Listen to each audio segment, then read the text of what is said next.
charge you back.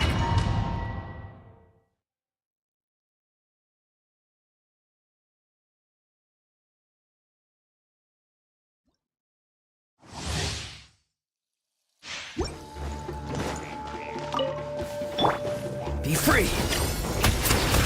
Let's light it up! Burn it down! Go! You're free now! I'm going in! Light of the blazing sun!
Tell me what you see.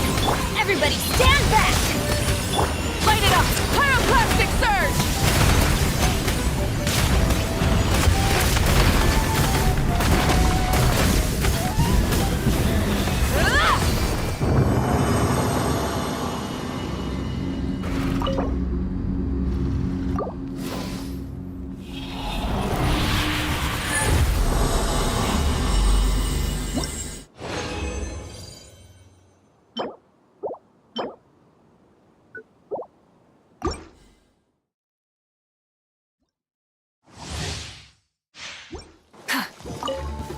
Farewell!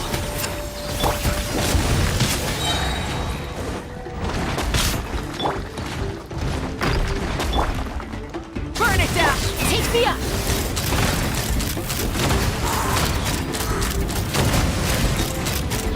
Locked on! Bullseye! Go! You're free now! Be free! Teamwork is dreamwork! Light of the blazing sun!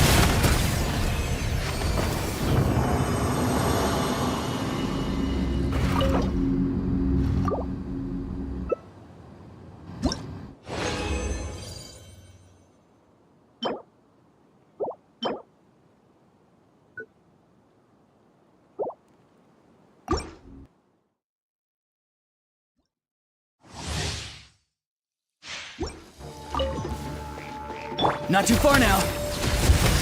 Rise with the sun! Let's light it up! Let's run!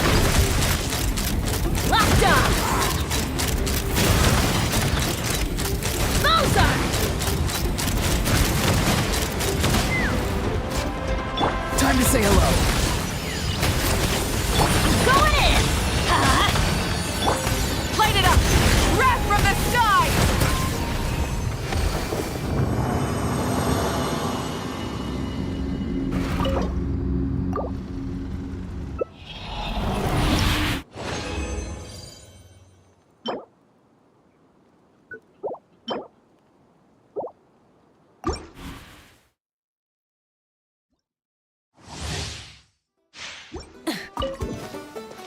Rise with the sun! Be free! Everybody stand back! Go!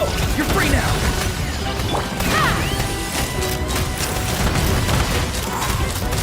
Bullseye! Light of the blazing sun!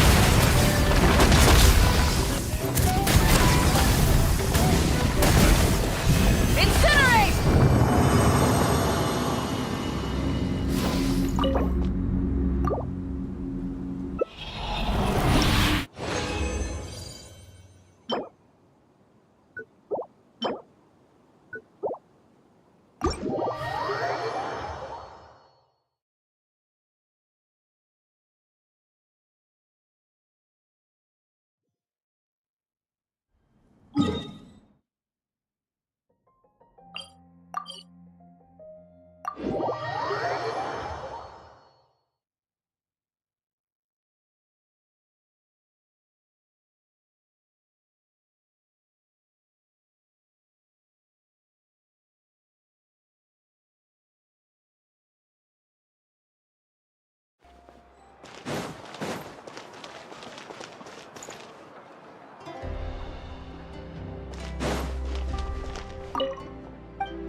Oh, you want to know more about me? Sure. I'm actually quite fond of telling stories. Still, I think this will be a lot more fun over a few drinks. Ad Astra. Thank you for Ad Astra.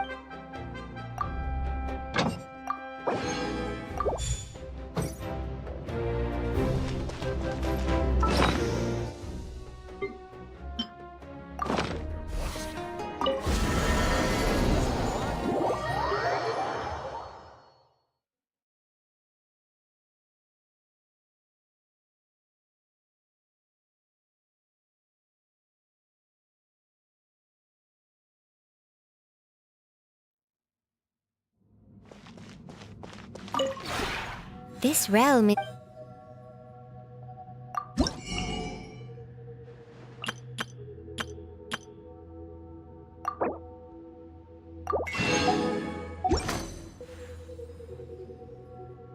If you ever...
sleeping well, and eating even better. Now this is the life. Exactly! Look, Paimon's tummy is so stuffed. It's all round and plump now. And now it's time for some rest.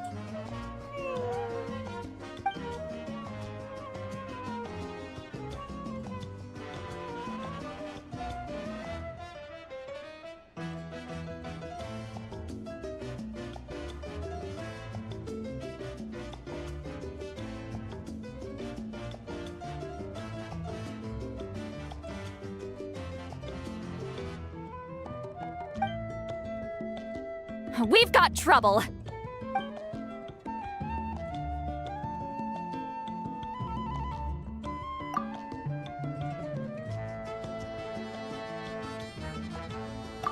Cut that out, it's serious.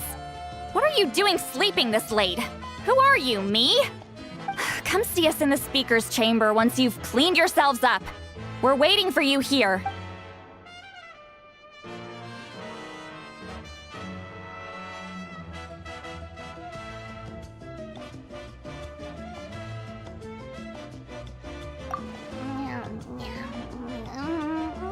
No! Paimon's not done eating yet. Huh? Oh, good morning.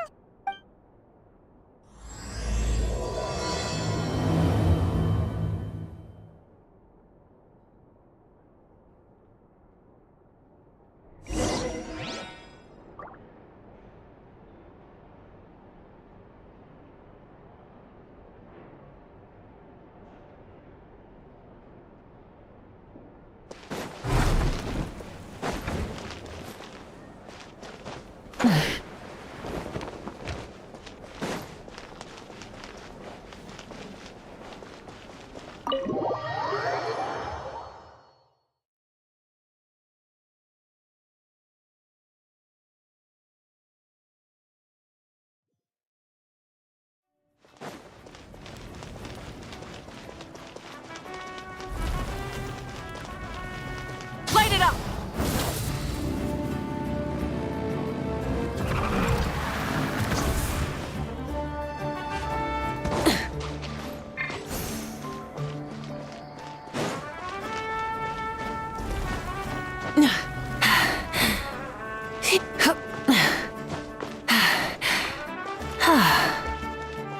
Rise with the sun!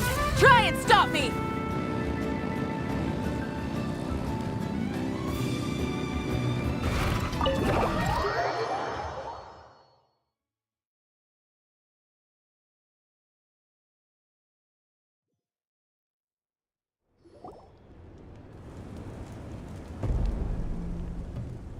I wonder if they've eaten. Or if they've even gotten up. Maybe I should buy some snacks? Oh, don't tell me something came up on their way here. Relax. I'm sure they're fine. Ah, there they are. See? Just like I said. Mavuika, Citlali! We came running as soon as we got your message. Thank you for coming all this way. Here, have some water and catch your breath first. Well, you could certainly say that. I'll let Citlali explain. Strictly speaking, I'm just passing on something I heard as well. Basically, the Wyab passed a truly shocking piece of news to me through the smoke last night. You're aware that Mavuika's not the first Pyro Archon, yes? On occasion, there were those who lived longer than an ordinary human. Not unlike my situation. But all in all, the title has changed hands many times. And now, the Wyab have sensed a special surge within the ley lines. A truly ancient soul is about to return to the mortal realm. His name is Xbalanque. Xbalanque? But isn't he the very first? Yes, that's him. The first Pyro Archon. According to legend, he was the greatest of heroes and leaders, and the one who made a deal with the ruler of death, thereby creating the rules that saved Natlan's ley lines. Hasn't he been dead, like, a really long time? How can he be resurrected? Even in Natlan, it's impossible for someone as ancient as him to ever return. Still, nothing's off the table when Xbalanque is concerned. Hence why this really is something major. Let me be clear about this. I did not mishear, nor is the Wyab mistaken. We would never jest about something like this. Don't worry. Both the Traveler and I have complete faith in your abilities. Whose interpretation of the Wyab's will could we trust if not yours? Yeah, that's the one thing I'll never be modest about. But the fact I'm not wrong about this only further begs the question. Just why is Lord Xbalanque suddenly about to be resurrected now? As you can see, Citlali's even more concerned about this than I am. Still, it's understandable. Waiting to find out the whole truth must be torture for a great shaman who can only peep at the outcomes without knowing the causes. Mavuika, I hope you'll approach this with a measure of caution. Depending on how things go, everything could change or nothing at all. Well, I think you know what I mean. I do. Xbalanque's arrival will shake our nation. After all, we still don't know if he's satisfied with the outcome of this war. Wait, do you think he'll come and find you? Well, you can't just up and say things like that. You scared me half to death. That's actually pretty likely. Think about it. People in the same line of work tend to have some similarities, right? Maybe all Pyro Archons share my disposition. I don't want to meet him. I haven't really mentally prepared myself yet for such a grand occasion. Anyway, my job was just to pass on the message and bring the Traveler over. Now that that's dealt with, you can discuss the pilgrimage. I'm done here. Wait! Where are you going, Citlali? Back to bed! You have no idea how much that scared me. I was up all night. Ugh, can barely keep my eyes open. Nighty-night. It's like I said before. Our cultural legacy shouldn't end with our triumph over our suffering. Instead, it'll burn brighter than ever. So, the pilgrimage of the return of the sacred flame has been given new meaning. We have chosen to turn it into a pure athletic competition, promoting fair play and encouraging the personal growth of contestants. And this grand tournament will begin soon. Ooh, that sounds awesome! Heroes are drawn to tournaments like this, and naturally, you're no exception. The news of Lord Xbalanque's impending resurrection may be a bombshell, but I believe that we should keep our focus on the pilgrimage. Huh. Okay. So, not in a hurry to find him, huh? That's right. I've already informed the tribes that we'll be hosting the next tournament right away. It'll help sweep away the shadows cast by the war. Preparing supplies, cleaning up and remodeling the competition venues, recruiting staff for logistics, moral support, and pre-tournament weather forecasting, all of that's been assigned. We need to make sure everything is completed well and on schedule first. Traveler, Paimon, you are our cherished friends and a part of our nation. I'd like to invite you to serve as special supervisors for this event. Paimon can do it too? Of course. On that note, my two new supervisors, would you come with me to check on the progress of each of the tribes? Sure!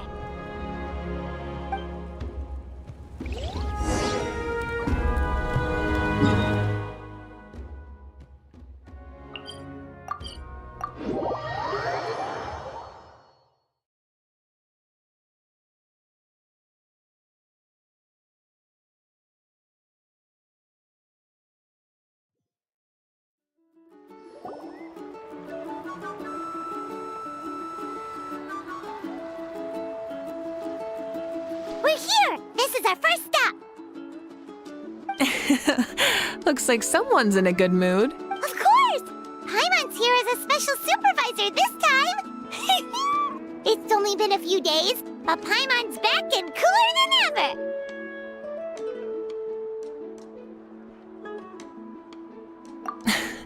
It's nothing. We've got a long road ahead, so it's good that she's so motivated. Pretty much all we need to do is talk to everyone and confirm how the preparations for the pilgrimage are going. Hold on a sec. Take a look over there. See that? Someone's fishing. It's them! It's a quartet, you insolent ignoramuses! A quartet! How dare you treat the almighty Dragon Lord like a subhuman! If anything, I'm superhuman! Wait, no! Draconian! Why, hello there, Ahau. And you three? What are you up to? We're fishing, Archon. Mualani says if we're lucky, we might catch someone really special. Yeah, like that punk Shibalanke. He's such a pathetic little... Ah!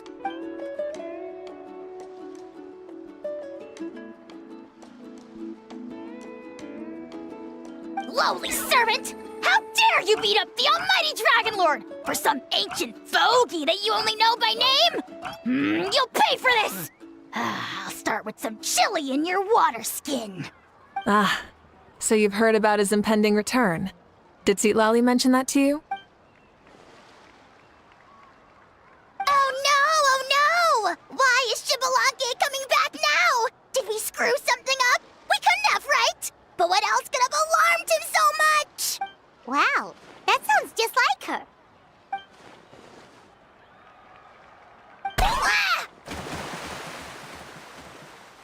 To be honest, it's been bothering me quite a lot. Under normal circumstances, it shouldn't be possible for us to meet Lord Shibalanke, right? So, does this mean something's wrong?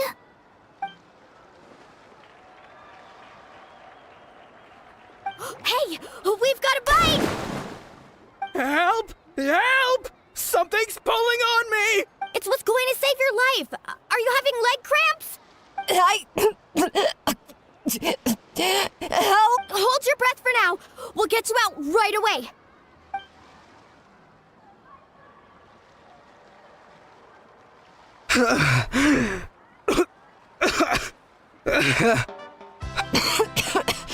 Thank you so much, everyone. Wait, why is her Archon here? Well, would you look at that?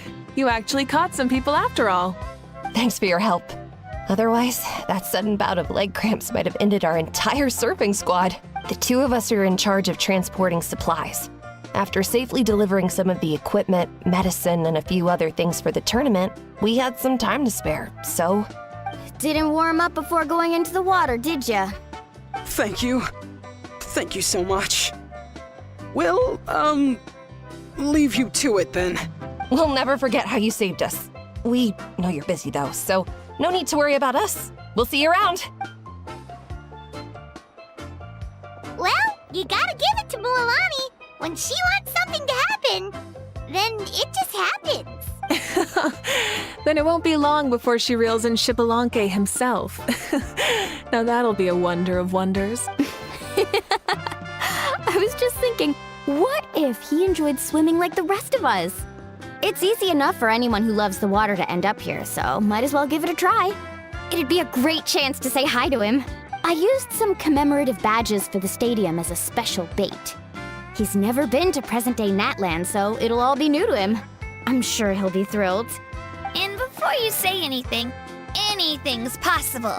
On the off chance this'll work, it's worth a try no matter how unlikely it is. Just like playing the lottery.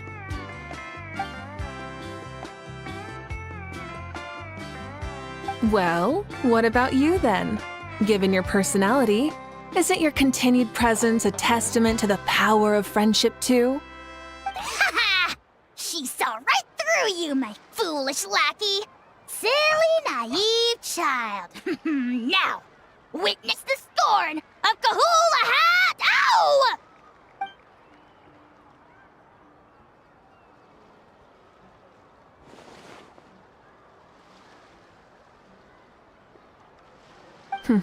Thanks. I'll keep that in mind. But for now, what I need to do is check on the status of the preparations for the upcoming pilgrimage.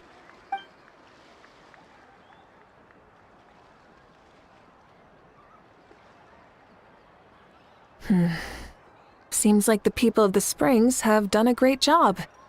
Yep, don't worry. We only came here to fish after finishing all of our work. We're all done, all three of us. Everyone at the Children of Echoes has been hard at work too. I only came here after finishing my tasks for today. It looked like everyone else was about finished too.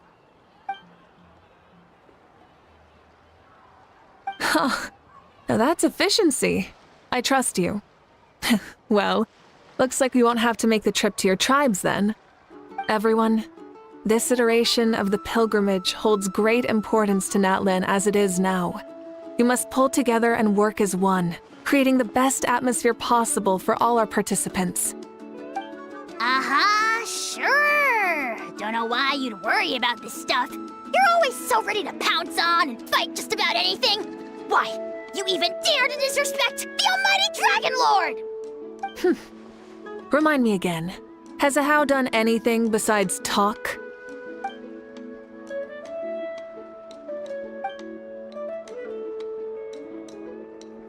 What are you doing to me, you son of a... hey! Let me go! It's always a party with those three. Seems like we can check off the people of the springs. Oh, wait, 4! No, sorry, 4.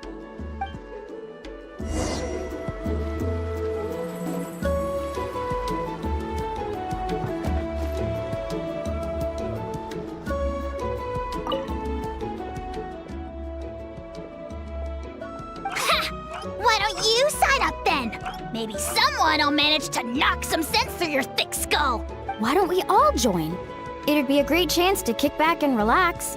Relax? You find the idea of a tournament relaxing? This girl is crazy. Ugh. Melodies right. Let's all sign up together. Huh? Even you? Children, think you're all grown up, don't you?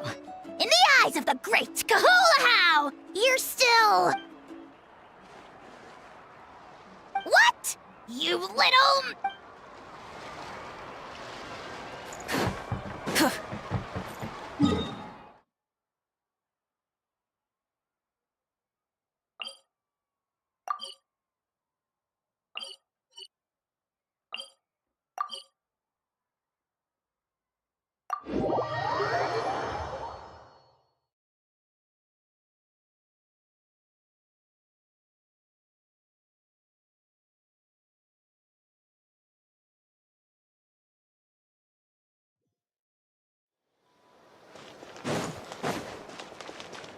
Light it up! Try and stop me!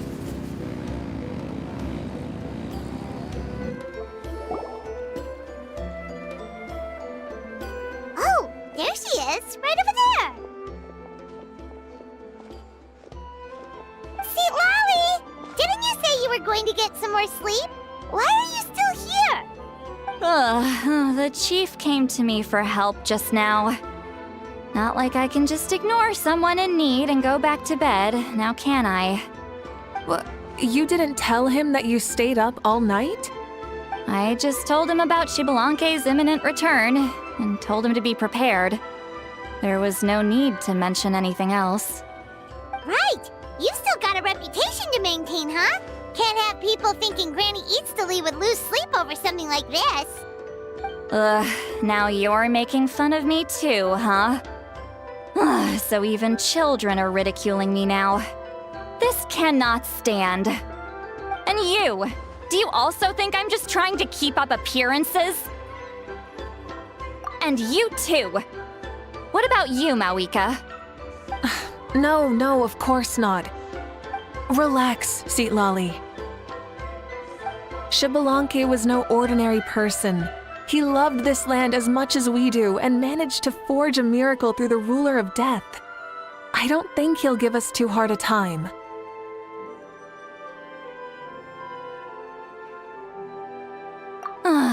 If that's what even the two of you think, then my worrying seems even more unnecessary. All right, I get it. That's just the kind of paranoid old hag I am.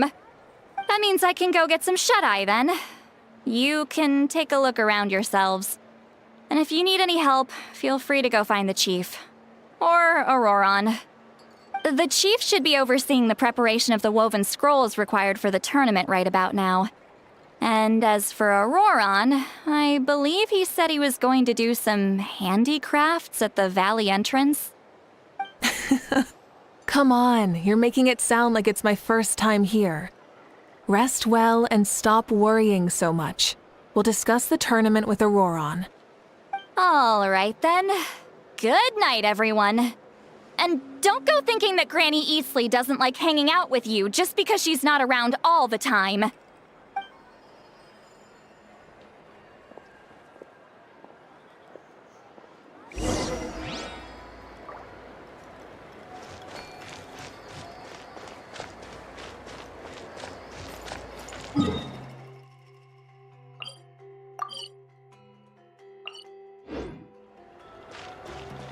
Burn it down! Full throttle!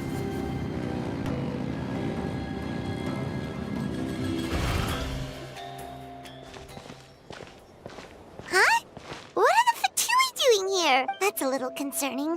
Let's go over there and see what they're up to. Also, how did they get this close to a tribal settlement? Huh.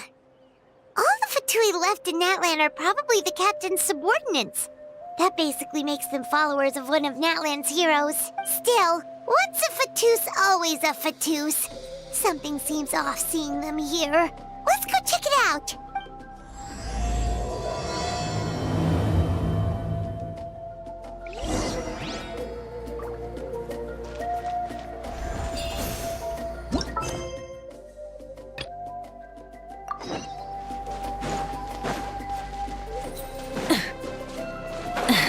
Hip!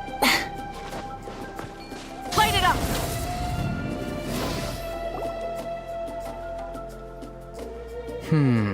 What if I put this piece of rope here? Oh, and this wooden dummy. No? Then what about this? No way, bro. That voice. Sounds like Auroron's talking to someone. Let's go see what he's up to.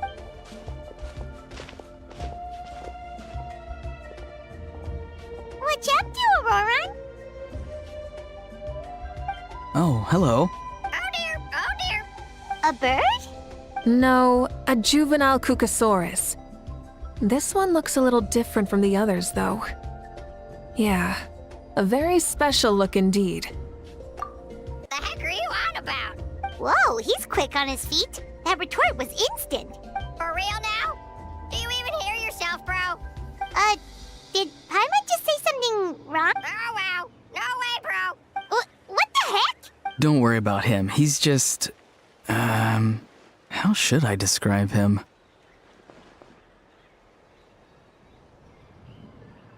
No, he's an assistant at Aoife's clinic, and one of my friends.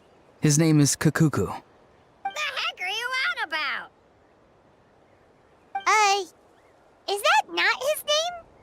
Oh, wow. No way, bro. Yeah, that's what he does. Those are all Aoife's catchphrases, so Kukuku picked them up after hearing them day after day. The last time I delivered some vegetables to the people of the springs, I ran into Ahau, who was there for a soak in the hot springs. Ahau and Kukuku were stuck in an endless back-and-forth argument. Eventually, Ahau got really agitated and just started immediately shouting, "No, you!" no matter what Kukuku said. How unbelievably childish. No less than I'd expect of a How. Even I have rarely witnessed things like that. They went on like that for an entire afternoon. Wait, how do you know that? Did you stay and listen to them the whole time? Yeah, I did. It was so dumb I couldn't look away. Anyway, I'm here because I'm trying to capture Xbalanque. Capture, huh? A wild choice of words. Then how about hunting for Xbalanque? Sorry, you're trying to do what now? We've never seen someone so ancient come back to life before, right? So I wanted to see if I could intercept him. See, this is the trap that I made. I've used it before. It's quite good at catching wild animals. Don't worry though.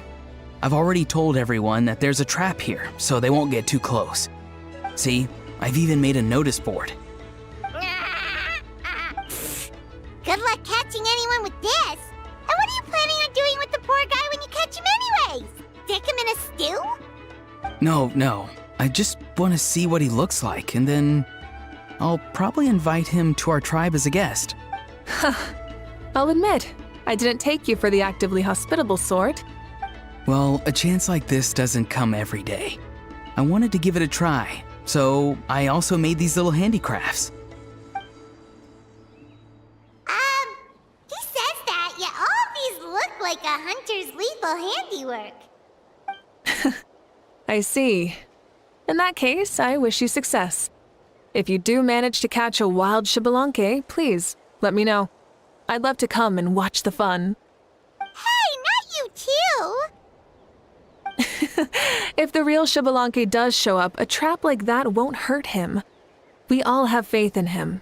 After all, he was the first Archon of this land. That's right. That's also why I stuffed several layers of cushions and hay in there. If he really triggers the trap, he can just sprawl out and take a nap. For real now? Do you even hear yourself, bro? Bro, stop! You're driving Paimon insane over here! Oh, wow. No way, bro. Well, if you got time for this, then you finished prepping for the tournament, right? You took the words right out of my mouth, Paimon. Ah, so that's it.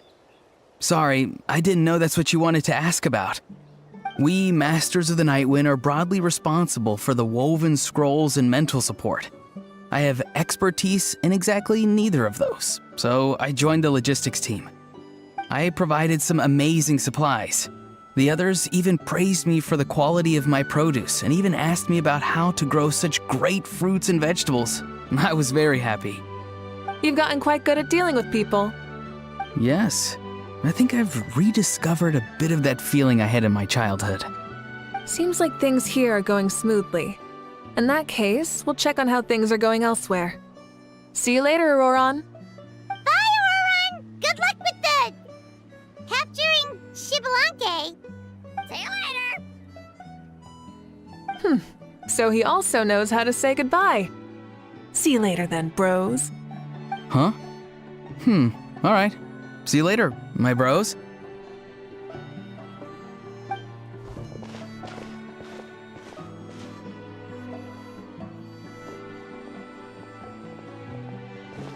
Oh, Mavuika. Oh, shoot. What are you doing here? Xilonen? What a coincidence.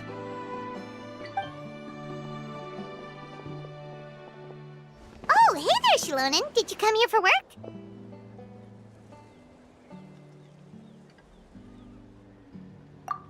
Auroron. Did he sell me out? I thought I asked him to not tell anyone that I was here.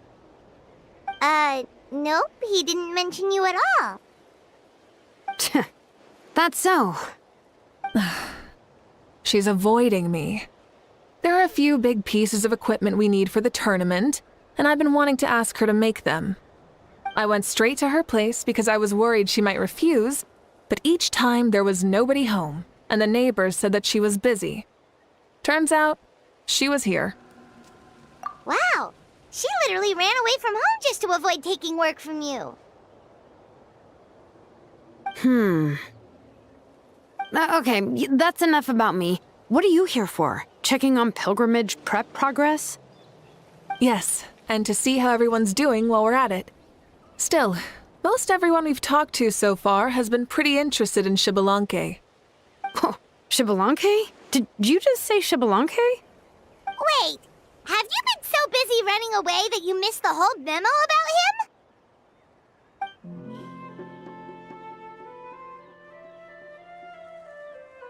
Yeah, I'm still trying to wrap my head around it, but if that's what Citlali said, then it has to be true. Everyone's reaction makes sense too. Who wouldn't want to see the first Archon? This isn't a bad time for it to happen either. The war has only just ended, and with their long-standing goal suddenly gone, people are feeling a little lost. I met a warrior from the People of the Springs near the speaker's chamber a few days ago. He spent the entire afternoon pacing around the area. I asked if anything was bothering him, and he said that he used to train for battle every afternoon. But now that the crisis is resolved, he doesn't know what to do with himself. Paimon can definitely see that. It's tough when what you've been doing all along suddenly stops being necessary. That's why you want to hold the pilgrimage again, right? To help everyone find a new goal? That's right. We will have competition take the place of ceaseless battle.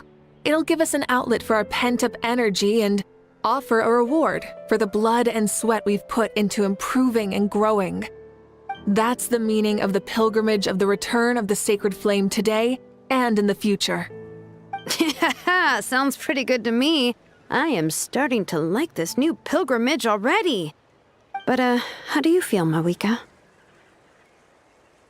About Xbalanque, you mean? It's okay, I guess. Shouldn't you be, a little more nervous? He's our nation's progenitor. You sure he's not coming to just supervise your work? You sound like someone who's finally gotten the chance to strike back after years of oppression. Hey, don't put it like that. All right, maybe a little. It's not every day that someone who could bring you down a notch shows up. I knew that's what you'd think.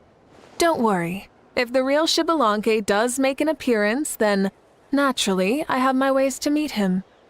Really? How? No spoilers just yet. Take a guess. Wait, you have a playful side too? Of course she does. This whole glorious righteous leader thing is just one facet of her. And it's the side of her you've seen the most so far. But... Tragically, this is how my longtime companions think of me. Shilonin's always saying how awful I am. Hey, don't just put words in my mouth like that. I've only ever said that you can be quite terrible sometimes.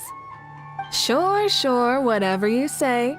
Come on, traveler, Paimon. Let's head to our next stop.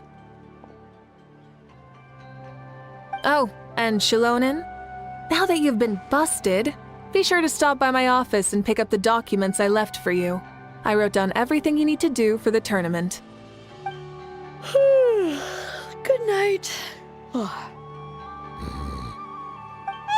she's fallen asleep just like that. Well, she's gotta wake up eventually. Let's go. Good night, Shilonin, and sleep well.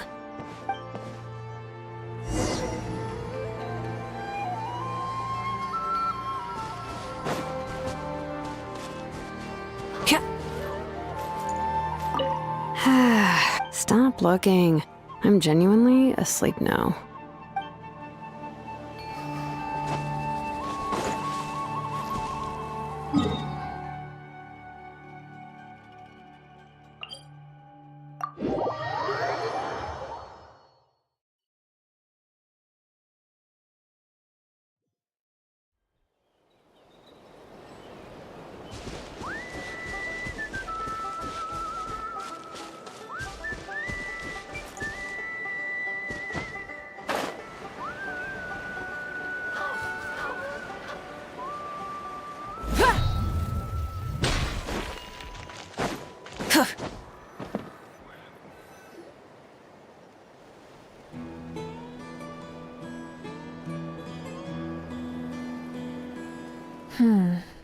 Doesn't seem like there's anyone around.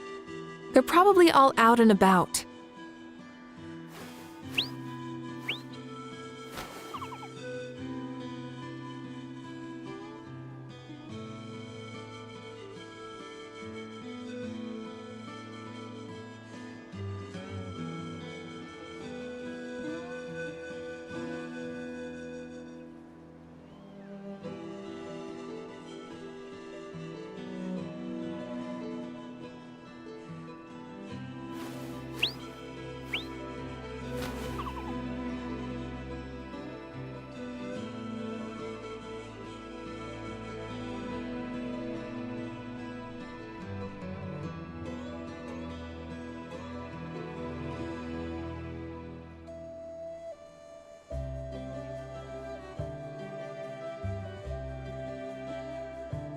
Does that mean the preparations are going smoothly?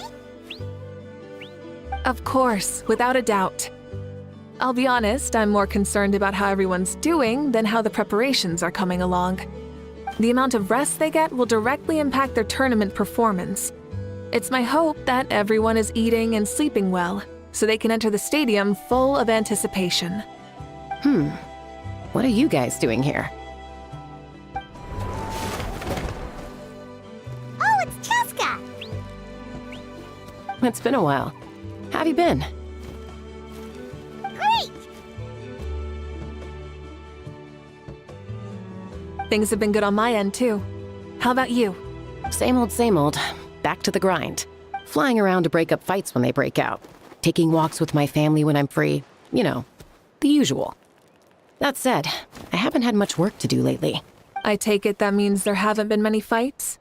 Yeah, the war just ended, and the bonds between people have grown a lot stronger in the process. Hard to start fights like that. I don't mind, though. More time for me to zone out. I just sit at a lookout point and tend to my weapons. The fresh air is also great for my mood. Sounds like you've been doing well then. What are you talking about? You should know the ups and downs I've been through better than anyone. So, how have preparations been going here at the Flower Feather Clan? Ah, so that's why you're here. In that case, I'll take you someplace where you can see the situation clearly. Follow me.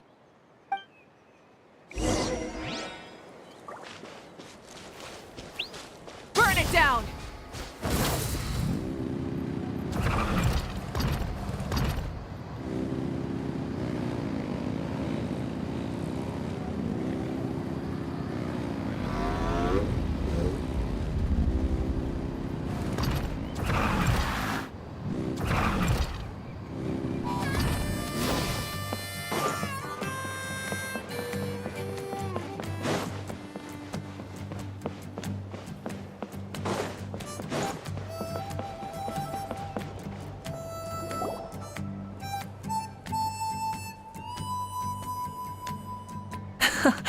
So this is the place you had in mind. Quite the view. Yeah. You can see our whole camp from up here. We trained like this back when we were fighting against the Abyss, too. You can see people talking and laughing, some holding boxes, others pushing carts. Even some who are using some kind of special equipment to scan the skies. It's you, Pyro Archon! And the heroes of Natlan, too! Ah, shucks. Heroes of Natland? Paimon's feeling kinda shy now. What brings you to the Flower Feather Clan? Are you here to check on our work for the pilgrimage? That's right. Everything going well? Please, rest assured, everything is going off without a hitch. Everyone is in good spirits as well. Coach and her students are also here, so they've been helping out. Coach? Oh, is Ian-san here too?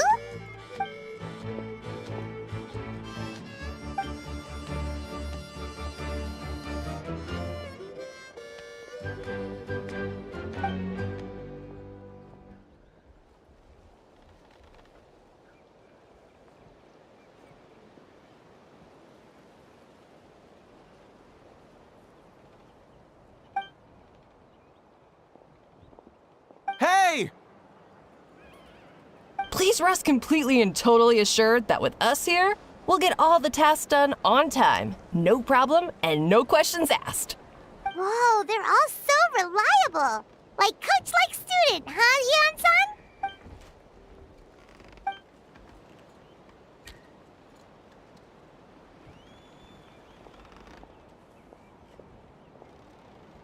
Didn't even break a sweat, you say?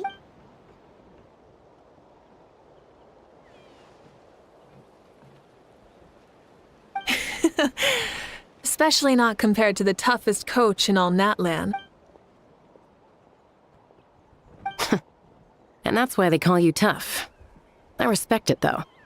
I doubt I can think of anything that you can't do. Paimon agrees! In fact, after staying in Natlan for so long, even we've begun to feel like there's nothing we can't do. So you think it's something about this place? Yeah, exactly! Now Paimon often finds herself thinking, compared to those super tough battles we fought and won, this is nothing at all. I'm glad you feel that way.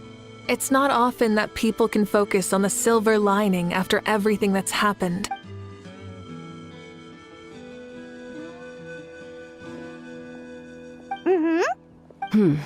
The wind is rising. I think I hear something on the air. I'll head out on patrol.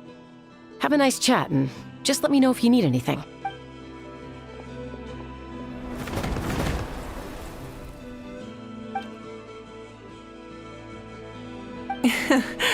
I'd say that it's effortlessly cool moments like this that make her so endearing. We've already checked up on each of the tribe's progress, and everything is going smoothly. Well, we didn't quite get around to the Children of Echoes, but from what Kachina says and seeing how Shilonen's doing, it seems they're fine. No need to check up on them. So, that's it for the day. The only thing left to do for the next couple of days is persuade Shilonen to finish her part of the work.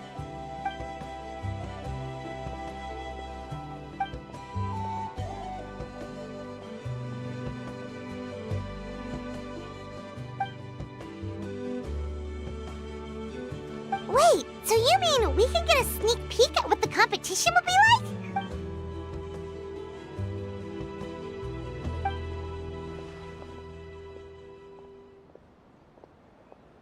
Say no more, or my hair might spontaneously combust.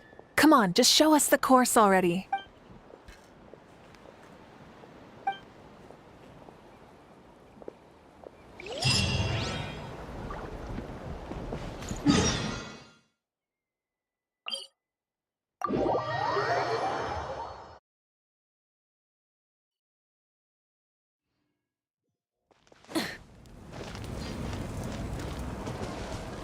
Full throttle!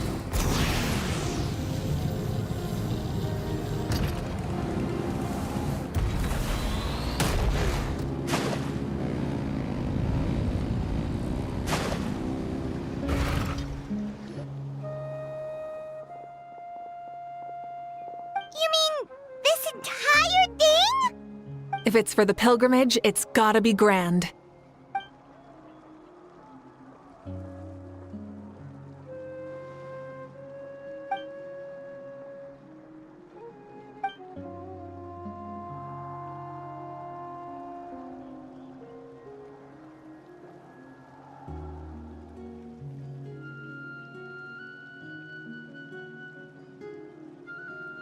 Yep, this round counts as a knockout round.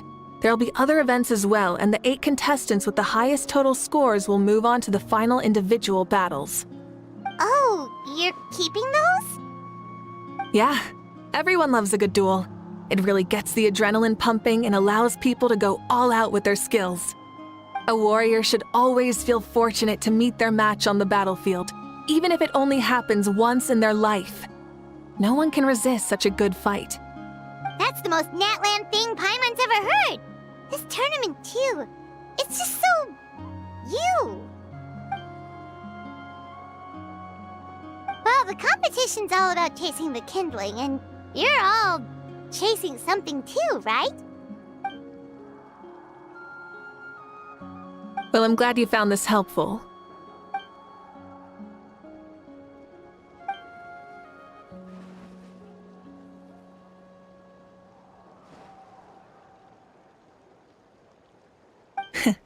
No problem. I'll go get ready. Whoa, Mavuika looks so excited. She must really be looking forward to this. Do you think that she seems a little bit different after the war and all? Like, you know, maybe in her sense of playfulness? She seems less serious than before. More willing to just loosen up and have fun.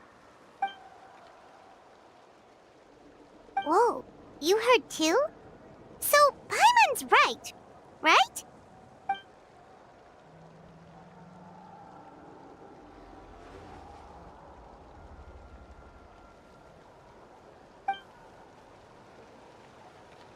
Oh, so that's why you called us over. It's all part of your grand plan, huh?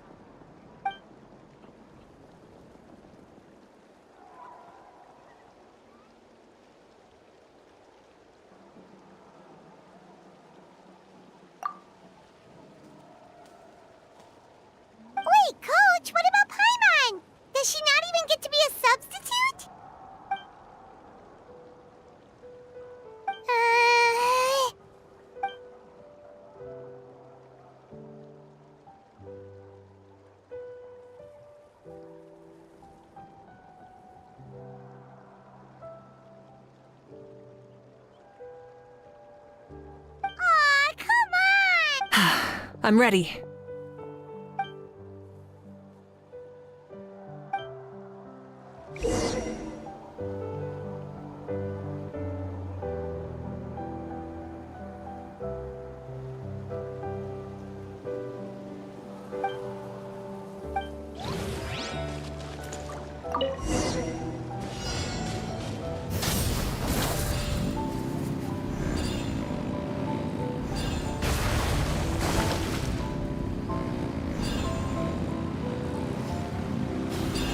Live commentary, huh? Very nice.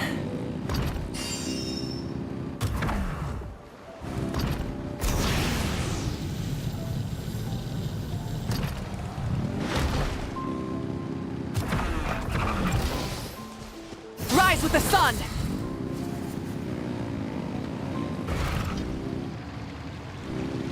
It's a piece of cake. Huh? Did you hear that? Ah! Enemies incoming! Be careful!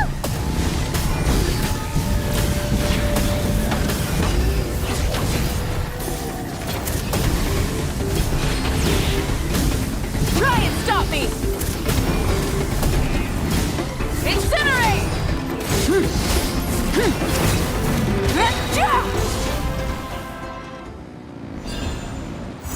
I gotta say, this is pretty interesting. Come on! You said you wanted to challenge people, so let them rise to the challenge!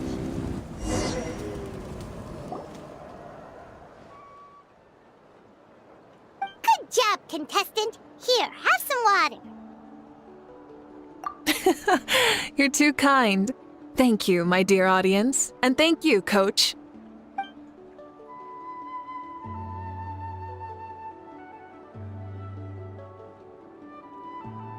Maybe it can't detect anyone under a certain height. Oh. Good point. It's a solid course, but, there are a number of small problems. For example, take the chase at the start.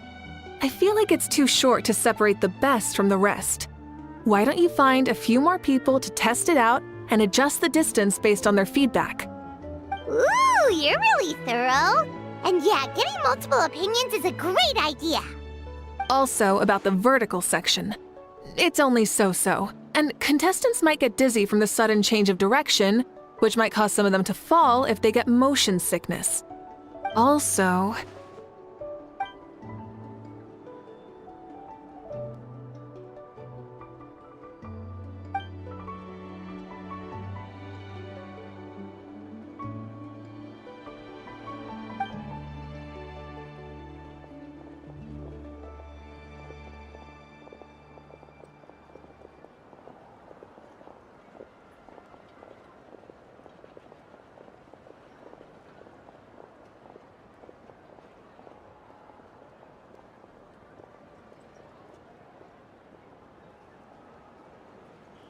A ball launcher?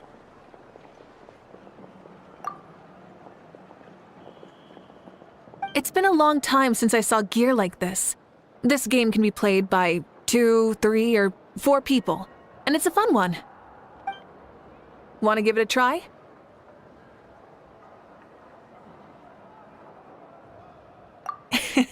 Great. I'll be your opponent then.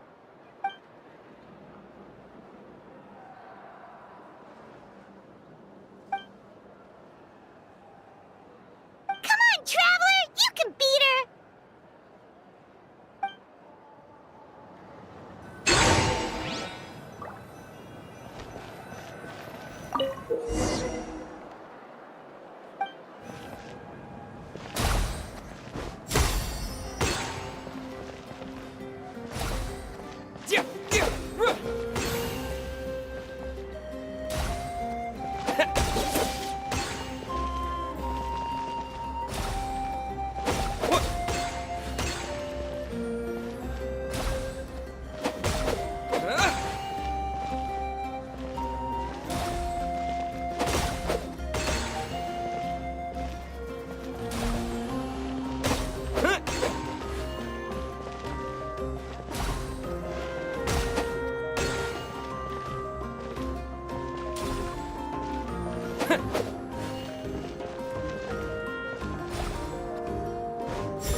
You played well. We can play a few more rounds when you have the time.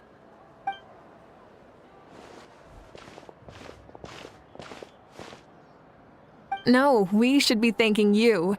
Both the mock course and the ball launcher were fantastic.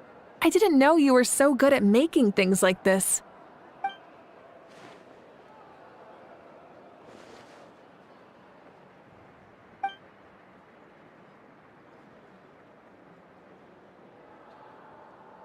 Oh, looks like I also have you to thank for her negative views about me. How much would you say you contributed? 30%?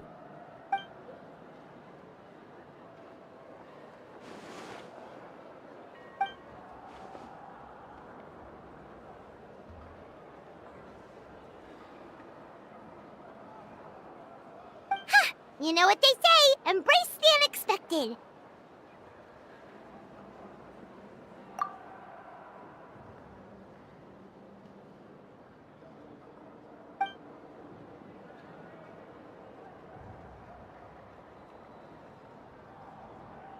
Bye, see you soon!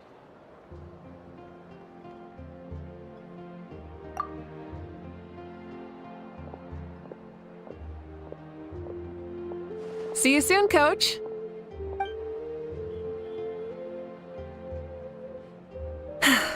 It's not every day I get to call Yansan that. Did you see the look on her face? She almost jumped out of her own skin. You kinda enjoy messing with people, don't you? Really? I never noticed. Anyway, we've been out and about for so long. You must be hungry. Come on, let's go get some grub. My treat. What? Okay, Paimon takes it all back. You're the best person ever. I'm sorry, but I don't take private commissions.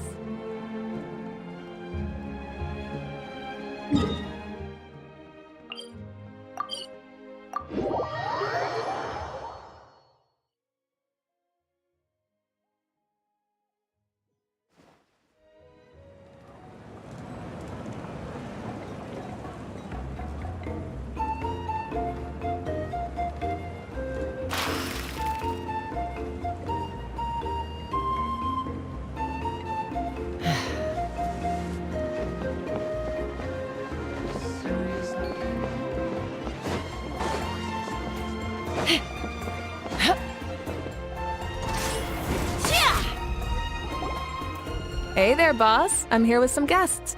I'll have the usual. Ah, Pyro Archon. Welcome, welcome. It's been a while. Glad to see you with our new heroes, too. Boss, this is the Traveler, and this is Paimon. Hi there. Greetings to you both as well. You'll have the same as before, then? We worked out today, so yeah, that would be great. So what is the usual? Oh, come on, Traveler. You've never been so stingy even when we were low on Mora, so why are you going after Paimon's food now that someone's treating us?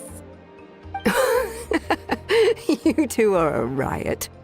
I get where the Traveler's coming from, though. You're too cute not to tease, Miss Paimon. If someone's down in the dumps, your banter can cheer him right up. And that's not just from me, by the way. I've heard it from plenty of other people. For real? So, were you teasing Paimon on purpose, Traveler? Just leave it to us. Please wait a moment. Your food will be out shortly. All right, eat your fill, Paimon, but just remember, the tournament is in 3 days, so try and make sure your food coma is finished by then. What? Food coma? Huh. Don't know what you're talking about. Paimon will be there on time, don't you worry.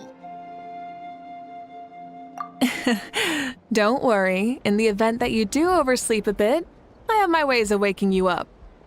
Really? You do? Speaking of your ways, Mavuika, you still haven't told us about how you plan to find Xowwy. Oh, that?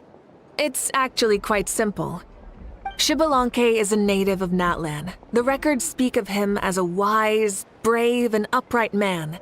and refer to him as the first son. People like that tend to be like me, passionate about competition. The more they disdain dishonest ways of winning, the more they'll celebrate a fair victory. You could call that a trait shared by all the heroes of Natlan. They're full of energy and passion, and despise victories born of deceit. Conversely, they're constantly drawn to things that are full of hope and excitement.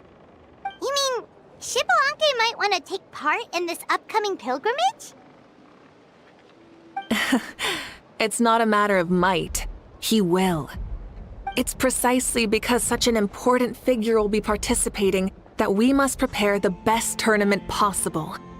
Checking in on the various tribes was also to ensure that we'll be prepared to give him a warm welcome. So, all we need to do is to look for him in the stadium on that day. As the first Pyro Archon, he should have no problem running away with the whole competition. But isn't it a bit unfair for the Pyro Archon themselves to participate in such a tournament? After all, everyone else is just an ordinary human. When Xbalanque ascended to Archonhood, he did so as a human. I see no problem in allowing him to participate in this event as a human from ancient times. Also, my ineligibility for this event is not due to being Archon, but due to my obligation to serve as host and judge. Huh. That's kind of like your life as Archon. You haven't lost your human side, you're just too busy to indulge it. Oh, another good summary. I'll be sure to write it down and include it in my autobiography. You're working on an autobiography? No, I was joking. Even Xbalanque didn't write one, so why would I? Still, if on the off chance I ever did write one, you two definitely be in it. Then, can Paimon have a super long title? Sure, as long as you want.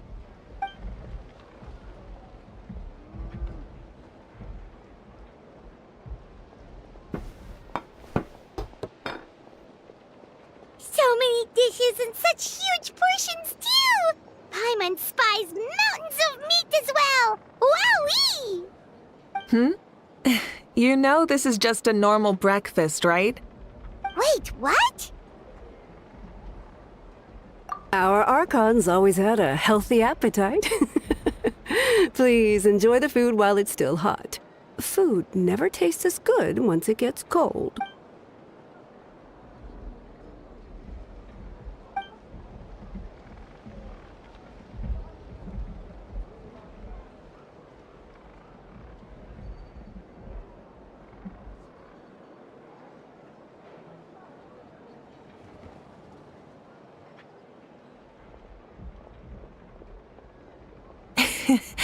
Judging the state Paimon ate herself into, I assume you'll be staying someplace close by. Is that okay? Actually, since it's so beautiful around here, we were planning to stay in the area for a few more days anyway, see the sights and all that. Of course you can. I'll go arrange some accommodations for you then.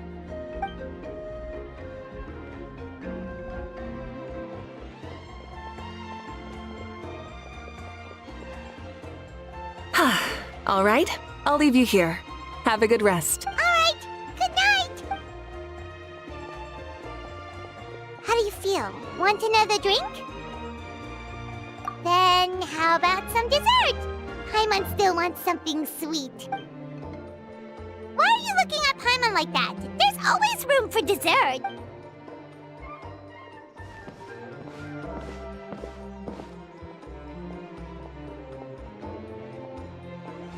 Lord Xbalanque is coming back, huh? Oh, I didn't see that coming. Wait, what's that look on your face? Don't tell me you don't even know who Xbalanque is! What kind of idiot do you take me for? I was just thinking about it. I mean, we just managed to defeat the Abyss for good and fulfill the wish of all the citizens of Natlan, past and present, so why is he coming back now of all times? Yeah, if he's here to help, the war's already over. And if he isn't, I just had a terrifying thought. What if he's actually some kind of villain who's come to steal our victory? Isn't that how the novels usually go? What? No, don't be ridiculous. Novels are just fiction. Don't you dare slander our great hero. You're talking about Lord Xbalanque here, the one everyone calls the first son. Also, even if what you said were true, I don't think our Archon would lose. We all saw that one punch of hers. The power in it was like... Yeah, I agree, but I bet Lord Xbalanque is no slouch either. Say, if they fought, who do you think would win? Well, you got me there. Well, as someone living in this age, I've got to vote for our Archon, right? Live in the now, seize the day, and all that. And now that you mention it, a fight between those two is bound to be a terrific one. Huh, what I wouldn't give to watch. All right, enough with that nonsense. It's already super late. If we keep hyping ourselves up, neither of us are going to get any sleep tonight. The way they're talking about the Archons dueling each other almost makes it sound like a Beetle battle. Yeah, they really do love their contests of strength here in Natlan.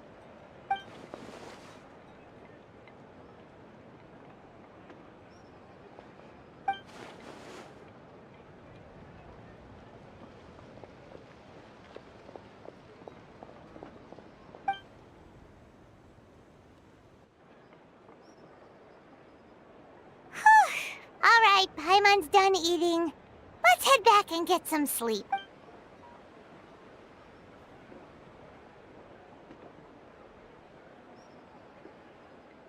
Time sure flies, huh?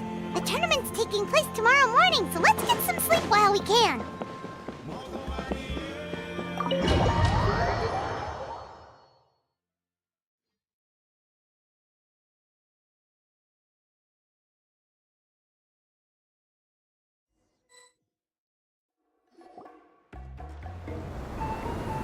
Hey, wake up, wake up! The tournament's about to start!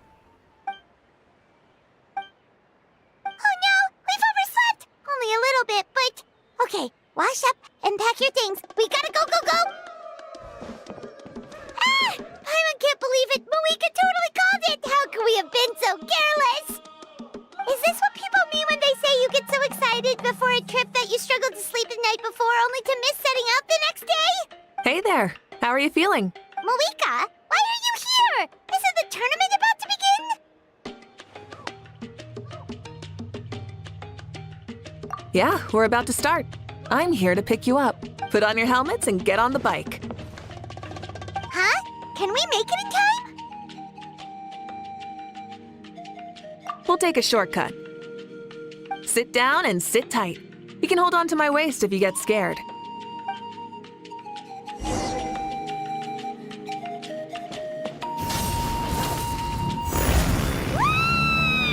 We're speeding, right? We have to be speeding!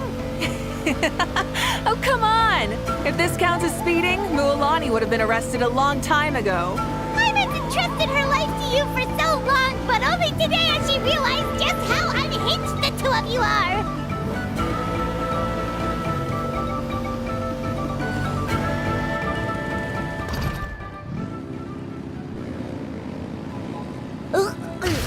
So much air!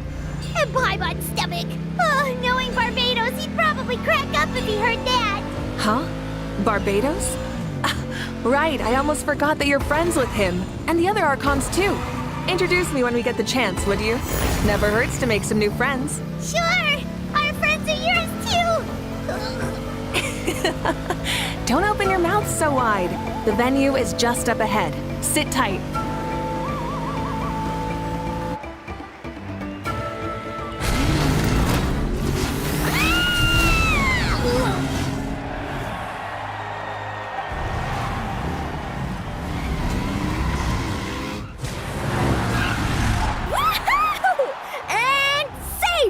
Just in time, too. We won the bet! We won the bet! That's right. Pay up a how. Yeah! Pay up a how! Darn it! How do you like that? A short Flame Strider show to start us off, and to introduce and welcome Natlan's great friend Tumaini. Sure pulled off that stunt pretty neatly. How can you call that a stunt? Wait, what do you mean, pulled it off? That wasn't supposed to be part of the show? Everyone, welcome back to the pilgrimage of the return of the sacred flame. Once more, I will say a few words before we begin. Bored? Heard it all before? Not to worry. We're doing things differently from now on. The abyss no longer threatens us day and night as it once did. My comrades, my friends, thank you for your hard work and sacrifice. We have achieved a lasting victory. A new day has dawned on Natlan. Yeah, all right!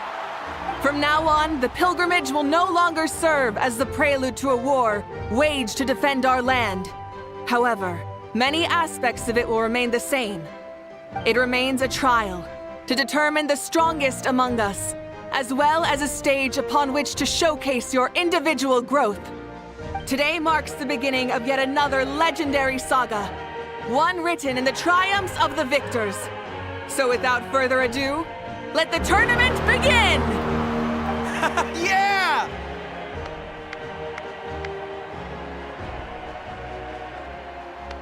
Heck yeah! Who's gonna be the new champion?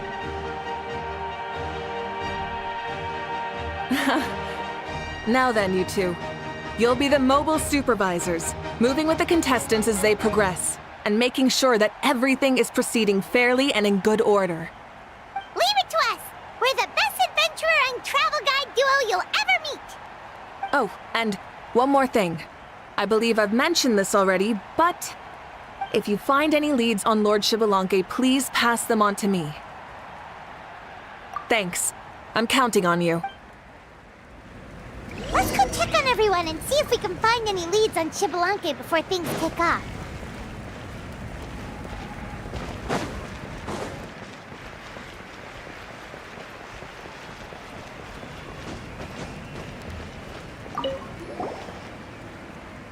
Oh! Hi there, Eon-san! Are you gonna participate in the tournament?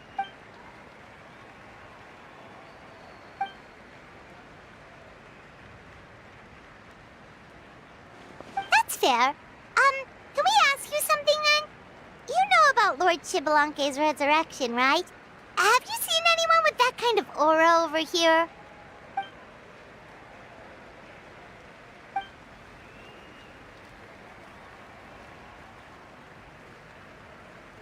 Got it, thank you! We'll keep asking around then. Huh?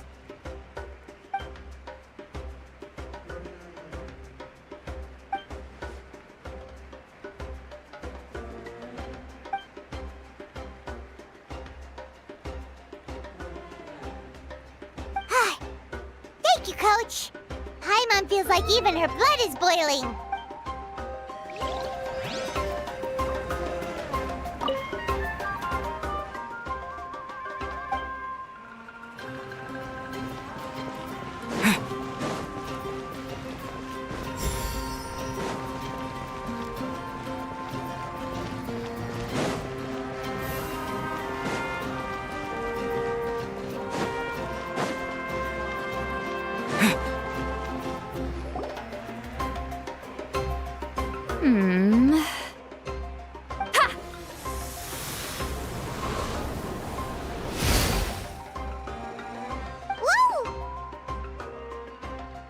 Oh?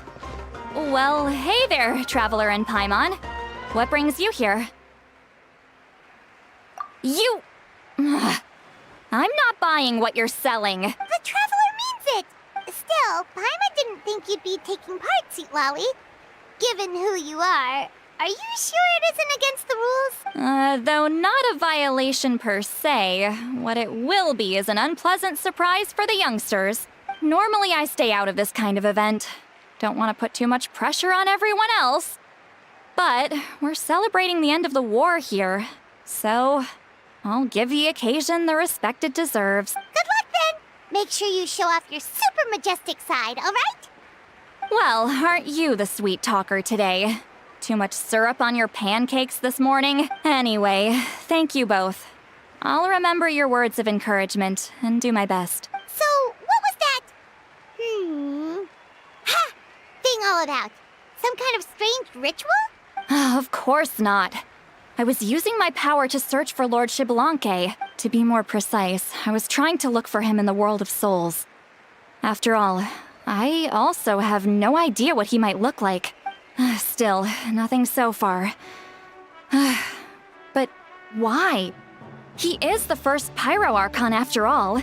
Isn't it a given that he'll be revived with an unimaginably large amount of power? Yeah, we don't have any leads yet. We'll check for leads somewhere else. Good luck, Granny, and take care! Be on your way now. Oh, and take care of yourselves too. Granny Eatsley will display her dashing self on the competition grounds soon enough.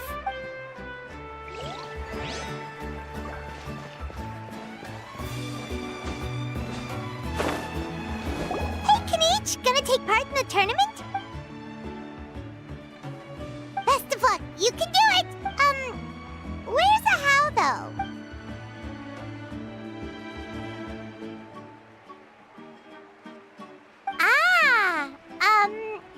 On a different note, have you heard anything about Lord Xbalanque?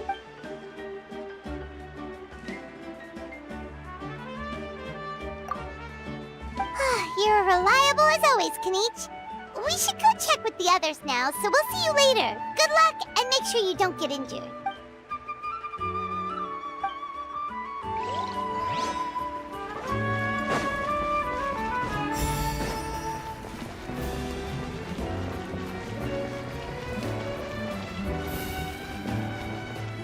One, 2, 3, 4. 2, 2, 3, 4. How's the warm-up going, Kachina? Feeling good? Oh, hey you two. Yeah, I'm feeling great. Ready to get out there and show 'em who's boss.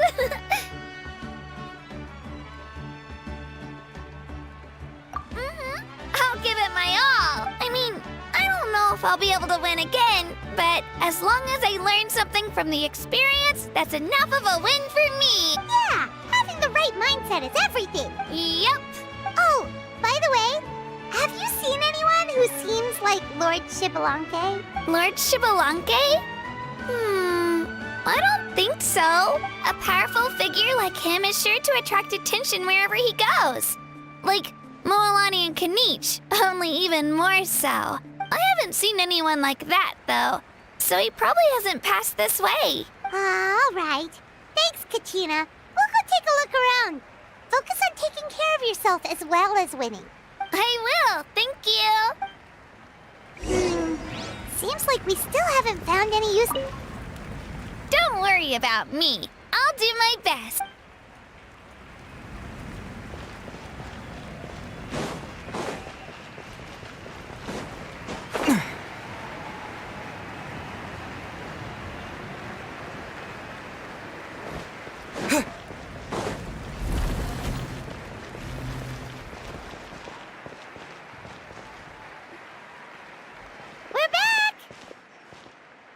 Supervisors, your report, please. How are the contestants doing? Madam Host, the contestants are doing great, and the competition is proceeding as scheduled. However, when it comes to Xbalanque... No leads, huh? The competition is almost about to begin, and there's still no sign of him? Not what you expected? Not necessarily. Still, let's go give everyone a warm welcome before we kick off.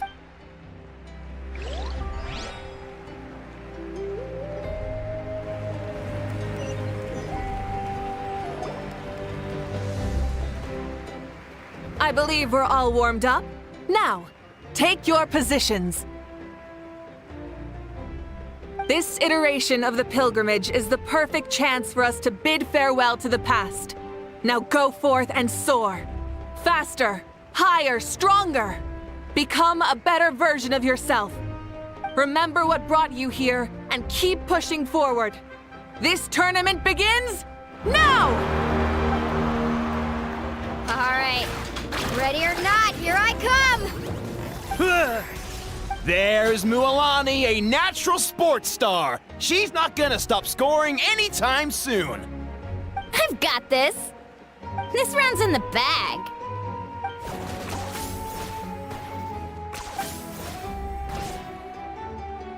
Kenichi is coming up to the trickiest parts of the course here. But is he slowing down? No! He's speeding up! Amazing! How's he so fast?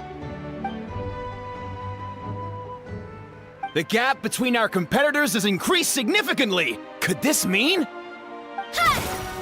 Oh! Contestant Kachina has suddenly appeared from the side. This part's rough, but I won't give up. So annoying. The competition has entered its final phase. Who will emerge victorious? We're about to find out.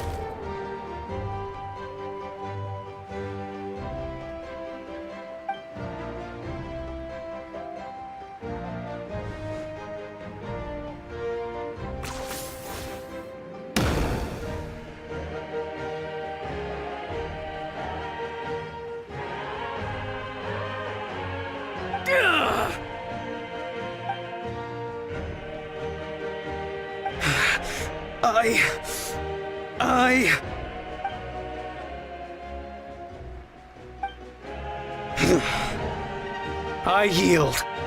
Our champion has emerged, and his name is Kenichi! Kenichi! That's amazing! Woohoo! Yeah, that's our Kenichi. I knew he'd win. What? So not only is the little punk hard to kill, but he's good at fighting too? He does have some skill. You beat me fair and square, Kenichi. People always talk about how tough you are, and now I can say for sure, they're not exaggerating. It's funny. I was thinking to myself earlier that I might have a shot at winning this. Unless I have to face Kenichi in the final. Come on, dude. What are you talking about? Losing to Kenichi isn't really a loss at all. You've more than proven yourself, too. You could beat me up 30 times over.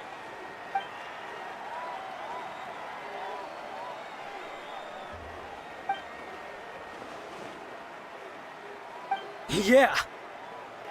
They're both so good. But wait, if that's the end, where's Xibelunke? Wait, aren't we missing someone? Lord Xibelunke. Now that you mention it, where is he? Don't tell me. Huh?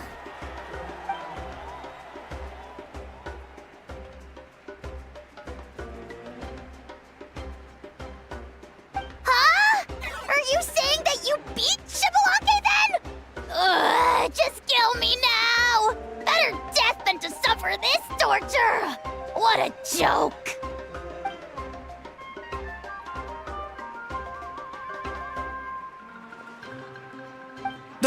That's impossible, right? Could he have placed so well because of some connection with Lord Xibelunke? You mean, he might be Xibelunke? Wait, I'm Xibelunke now? That's news to me. I've got it! Lord Xibelunke didn't want to steal anyone's thunder, so he must have lost the tournament on purpose. Wait, that doesn't make any sense. This is the most holy pilgrimage of the return of the sacred flame. How could anyone throw a match? Whoa, did Paimon say something wrong? Now everyone's talking about Xibelunke. Still, that guy was almost too good, wasn't he? We've never heard of him before, but he was still going toe-to-toe with Kenichi. Could he really be?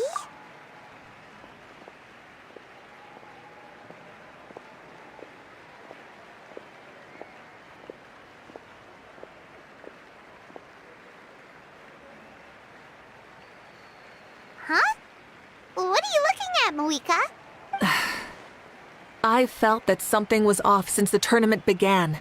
Reflecting back on it, it wasn't because I could sense Xibelunke's power, but rather that I could not.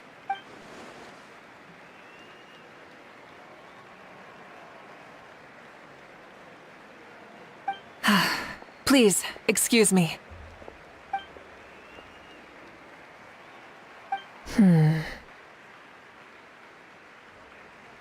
There you are. No unimaginably strong soul aura, nor any whiff of extraordinary power. But I know, beyond any doubt, that you are Xbalanque himself. Huh? Who's that? I've never seen him before. Isn't that Mauso? Like, Tato's grandson? When did he sign up for the tournament? Did he even fight anyone out on the field? What are you talking about? He's been standing there this whole time. I totally thought he was just there to cheer the others on. Wait, so that's Xbalanque? But he's just a kid. Ha! Ha! Well, this kid doesn't look like he can take a single punch from the almighty Dragon Lord! Kahula how! Just give me 1 second and I'll... Huh? That's Lord Xbalanque? But, I mean, he was right next to me for most of the tournament. And he didn't seem very, well, Xbalanque to me. You recognized me? Perceptive. No less than expected of this era's Pyro Archon. Forgive me for asking, but how did you do in the latest tournament? I didn't even make it to the final 32. No! This is a joke, right? It has to be. It's clearly staged. Out of my way! I've got to see Lord Xbalanque for myself! As expected, your return has caused quite the commotion.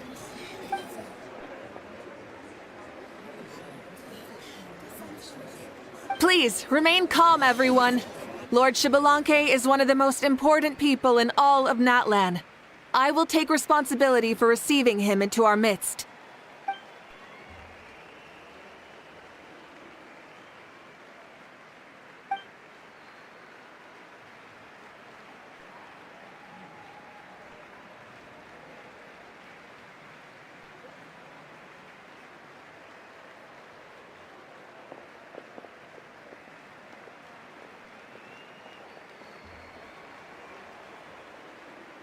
She's calling us! Quick, let's go!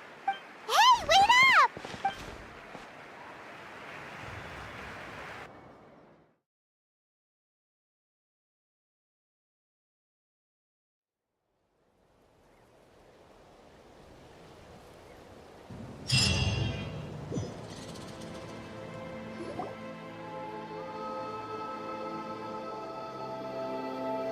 Okay, this should be far enough. Sorry for making you walk all this way. I am Natlan's current leader and Pyro Archon Mavuika. Lord Xbalanque, I said I was inviting you for a chat, but to be perfectly honest, this is also my first time doing something like this, so I don't even know where to begin. Oh? Oh no, he doesn't sound too impressed. You mean you've never hosted a long dead guy on his first trip home before? No worries, it's a first for me too. I didn't realize you also had a sense of humor. Wait, really? Hang on, I think I just realized something. You're telling me that neither you nor your companions know that I, Xbalanque, was totally hilarious? All the woven scrolls regarding your life depict you as a wise and upright person. According to legends, you also use the Divine Throne to negotiate with the Ruler of Death, establishing the set of rules unique to Natlan. As for your sense of humor, no sources have ever touched upon it. Maybe it's better to say that we know even less about you than we expected. I see. In that case, allow me to reintroduce myself. I am the first Pyro Archon, Xbalanque. You may call me dear beloved son, or just Lanque for short. Wow, talk about being overly familiar. And these two are? Allow me to introduce the Traveler and Paimon. They're important friends of Natlan and our companions. Great heroes who helped us defeat the Abyss for good. Ah, I see. I was about to say, Why did a child follow us all the way here? Though you could say the same for me. And judging by your expression, that's exactly what you're saying. And there's where you'd be wrong. This body belongs to a child of present-day Natlan. I'm only possessing it temporarily. I see. Your physical body couldn't be revived, so you had to borrow someone else's. But what about the original owner? Is he, okay? No need to worry. My existence has not affected this child in any way. This body's original occupant is currently experiencing a fantastic dream. I have my own plans, and as for my reasoning, you'll find out soon enough. Alas, this borrowed body is a bit lacking when it comes to exercise, and hasn't really trained any aspect. I tried my best at the tournament, but could only get so far given my physical limitations. Oh, that explains why you couldn't make a deep run. You're not used to this body, are you? I wish that was the only problem. I'm simply unable to do a lot of larger movements. Oh, and my usual climbing and jumping motions aren't exactly suited for him either. Also, you've got to be twice as careful in a borrowed body. If I pushed him too hard and got him hurt, I'd be no better than a criminal. I could never do anything like that. Indeed. Still, the great shaman Citlali learned about your impending resurrection from the Wyup, but we still don't know why you've returned. Oh, is it time to get serious then? All right, serious mode activated. Ahem. In any case, you've already touched on the topic. I did indeed strike a deal with the ruler of death. She once asked me why I prayed for her power as a mere mortal, and why I yearned to save a nation in peril. I convinced her with the promise of perpetual existence and the everlasting flame of life. So she shared her strength with me, and allowed Natlan to operate under brand new rules. I told her that the plan would be a grand, long-term one in which victory would not come for some time, certainly not within a mortal lifespan. Still, I knew that someone else would bring it home. She assented to my request, and became an observer of our tale. Seeing her interest, I also asked that I, as the one who laid the foundation, be granted an opportunity to see the new world with my own eyes, if we actually did manage to triumph in the far future. So your return is a special favor granted by the ruler of death. More like a bet I made with her. Even gods have things that pique their interest. I bet correctly on the outcome of this war, so this trip is my reward. How do you feel about the Natlan of today? Does it meet your expectations? Oh, I like it a lot. Could you tell me more, by the way? I'd love to know how you managed to win the war. As you know, ours was an exceedingly grand, long-term plan. I'll skip over the most ancient parts and start with what I know. The battle from 500 years ago. The disaster struck suddenly, and Natlan was engulfed in darkness. Our land and faith were both shattered, and everyone believed that our nation's end was nigh. But even when thrust into battle against the abyss, fate, and the passage of time, our heroes did not give up hope of victory. We each shouldered our heavy duty using the power that you left behind. All the Pyro Archons in the last 500 years have devoted their lives to banishing the abyss, rebuilding our tribes and faith, and uniting the people as one. As for me, I decided to head 500 years into the future, that is, the present, so I might finally bring together our people's resolve, which has stood firm for thousands of years, and fight for our final victory. Of course, I had prepared for the worst. That I would awaken to naught but monsters, corpses, and ruins where our nation once stood. Had that happened, there would have only been one thing left for me to do. Fulfill my final duty as a warrior, and then witness the end of the world helplessly. Still, the outcome proved that our faith was not misplaced. This victory, and and the miracle that it created is the greatest reward for all who gave everything to protect our realm. Yeah. Had anything gone wrong, whether in the past or in the now? I have always believed you to be shrewd.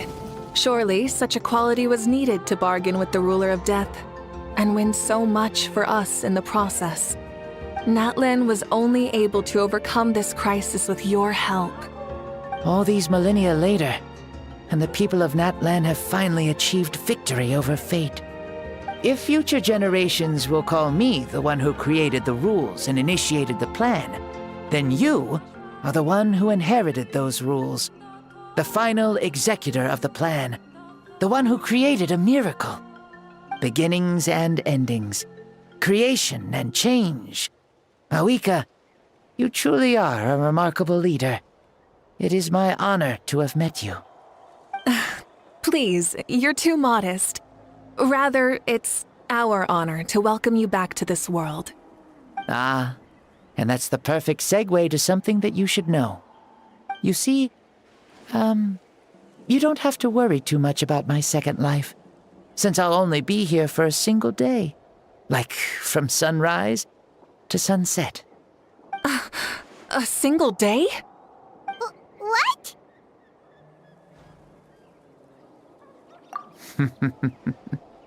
That's why I said you won't have to worry too much about the boy this body actually belongs to. I'll be long gone by this time tomorrow. Besides, no one ever said I was actually going to return and stick around for years and years, right? This is just a short little outing back home, so I can see some of my compatriots again. Still, I've got to say, it has not been an easy trip. After being resurrected, I woke up in the home of a normal boy and wanted to take a quick dip to relax, only to have my trouser legs snagged by a fishing line that came out of nowhere. And once I finally made it to shore, I decided to take a stroll and see the sights, only to step into a trap along the way. Beats me who'd put a trap out there, and there wasn't even anybody around to check it. Thankfully, the bottom was pretty soft, so I lay down and took a nap before getting up to continue on my merry way. This is so embarrassing.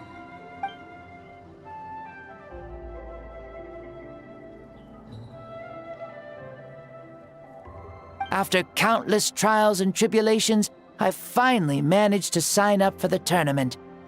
But then, I ran into a girl who claimed to be a fitness coach. She insisted that my muscles weren't up to snuff, and made me do twice as many warm-up exercises as everyone else. Oof, you guys in the future sure have it rough. Well then, what's next for you? Oh, what a great question. I was just about to get to that. You're a pretty considerate gal. So, I do have a small wish that I haven't been able to fulfill. I managed to participate in the pilgrimage, but alas, my potential is restricted by this form. It sure would be nice if I could show everyone what I could actually do. Why is he stealing glances at us like that? Well, now that I've said it, care to help an old man out, hero?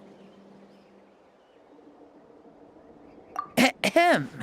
See, I was also quite the formidable warrior in my time. Surely a match for Mavuika. I mean, I was the first Pyro Archon after all.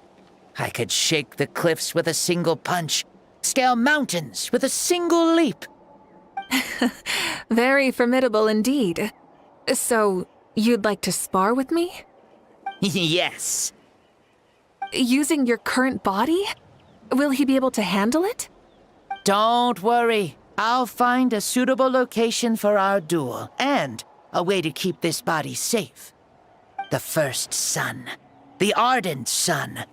This star is a flame, burning with a passion that will consume all. From the moment I first saw you, I knew you to be a true warrior, just like me. Surely you shall not refuse me this battle, O inheritor of my ancient name, the burning sun, Kiongozi Mavuika. I accept. Brilliant.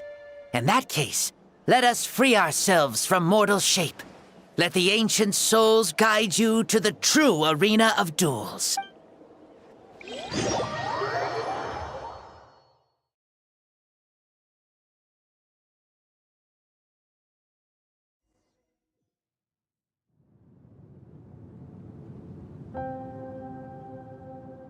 What is this place? Is this a temple of the spirit? This is the land of the sun, created by my soul. Only the sun and those blessed by it can survive here. Me, you, and you. The sun, the other sun, Blessed One 1, and Blessed One 2. We've been blessed by the sun? The sun will remember the most virtuous stars. You are hope itself, the most radiant, most important friends we could have. We have invited you here, so you may witness the clash of suns. Huh, I see. We've manifested in an almost fully spiritual, consciousness-like form, removing the limits of our flesh. That's right. As I said, I knew you to be a born warrior the moment I laid eyes on you. But there are two forms of human strength, that of the body and of the spirit. The great Xbalanque, impressed upon a child's body, found less than a third of his original strength available to him. In that form, I'd lost my strength of body. But here, we meet as our true spiritual selves. In this place, even a child may shake heaven and earth due to the great soul within. What makes a true hero? Someone strong of body, or strong of mind, or must one be strong in both to surpass human limits? Which of these are you, Mavuika? Well said, Xbalanque. Let us prove our mastery of both strengths through this battle. To Natlan, to each other, and to the rest of the world. You and I both know we'll never meet a better matched opponent. Indeed, that's exactly what I've always wanted. As a citizen of Natlan, as the Pyro Archon, as an opponent from across the millennia, and a friend whom you never had the chance to meet. Let us have a fair and honorable duel.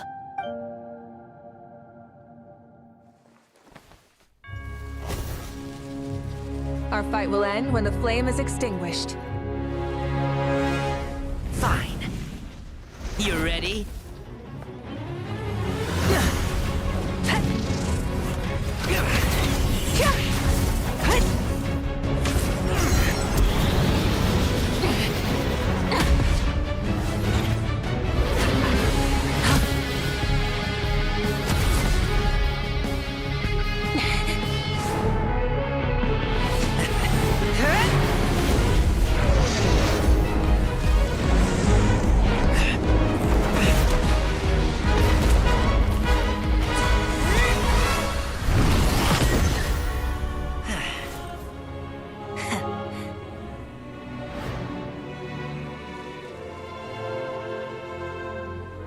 No.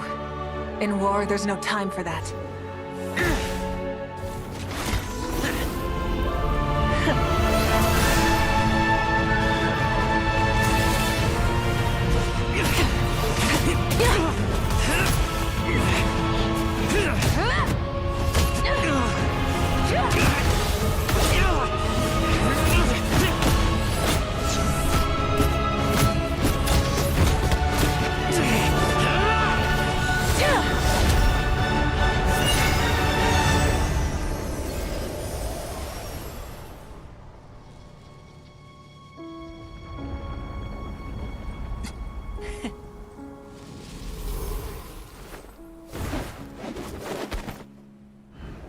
The fire's out.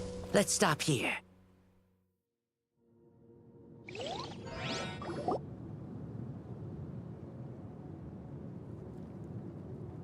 It was a great fight.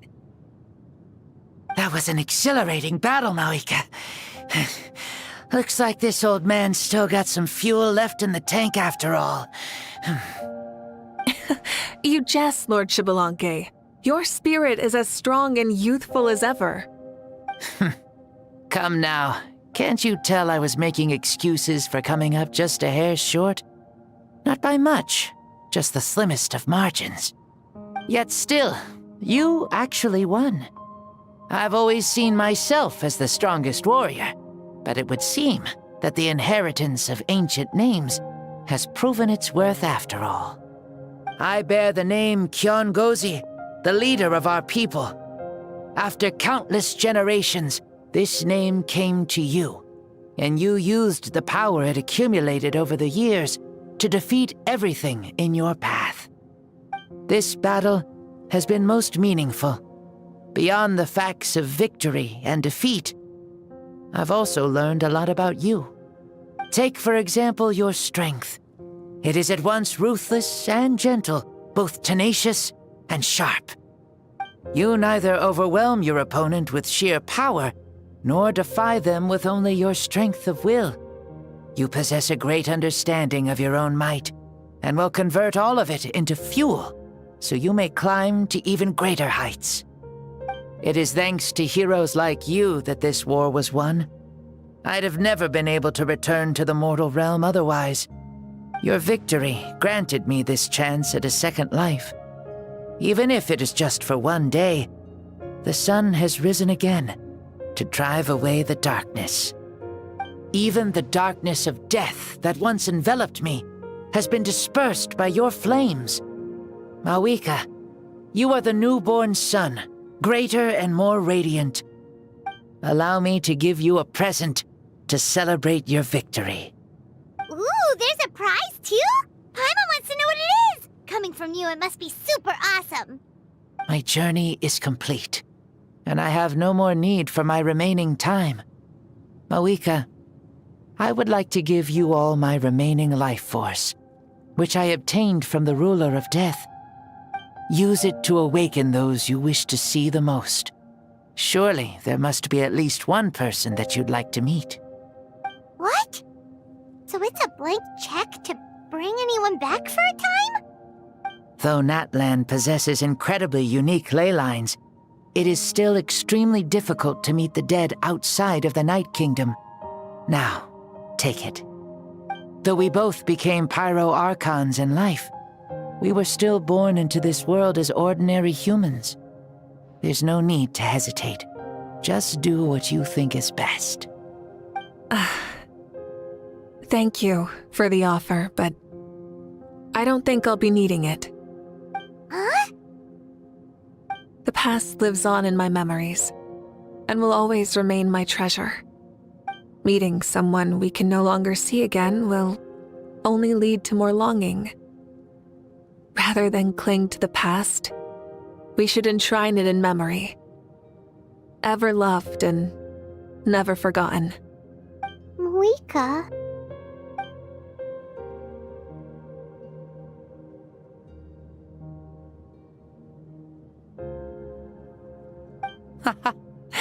They were right. That's exactly the sort of person you are. They? Your parents, sister, comrades, and friends. Those who walked with you, and those who left you behind. Those who crossed blades with you, and those who prayed for your safe return. Each and every one. Mavuika, has one granted the special privilege to return, I can sense them calling for you, and watching over you from within the distant winds. Dear Mavuika, our esteemed Archon, leader of our people, how have you been doing? We all miss you so. There are so many things we want to say to you, but if we really were to say them, they'd just be those simple, heartfelt words. The war is over, Mavuika.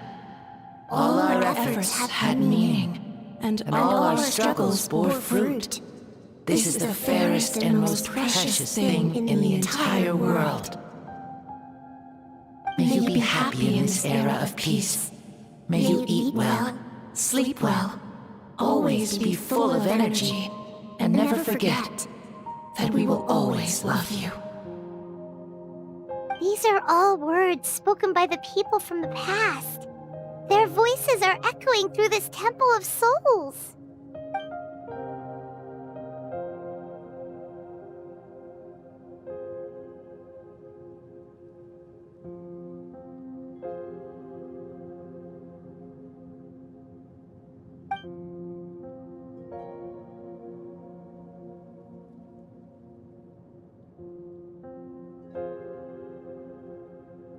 Thank you. Those who have gone before will never forget you, even as you keep all their names deep within your heart. Mavuika, my dear child, though we have ascended to Archonhood, never forget that we are still human. Live as you please, in this age of peace you forged with your own 2 hands. Why so formal all of a sudden? Seriously. Huh?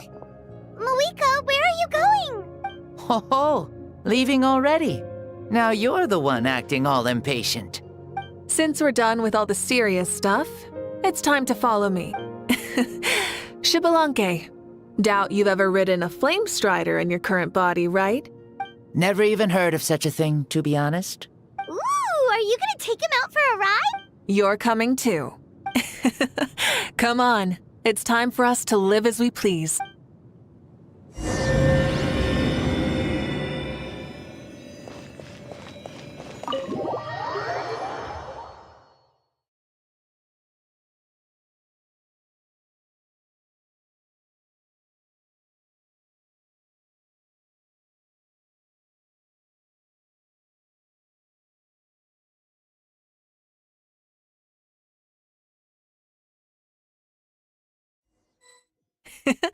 Helmets on, sit tight, and don't fall!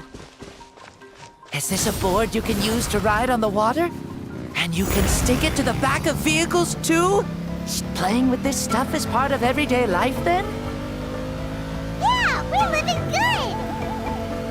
Ah, I wonder if I would have ever become Pyro Archon if we had had these gadgets around back then. I might have had a bit too much fun with them. Agreed. Good thing they were only invented after I died, huh?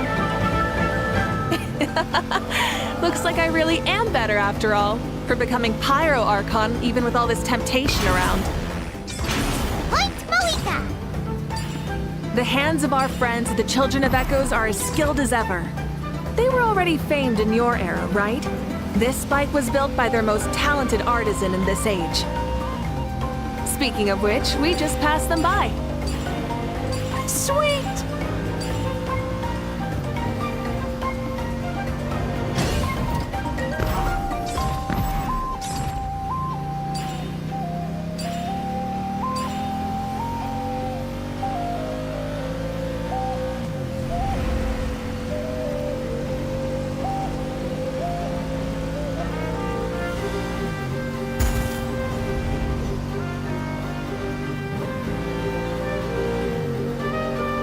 Is that Ochkanatlan? Ah, sure brings back memories. Oh yeah, that was built in your time, right? It's long become a landmark. Very popular with tourists, so I hear. They think it's a lovely place. Is that so? So that's how you all see it. Paimon thinks so too! It's especially stunning if you look at it from a spirit way. The stories of the past become things people aspire to in the future. It's just like what they say. The apex reached by those who came before will become the everyday goals of those who come after. Everything is constantly changing for the better. That's good. That's how it should be. I'll bring those words back to the Night Kingdom and share them with everyone there.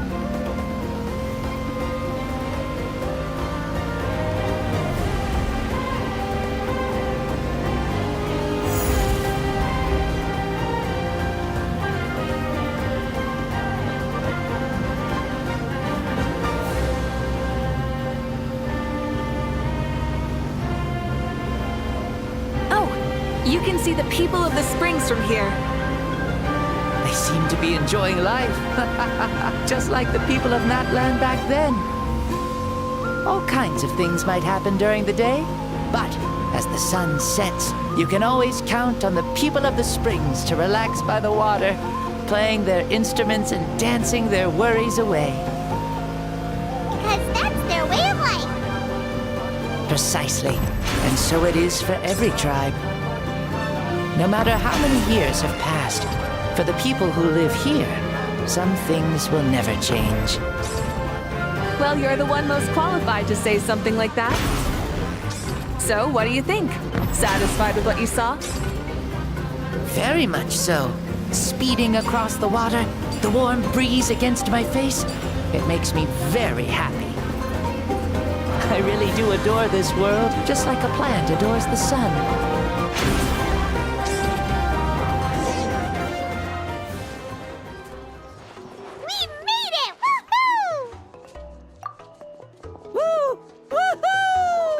Thank you, Mavuika.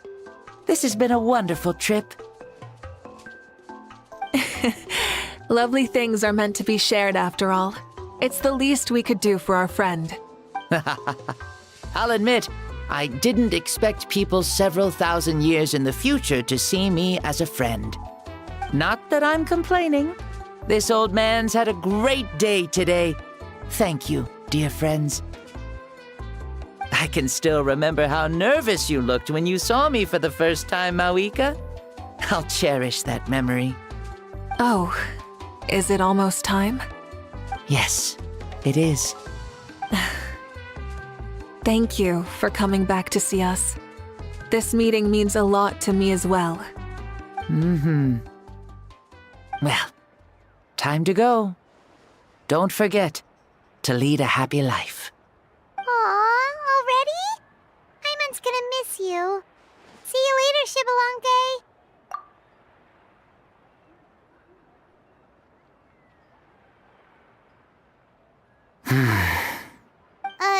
He closed his eyes. Did he fall asleep? I can no longer sense Xbalanque's soul. Well, it's gotten quite late, hasn't it? Thank you for accompanying me this whole time. Let's hurry back. You must be starving. Yes. After the end of the pilgrimage, we hold a banquet to congratulate the champion of the tournament. There will be good food and plenty of it. You guys are gonna love it. Mao Sao should be there too.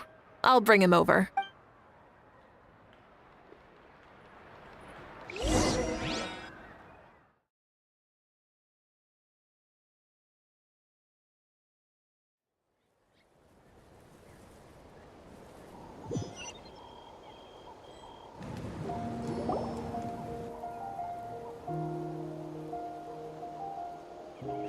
Do you think there'll still be any food left over for us? It's kinda late and all. I'm sure the feast has already started, but don't worry. I'm sure Yan-san will save some for us. She's very reliable. Leaving the tournament planning to her was a smart move. So she probably figured that we'd be gone a long time. Yeah, I told her as much too. Seems like they've prepared the thing. What thing? See that row of braziers over there? Oh, so that's what they are. They haven't been lit, so Paimon totally thought they were something else. Here, watch this. Whoa, they're beautiful! This particular kind of brazier is called a signal flame, and is reserved for those coming back late at night. The others set up an entire path using these signal flames to await our return. Those returning to the tribes must light them with their own hands. The flames will illuminate the path ahead and show the tribe that the person has made it back. Even if you're surrounded by darkness, never forget. Your friends wait for you in the distant light. Remember that feeling when the exhaustion of your journey creeps up on you.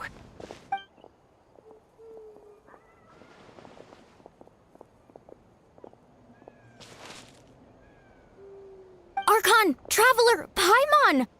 You were really gone a long time. We've already started grilling the meat.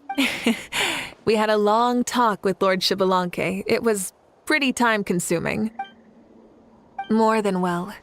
Xbalanque, he's a very good man. He far surpassed even my expectations.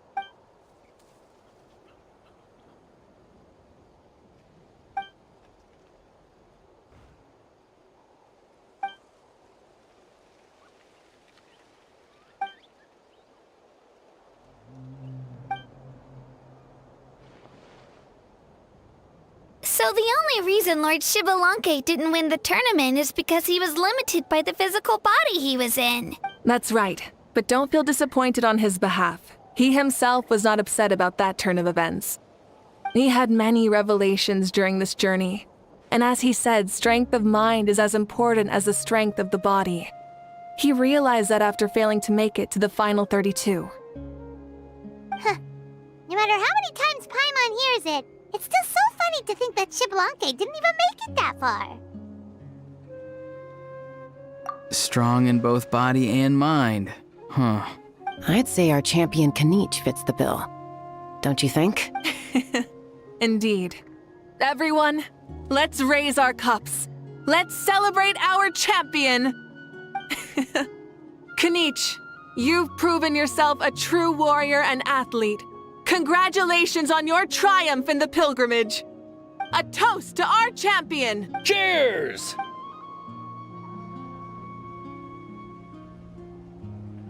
Hey, look! The kid's awake.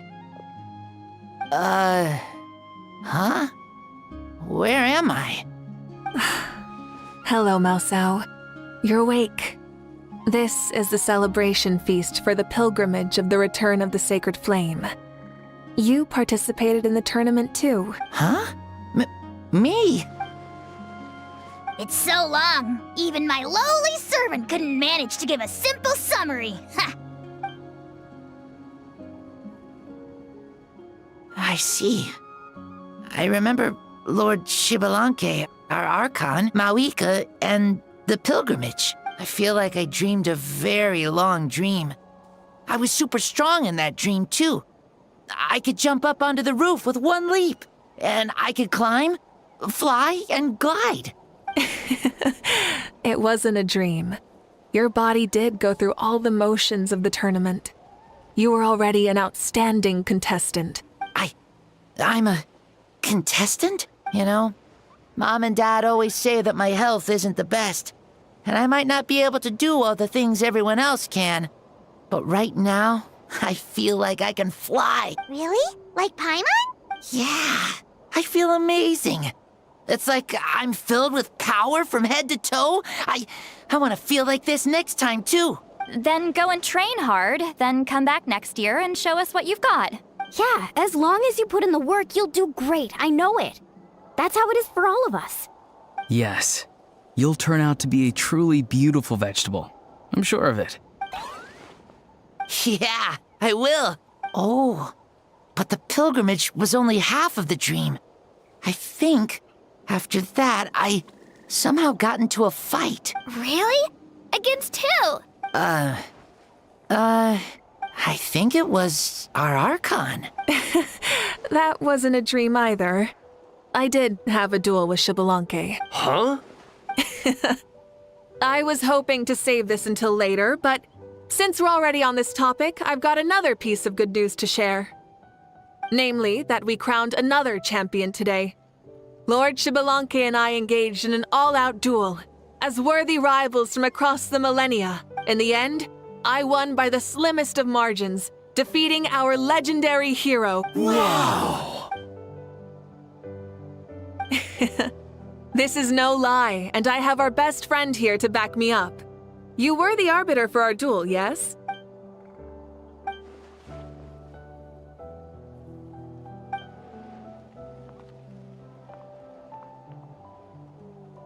Yeah! Amazing! What an achievement! Come on, everyone, let's have another toast. For our Archon this time. Very well. Acknowledge my victory, recognize my valor, and drink this wine of victory for me. Woohoo! Yeah! Today's been a super long and exciting day, yeah? Yeah. It's been quite some time since I've done so much in a day. Or felt that it's gone on for so long. Of course. Oh, right. Mavuika, the Traveler said there was something to ask you.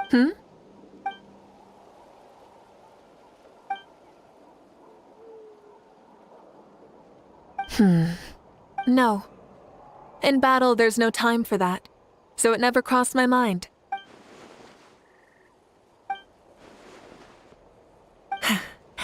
The night is still young. Cheers.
When you lose your way, gaining some altitude can bring some perspective.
I'd have lost myself long ago if I allowed myself to be led by the whispers of the abyss.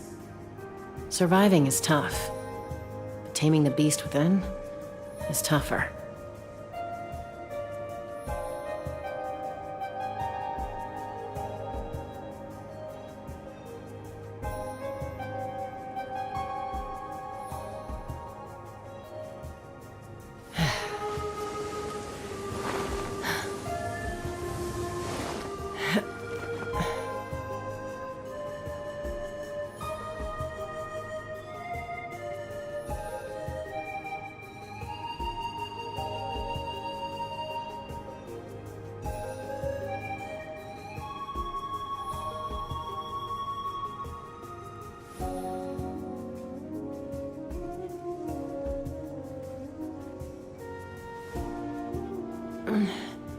I'm a little out of practice these days. Any conflicts around? I'm in the mood for some peacemaking.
it up!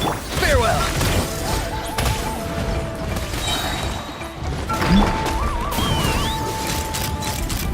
Locked on! Mozart! Locked on! Burn it down!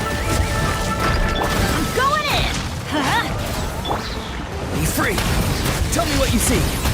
Wrath from the sky!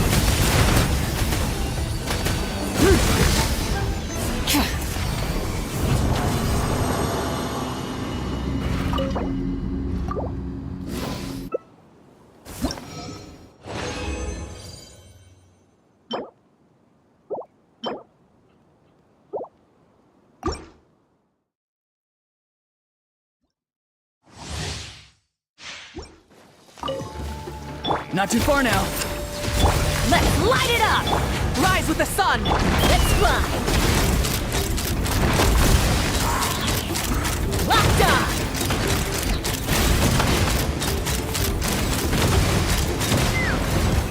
Teamwork is dreamwork! Go! You're free now! Farewell!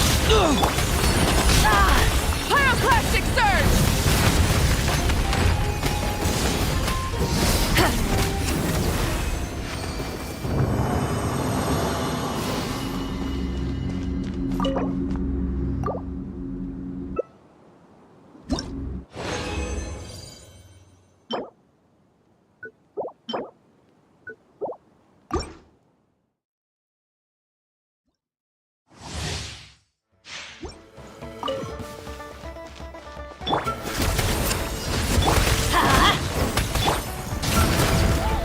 Take me up!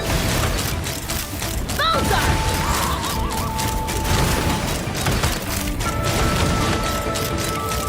Open fire! Open fire!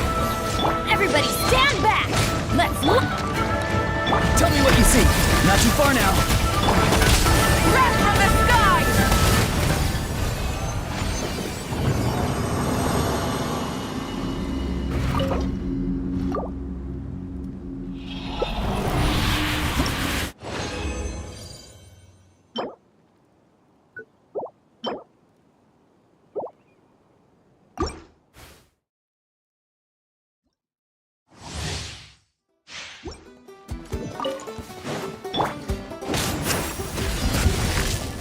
Be free!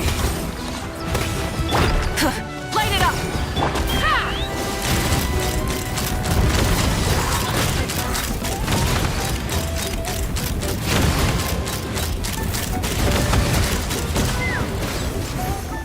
Teamwork is dreamwork! Time to say hello. Not too far now. Rise with the sun! Light of the blazing sun!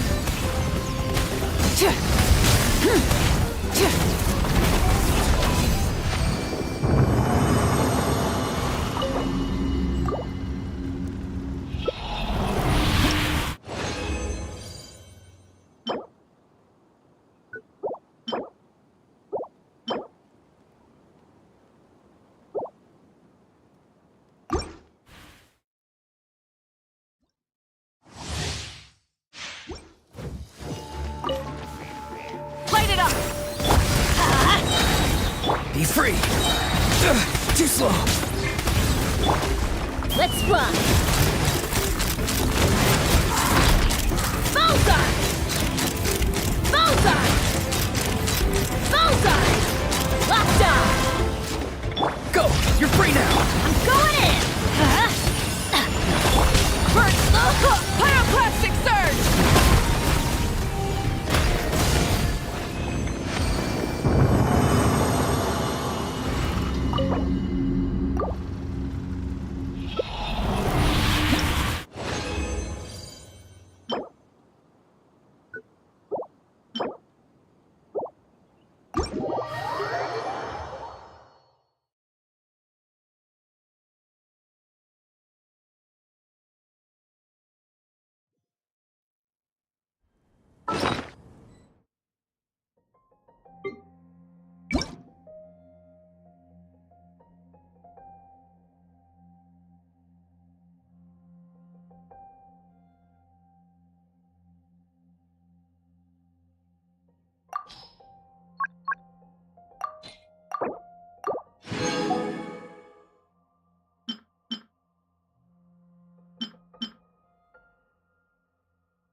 Following orders.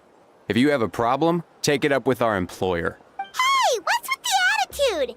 Can the Fatui even work for a private employer? This is Grudok. I hired him to be my bodyguard in Natlin. As you can see, he's not the sociable type. I'm sorry for any offense. My original plan was to hire someone from the local tribes, but a priest recommended Grudok and his squad. I was told they were capable fighters and had the time to spare, so they fit the bill. It seems like the Fatui's reputation in Natlin is quite positive. So that's what happened. Then you must be from Fontaine? Precisely! Montluçon, at your service. I work in the publication business. And you two... Wait, you must be the traveler and his fairy companion. Oh, you know us? A golden-haired traveler with a floating companion. There's no mistake. Your exploits in Fontaine have all the makings of a best-selling series. I'd be a failure of a book merchant if I couldn't recognize you. Wow, we're really famous at this point, Traveler. It's truly my lucky day. I know this is sudden, but I was actually looking for you two. You see, I have a favor to ask. So, you chased us all the way to Natlan? That's a little creepy. You'll be generously rewarded, I promise you. Well, at least he got straight to the point. Should we hear what he has to say? All right, we'll hear your request. You know the great shaman Citlali, right? I need her help with something. Yeah, but the chances of her helping a random stranger just because we asked? Yeah, Citlali really doesn't like dealing with strangers. I heard about that from other members of her tribe. But they told me if one person could convince her, it would be the golden-haired traveler. If you manage it, I'll even double your pay.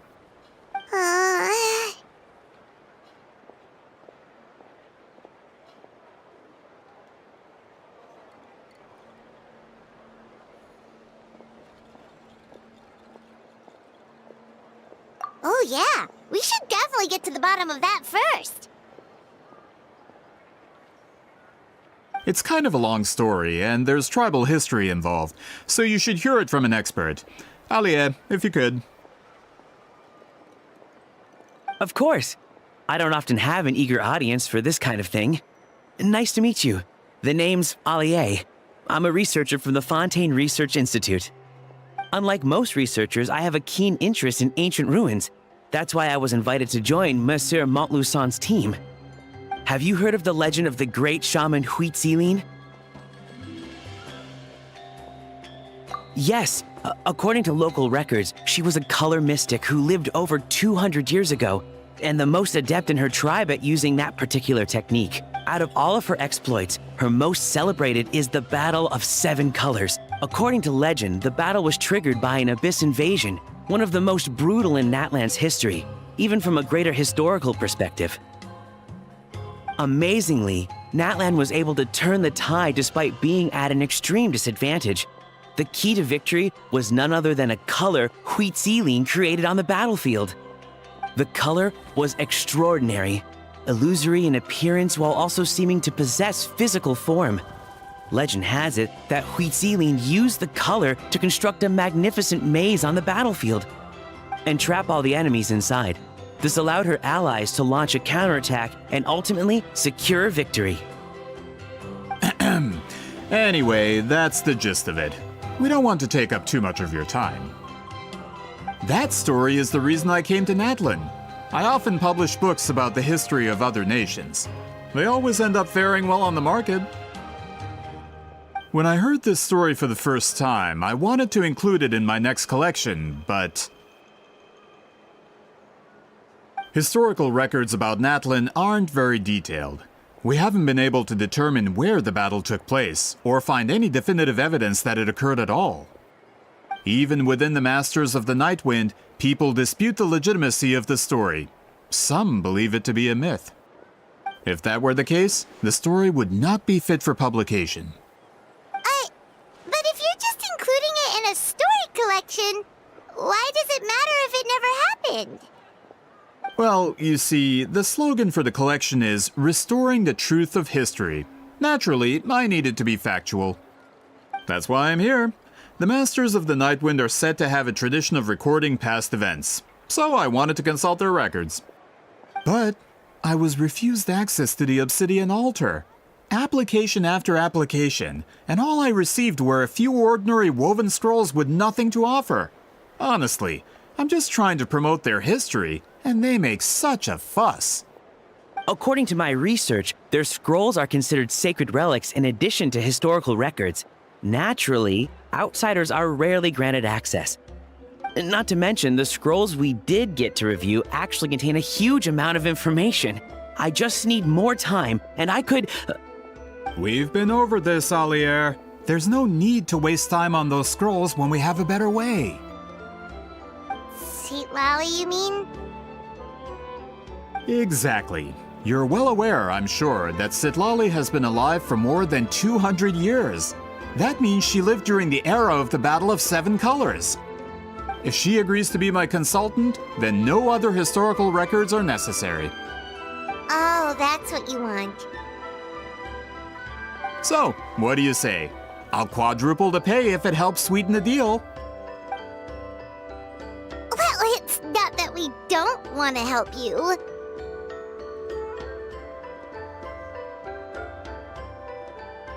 Oh, right! The duty the chief gave us has a lot to do with wheat sealing. Who knows? The Battle of Seven Colors might lead us in the right direction. Alright, we'll help you convince Citlali. Just let us do the talking, okay? Of course.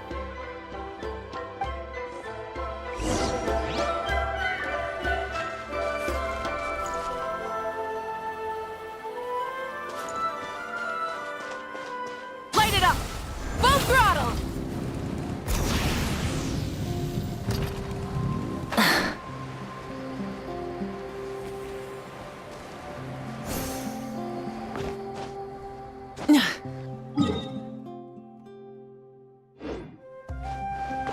Burn it down! Try and stop me!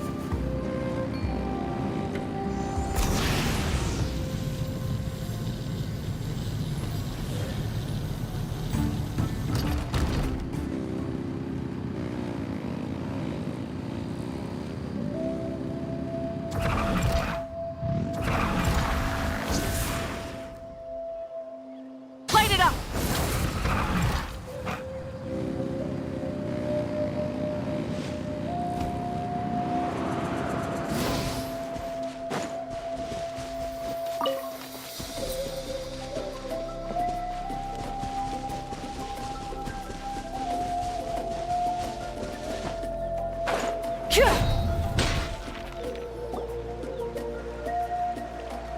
So, this is where the great shaman lives? A bit far from civilization, isn't it? I hope the person who pointed us in this direction wasn't mistaken. For someone like Citlali, it actually makes a lot of sense. Is this graffiti her work too? I wonder if it's a cultural practice. If I could just copy it down, We're here for a reason, Alier. As agreed, you two can do the talking, and we'll wait for you here. Okay, we'll go knock on the door. Hopefully she's not hungover.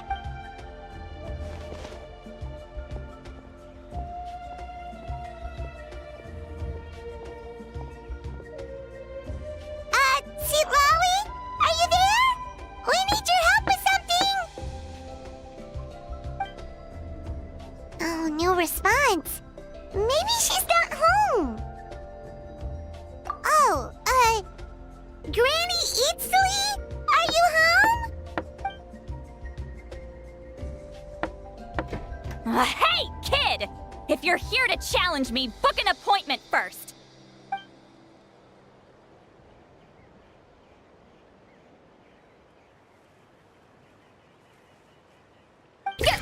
Traveler!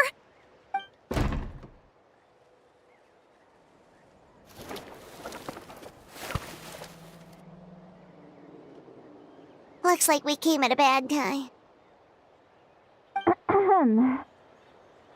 Are you still there? Just come in. We can talk inside.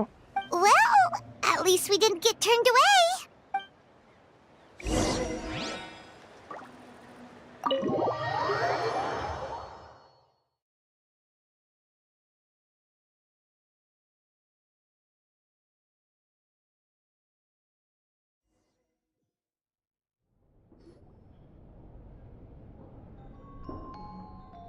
Huh. So this is where Citlali lives. I, didn't have time to fully clean up the place. Complain if you want. Menial housework means nothing to a great shaman like myself. Besides, in light novels, people who keep everything neat and tidy are always too boring to be the protagonists.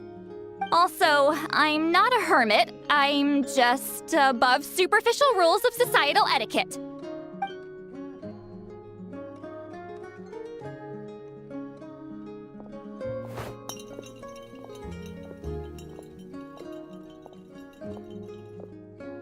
She sure does care a lot about what we think of her. Oh, and that spell I used to transfer my senses to you, you're not still, experiencing the side effects, are you? It's my duty as a great shaman to check that kind of thing. Oh, you mean when we could hear your thoughts? Nope. It's been so long, we don't have to worry about that anymore, right? Then why do I hear the Traveler's thoughts in my head? What?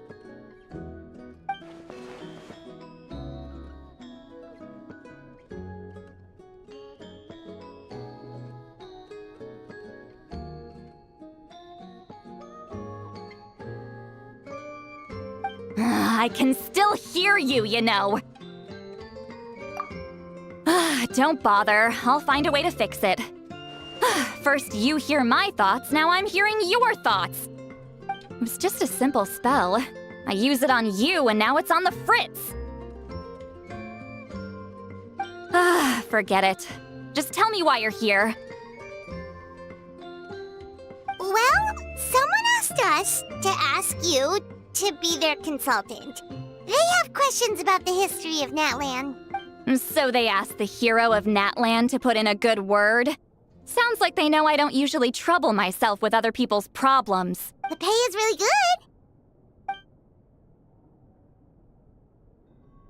good. Doesn't matter. I'm busy.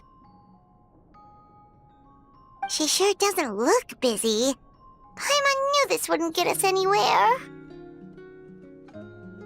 From you? Yeah! We were given a sacred duty to help your tribe weave a special scroll. Huh? So, you're the appointed ones this time? We were surprised too! After all, we have no idea how to weave a scroll like that. But with Chef Biram's help, we were able to make some progress. We still haven't succeeded, but we learned that the key to weaving the scroll is a special kind of color.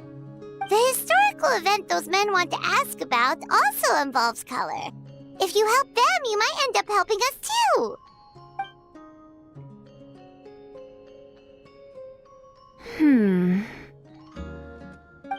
She's giving us that face again. Did Paimon not explain things clearly? I can't decide whether this twist is completely out of the blue or if it was foreshadowed all along. Does that mean you won't help us? I need to think about it. Then there's still hope. Hey, what's the holdup? Just give us an answer already. You agreed to let us do the talking!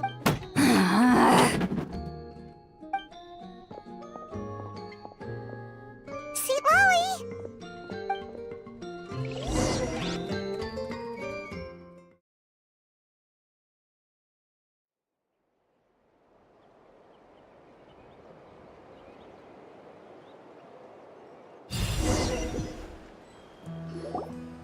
Stand down, Grudok. As your employer, if I tell you to wait, then you wait. Understood. You're the great shaman who's been alive for centuries? But you're so... Apologies for the disturbance.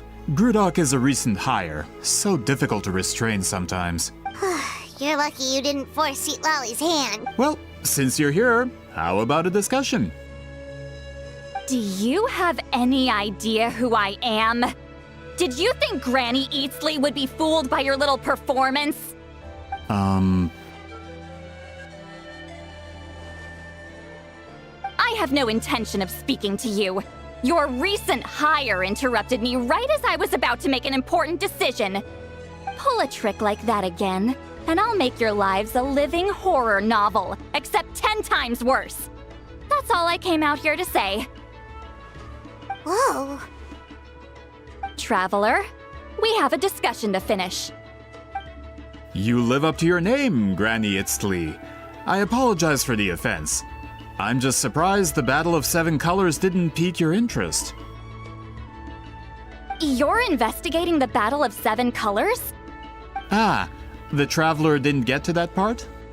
Yes, I thought the Traveler could help me convince you. But, if I'm not mistaken, you have a personal interest in this matter, don't you? I heard that the great shaman Huitzilin was a friend of yours. You two must have been close.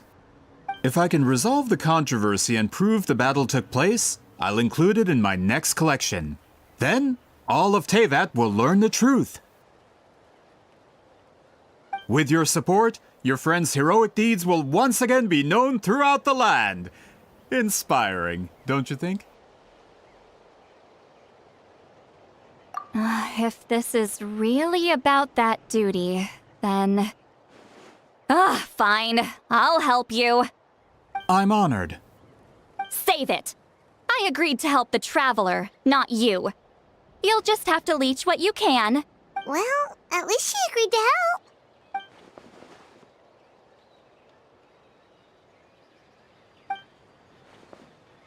Who are you calling heartless?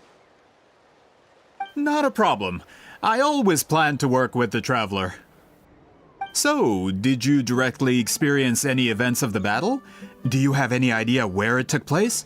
Can you think of any relics we could use to prove it? Talk at me, why don't you? Fine. No, no, and no. I did live during the same era as her, but that doesn't mean we experienced the same events. I've lived a long time, but I'm not a walking encyclopedia.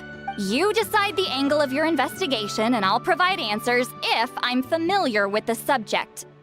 All right. Even if you didn't witness the battle yourself, you still lived through that era. Your insights are very valuable.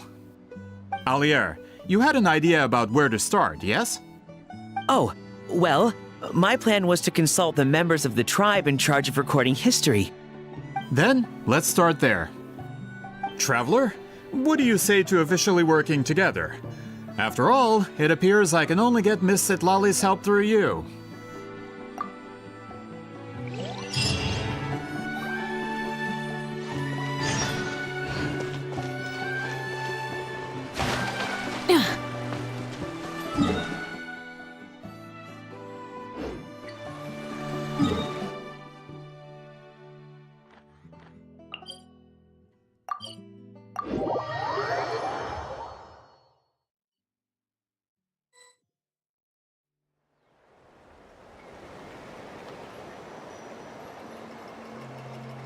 You don't seem super invested in this whole thing, Citlali. The Battle of Seven Colors is something I've only ever heard about. I know as much as anyone else in my tribe. But how? Weren't you alive when it happened? I wasn't there when it took place, and she never told me about it. That's how. But Molo-san said the two of you were close friends. The battle was legendary. Why wouldn't Huitzilin tell you about it? Close friends? More like arch rivals. Something Montlusan would know if he actually did his research. Did you see the graffiti outside my house? That's not my doing. All students from Huizilin's School of Shamanism must pass an extremely difficult trial before graduation, defeating me in battle. Those graffiti drawings are how they challenge me. Of course, none of them ever succeeded. So, after Huizilin's death, her students had no choice but to modify the requirement. Instead of defeating me, all they have to do now is last long enough. As my rival, Huizilin only had one achievement that surpassed my own, and that was the Battle of Seven Colors.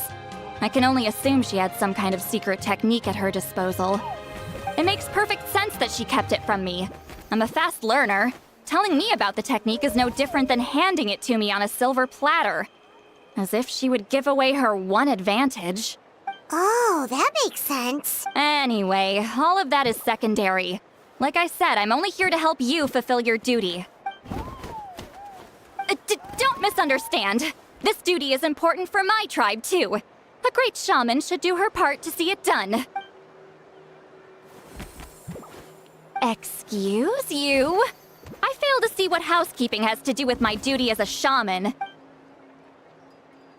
Why is it that you're the one whose thoughts are exposed, but I'm still the one suffering? I need to get to the bottom of this. Excuse me, great shaman, but we have a situation over here. We could really use your help. Okay.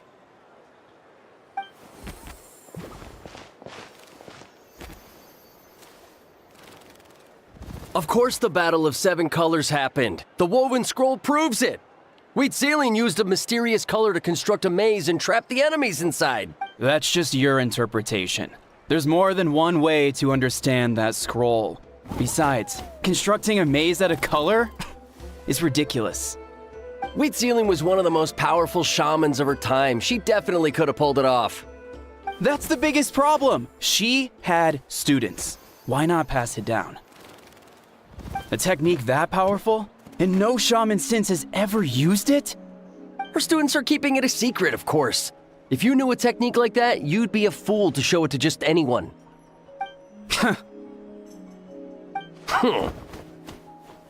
Oh, I didn't mean to cause an argument. I just wanted to ask, is there anything we can use to prove the battle took place? Of course it took place. Why would you need to prove it?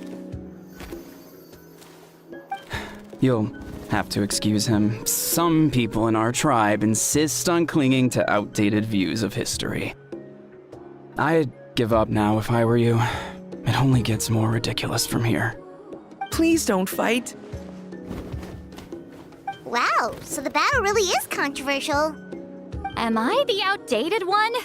Kids these days can't find anything better to argue about? These arguments are precisely why I hesitate to include this story in my collection. Neither side was able to offer anything useful. What should we do?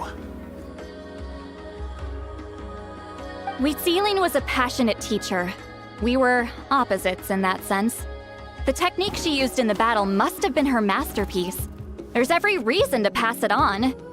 Still, if the technique is powerful enough to single-handedly stop an invasion, it also makes sense that her disciples would keep it a secret. We should check with the students from her school. If we can confirm the technique exists, we can deduce certain things about the battle. But as far as I know, most of the shamans from her school occupy high positions in the tribe. Not the type of people outsiders like us can speak to on a whim. Right. The obsidian altar is off limits to you. But, if I go... Is there a problem? Most of Citlali's students are respected priests in the tribe. But that means they had to go through me. Or try, at least. I, of course, humiliated them from a young age. Those who hold the position now are the ones who lasted long enough before I wiped the floor with them. If I show up without warning, they'll run for dear life. That's not gonna get us any answers. Yeah, Paimon can see it now. Hey, don't jump to conclusions. That was just a metaphor.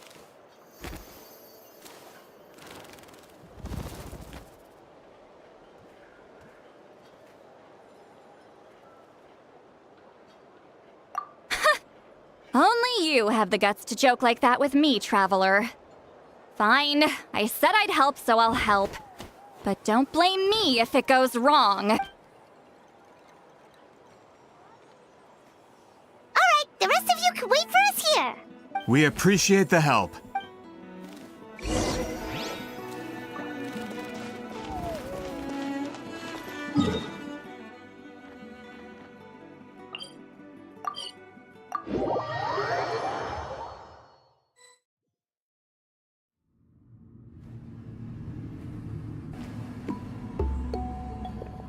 Oh, are you in the middle of a ceremony?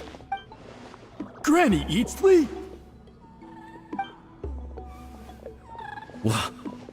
What is she doing here? Did some coward not show up after challenging her to a fight? Or is she here to officially take over the tribe? Whoa. It's like they really do see her as some kind of tyrant.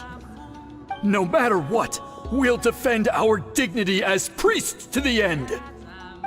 You talk a big game for someone who lost to me the most out of the entire priesthood. What? All I want is to ask some questions. So, you're here to interrogate us?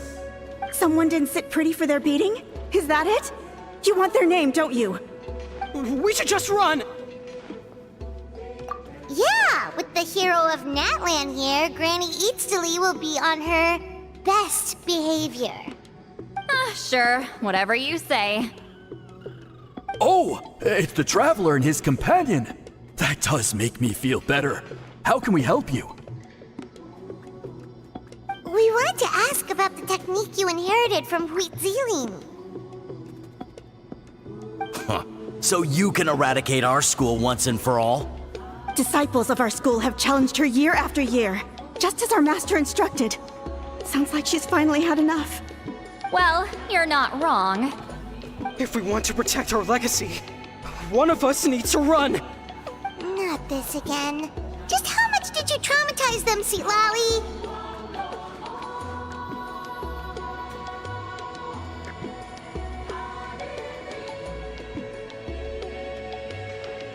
Hey! You can't just say whatever you want just because it's in your head. I'm Granny Eatsley. A mere mention of my name and kids burst into tears. Love and respect? No one has the guts for that. You know what? Forget about your duty. We really need to fix this mind-reading situation. Sorry to disappoint, but if you're here to question whether we're qualified to inherit our master's legacy, we're not going down without a fight. We're not getting anywhere. What should we do, Traveler? Huh? Oh, it's you. Elder Tlapo! Oh, we must have disturbed your meditation. Our deepest apologies. Please forgive us.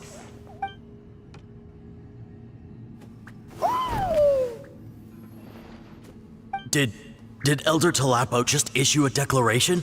From what I can tell, in a single word, the message was... friend? Is Elder Tlapo telling us to treat Granny Eatsley as a friend? That's not possible, is it? Oh, you forget yourselves, my friends.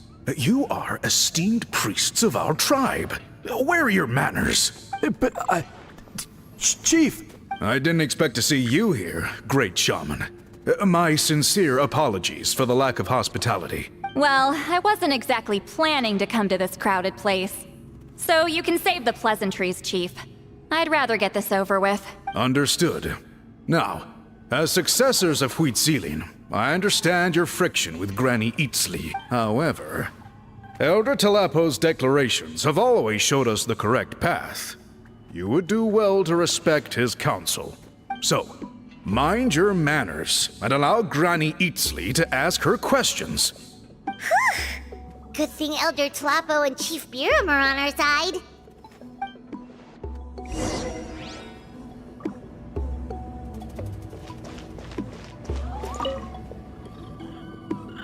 Hi there, Elder Tlapo!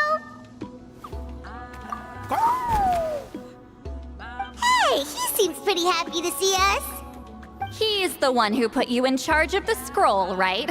Yeah, Elder Tlapo appointed us to the task. Elder Tlapo, huh? He's still Claw to me.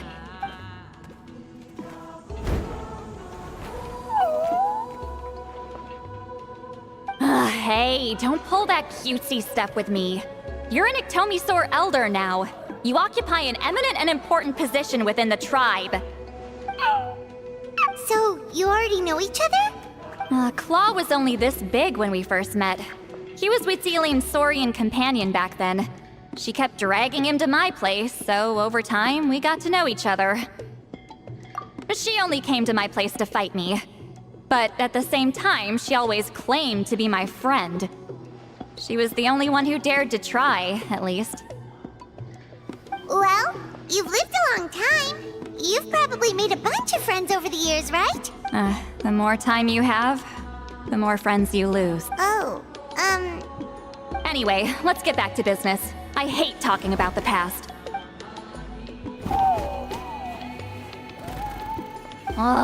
200 years and you still haven't given up, Claw? I still haven't made up my mind, so you should head back. Traveler, Paimon, let's go.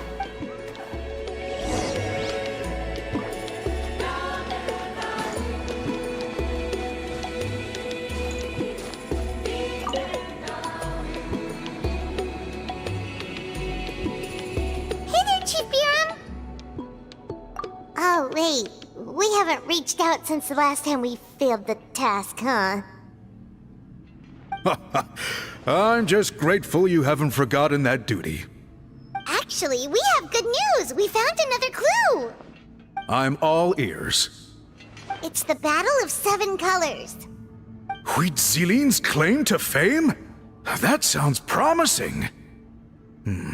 But the battle took place hundreds of years ago. An investigation is bound to be difficult. True, but Granny Citlali promised to help. Is that so? I've tried seeking her help in the past, but I never managed to coax her out. You should cherish this opportunity. Hey, don't complain! None of the previous chiefs succeeded either. Forgive me. That wasn't my intention. It was a comment on my own failings. Paimon said you've been trying to figure out how to weave the special scroll. It is my duty, great shaman. Why bother? The scrolls always end up completed on time. So what's the point of figuring it out for yourself? If I may, this task concerns the history of Natlan as a whole. And in many ways, history is the memory of a people. Memory is sacred to our tribe. I'm sure a great shaman understands that better than a humble junior like myself. Something this important cannot be left to baseless rumors. I know you don't concern yourself with the daily affairs of the tribe, Granny Citlali. Even so, as a priestess, I trust you wouldn't leave something like that to chance. I get your point. Of course, the one time I wish you could read my mind, it doesn't work.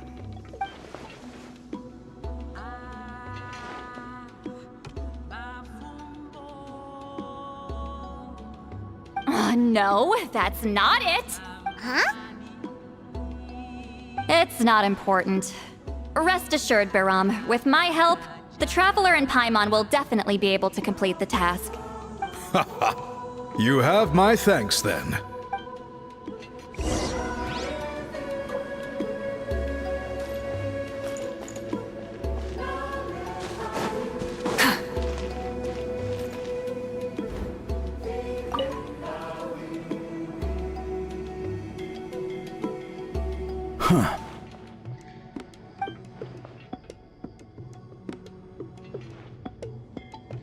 So are you here to test whether we're qualified to inherit Master Huitziline's legacy? You've already been tested, haven't you? Well, frankly speaking, I don't think any of you are qualified. But that's not why I'm here. All you need to do is be good and answer my questions. Fine. Ask away. You've heard of the Battle of 7 Colors, right? Of course. It's our master's claim to fame. An immortal legend inscribed in the very history of our tribe. Then I'm sure you know there are those who question whether it actually occurred. I did hear people arguing about that the other day. It's disgraceful. How can they question something like that? It doesn't surprise me. Natlan has had more tourism lately. A lot of people have started getting strange ideas after interacting with Outlanders. After all, everyone who took part in the battle has returned to the ley lines. Without witnesses, it's hard to refute detractors. Well, it just so happens the questions I want to ask are directly related to the legitimacy of this battle. Listen, we know you were rivals, but do you really have to question her legacy? You think she's like you? Someone who can't survive a little scrutiny? No, of course not. Then let me finish. During the battle, Huitziline most likely used a technique powerful enough to turn the tides of war. I'm sure she was very proud of it. Proud enough to pass it on to her disciples. So, which one of you inherited that technique?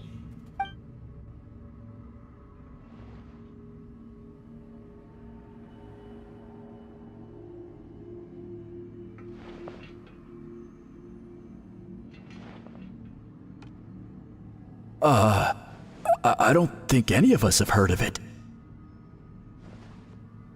Listen, I'm not trying to take it for myself, so be honest.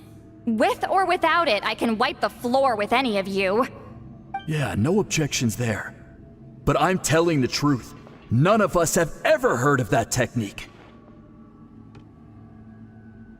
Gah, what's wrong with her? Why would she let it go extinct? Master's body of work is massive. No one student could hope to learn all her techniques. Mastering just a few already takes a lot of effort. Master had no choice but to recruit many students, split up what she knew into different portions, and pass it down through various individuals. So even though we see ourselves as representatives of Wheatzilian's school of shamanism, what we know isn't the sum of her legacy. Actually, I know of a shaman family that inherited some of Master's techniques. The family fell on hard times and lost the right to the priesthood. Still could be worth a shot. But if they inherited Wheatzilian's secret technique, shouldn't the family be thriving? Well, it's the only thing I can think of. All right, give me their address. I'll mark it out on your map. To be honest, I'm not optimistic about the future of this investigation. That's because the request came from you. You don't know the power of your own words, do you?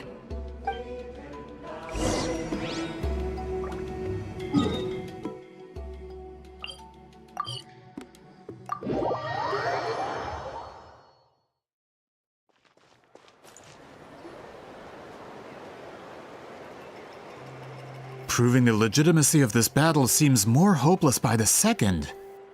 Nothing we can do about that.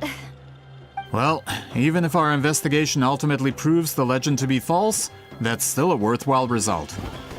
Although I'm here for business purposes, I have a personal interest in this as well. I'm drawn to matters of historical truth. That's exactly why I chose to follow you, Monsieur Montluçon. Listen, I'm just updating you on the situation, not asking for your opinion. I don't really care whether you continue your investigation. And Traveler, you came to me for help with your scroll weaving duty, right? You thought looking into the Battle of Seven Colors could give you answers. That's understandable. But based on our progress, I'd say this is a dead end. Instead of wasting time, you might consider taking a different approach. I'll try to think of another way to help you. Respected Traveler, let's not forget about the compensation I promised. You shall have it in full. Extra, if that's what it takes. What makes you say that? Yeah, based on what you've told us so far, it kinda seems like there's unresolved tension between you two. You think so? She claimed to be your friend, but picked fights with you non-stop, and never told you about her biggest accomplishment. By figuring out the truth behind the battle, maybe we can finally help you get closure. Closure? I'd say we're 200 years too late. But fine, if you want to keep investigating, be my guest. Ah, that's wonderful news. All right, let's go visit the shaman family.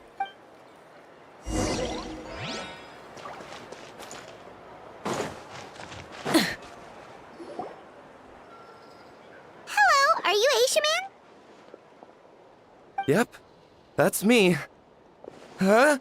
Granny Eatsley? Get up!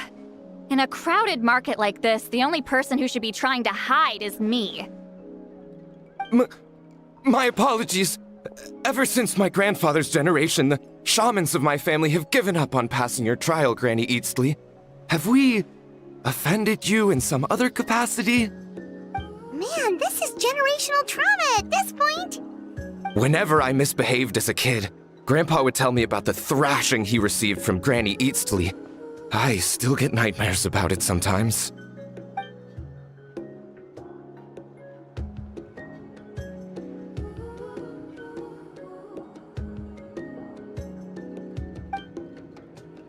Hey, don't get any funny ideas. This was your idea, remember? Keep asking your questions. I'm going to find somewhere quiet to wait.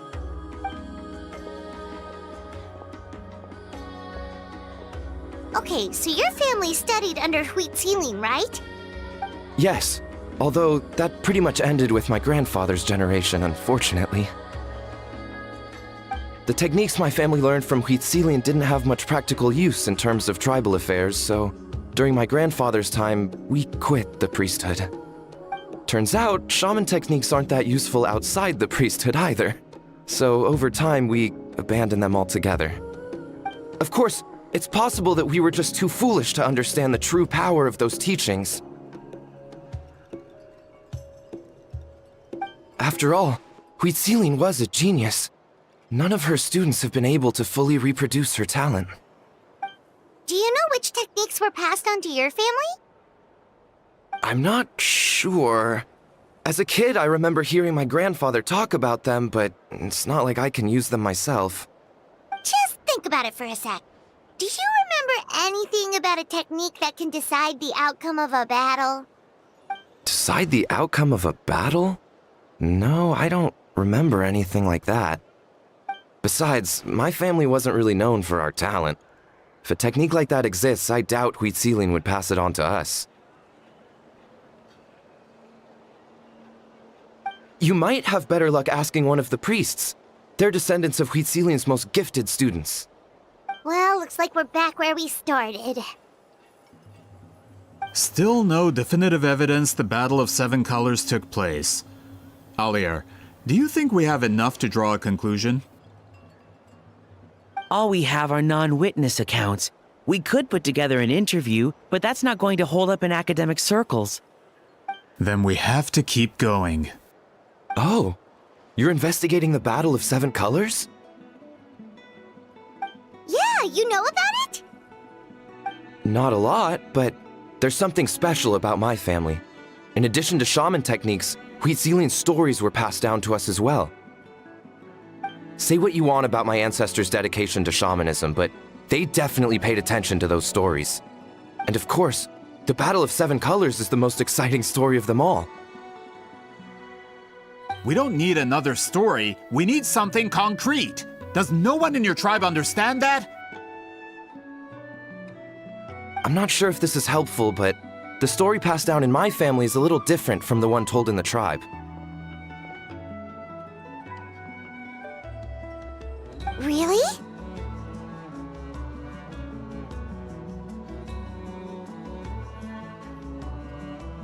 Well, it's Huitzilian's personal account of the events, so it's a lot more detailed. For example, in the version I heard, the battle took place in a location known as Chico Mostuk Cave.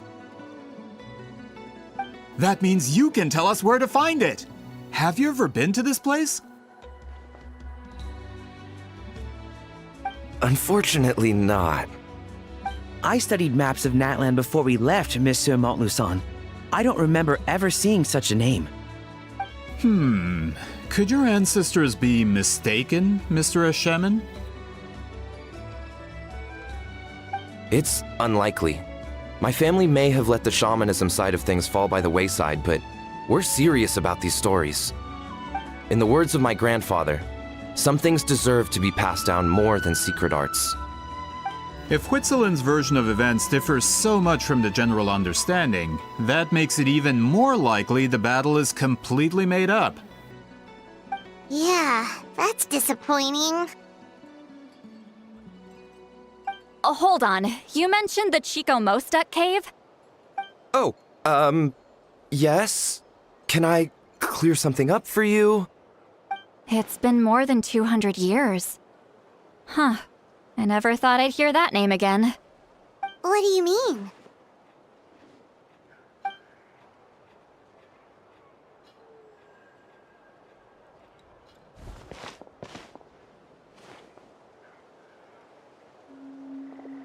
That location is now known as the Valley of Fog.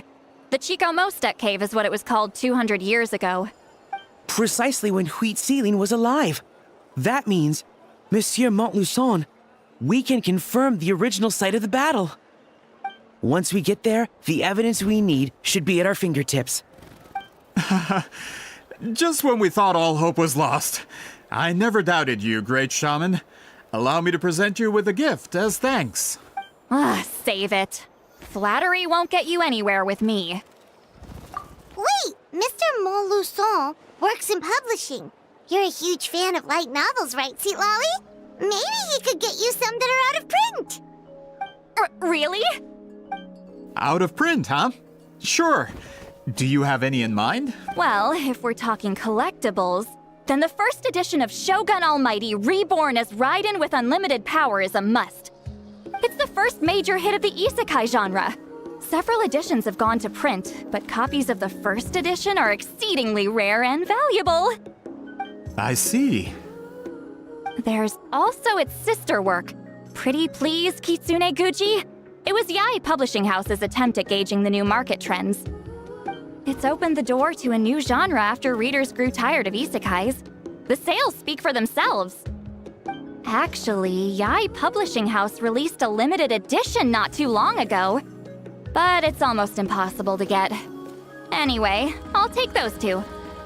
Sorry, I'm not sure I caught all that. What were the titles again? Reborn as Kitsune Guji? These two titles are among the most successful and well-known works in the entire industry. You're telling me, as someone who works in publishing, you've never heard of them? I'm a merchant from Fontaine, after all. Regarding this particular genre from Inazuma, I'm afraid I lack your level of expertise.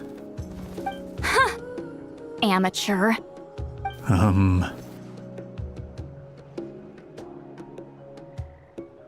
Of course! Sounds like a perfect arrangement.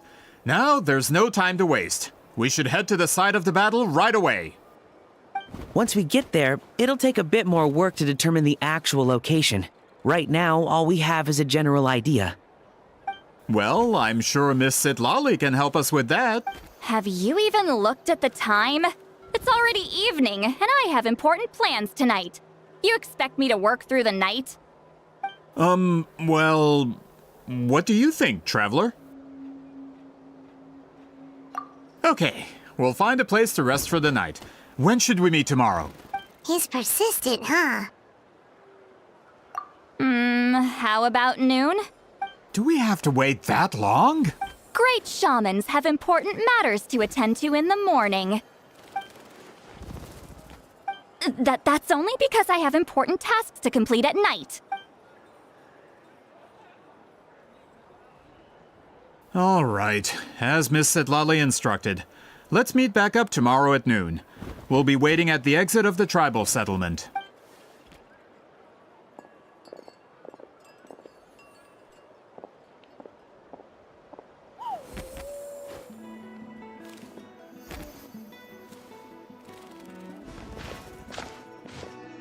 Sorry, I just wanted to ask, is Granny Eatsley satisfied with my answer? Yeah, of course. You really helped us out. Oh, good. I'm glad I didn't offend her somehow. You're really that scared of her? To be honest, Granny Eatsley almost never interacts with ordinary tribespeople like us. Everything we know about her comes from rumors. She's a powerful shaman who's lived for over 200 years. As a great hero, you're probably the only one who isn't intimidated by her.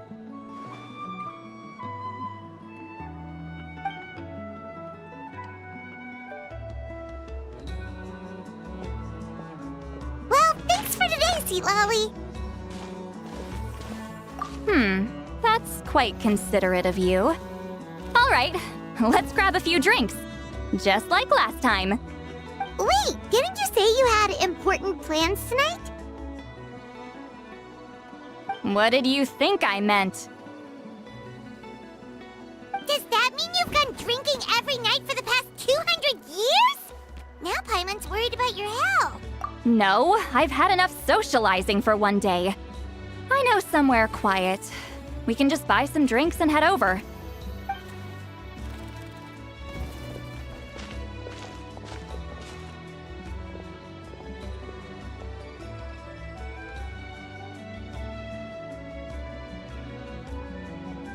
Which will also give us a chance to solve the mind-reading issue. Considering the necessary spell work, I'd rather do it in private.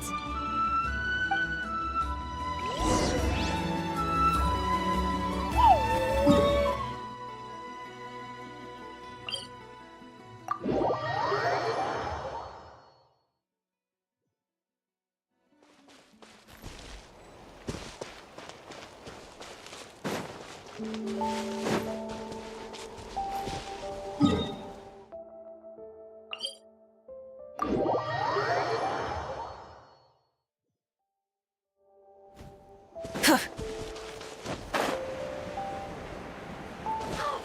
it down!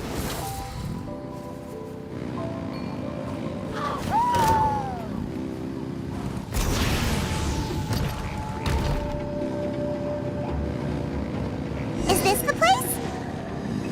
No, further up. Further up?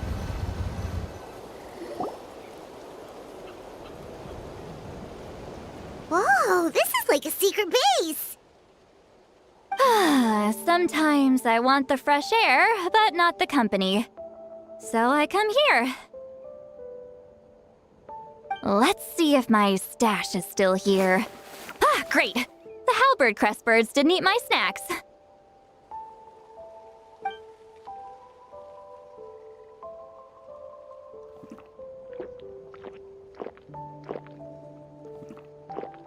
Now for the mind reading issue. Give me your hand. It might take a little longer, actually. I just need to share my senses, make a clean break.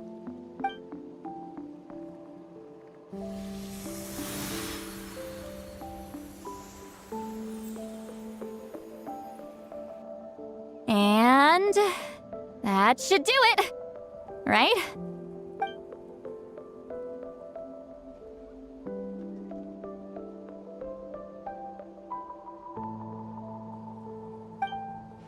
You're not wrong. Hold on. Why do I still hear you in my head? Oh, did I not separate our senses completely? Maybe using my palm isn't enough? Close your eyes.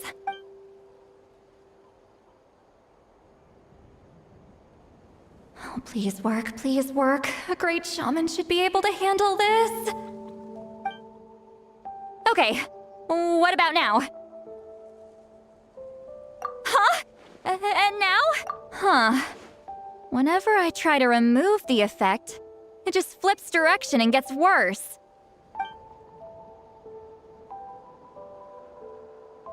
That was just to help with the spell. Ah, shoot. I still hear you.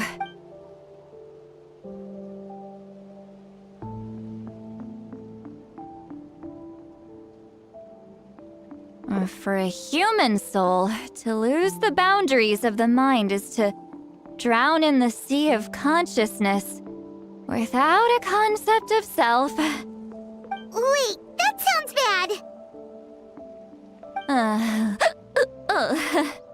I read that in a light novel. When it comes to the real world, I think it's pretty accurate. Is Citlali drunk? She's not making much sense. Anyway, we'll just have to leave it for now. Hearing the Traveler's thoughts isn't that bad, right? You should just tease him. That's what Paimon would do. It's just... I'm not good at this. I'm not used to being close to people. Sorry, I said we could be friends, but I guess I'm not ready. I'm used to being Granny Eatsley. Someone intimidating, someone people are scared to approach.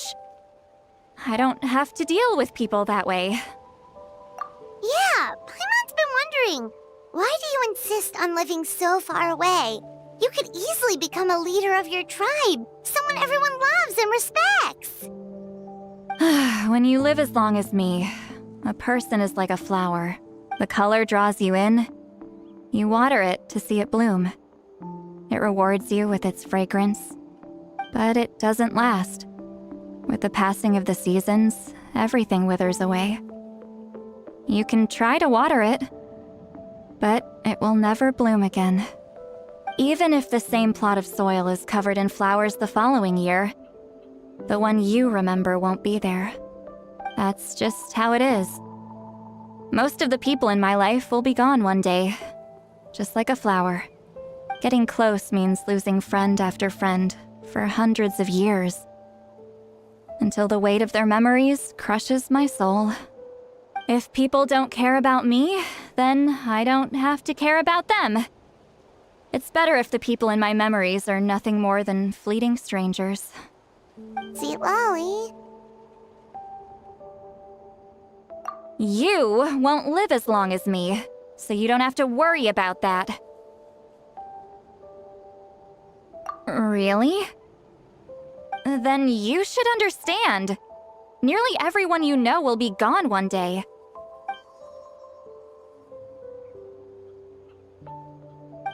Traveler?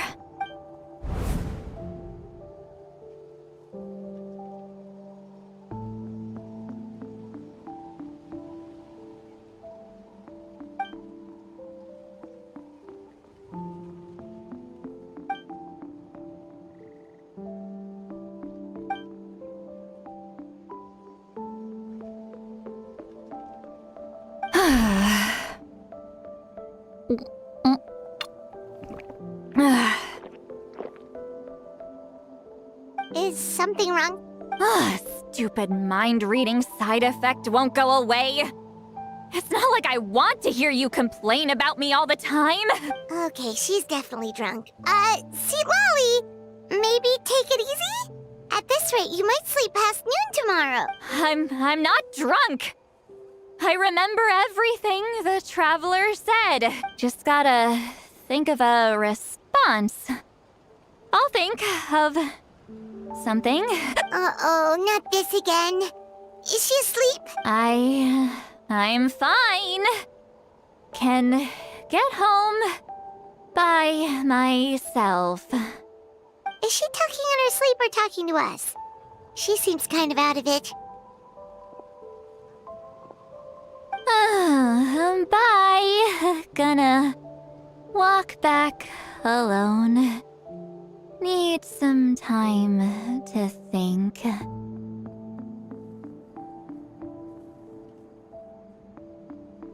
right.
This should be the place we decided to meet yesterday.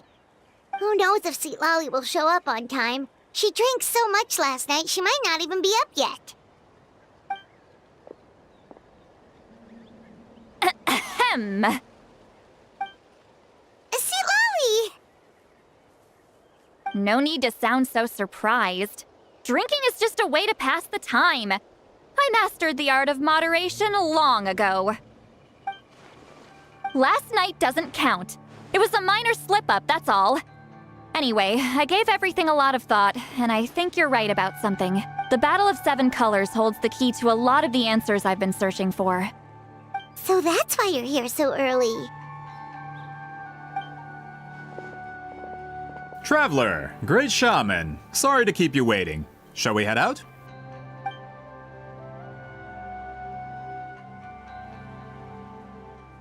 Just follow me. I'll confirm the location myself. Of course.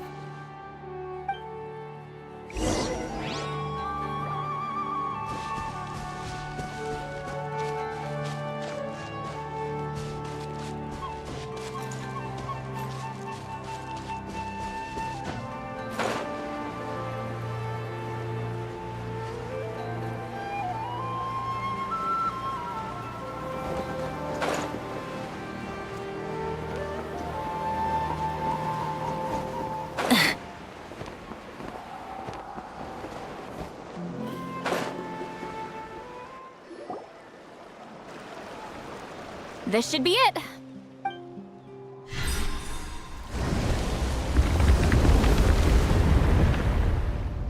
So the battlefield is inside this place.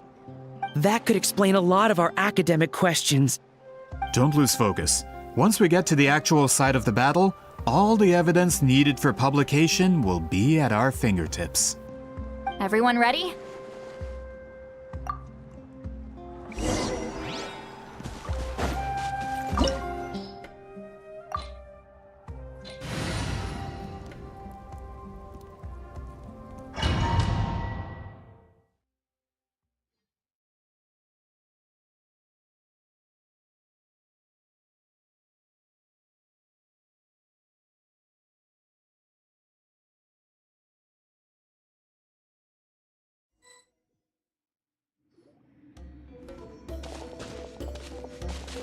So the Abyss invaded through a cave like this? When the Abyss first began to corrode the ley lines, they took every opening they could get. All the items here should be useful for our research. You're not to touch a single one without my nod of approval. I don't support invasive excavation techniques either. Ah, of course. I'll defer to the experts on this matter. Well, shall we continue?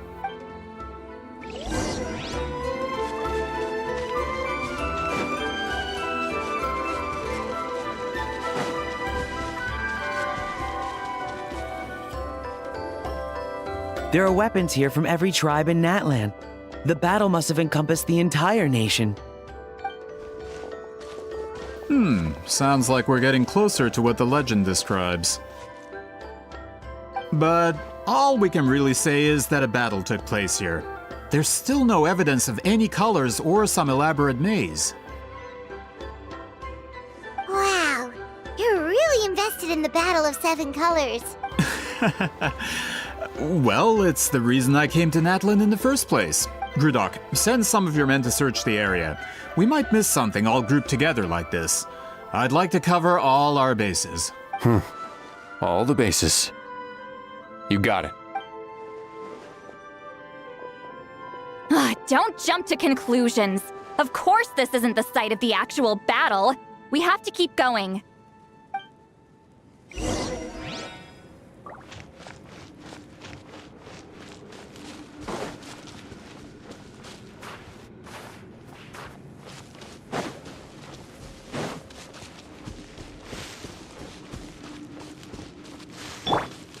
Not too far now. Light it up! This wall is in our way! I might have an idea. Traveler, try removing that sphere.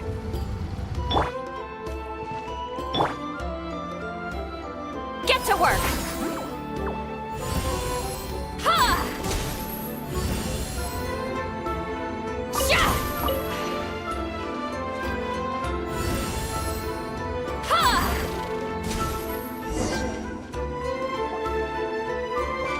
Whoa, we passed straight through! What was that? Some kind of color magic?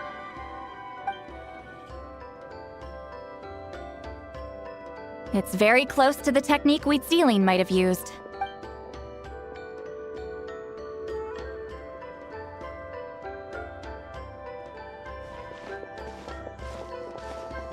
That's it? Doesn't quite compare to the scale described in the legend. Still, what a terrific archaeological find. Enough chit-chat. We should keep going. The deeper we go, the more we'll find.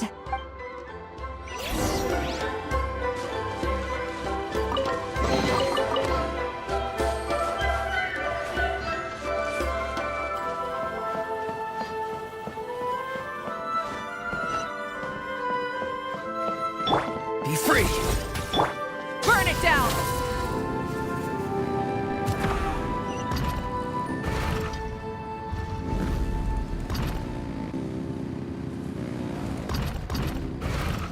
Hold on.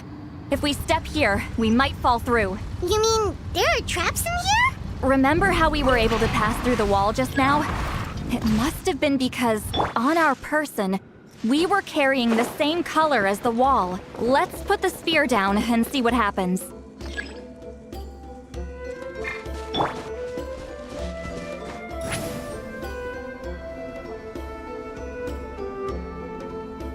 Whoa, you're right.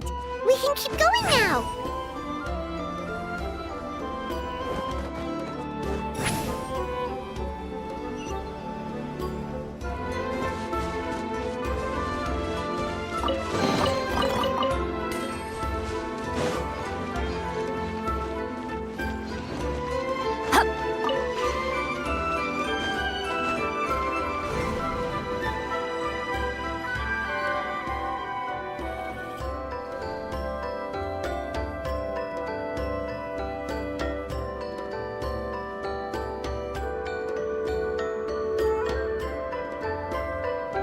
Wait, what was that? What is this place? Look! A maze made of colors. It's real. I can't believe it. Hold on. The quality of this space. This isn't reality. It's a realm of memory. Huh? No. This is a space constructed using memories as a medium. The principle is similar, but the two are not the same. Correct? Citlali? What? No. It's just a trace of her consciousness left behind after creating this space. Friends, this is my question to you. What is our strongest weapon against the Abyss? In my opinion, it's memory. After all, is it not after losing the capacity for memory, love, and compassion that our enemies fell to the Abyss? That is why, with our memories, we possess a power the Abyss cannot hope to match. I have discovered the perfect medium for us to wield that weapon. You know it as color. The more cherished the memory, the more vivid its color. As memories disappear, their color fades first. That is why color is the best vehicle to wield the power of memory. Guided by vibrant colors, your capacity for memory is what will allow you to navigate this maze. Without that capacity, enemies will fail to cross the barrier in front of them and be trapped here for eternity. So, be brave, my friends, and march forward. Any ideas, Citlali? Sounds like she left a tutorial. Not surprising. She always did have to handhold her talentless students. Follow me.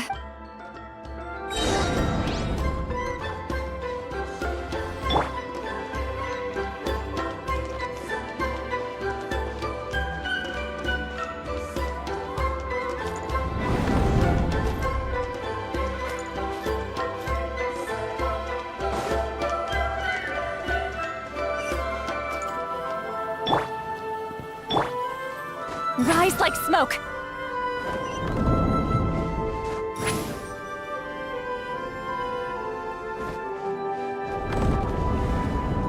There are monsters here too? Abyss creatures. Likely trapped here for some time. Looks like a few monsters made it out of the battle all those years ago.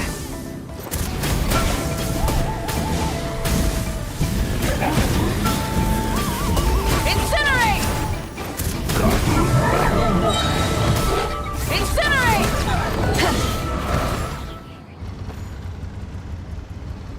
Full throttle!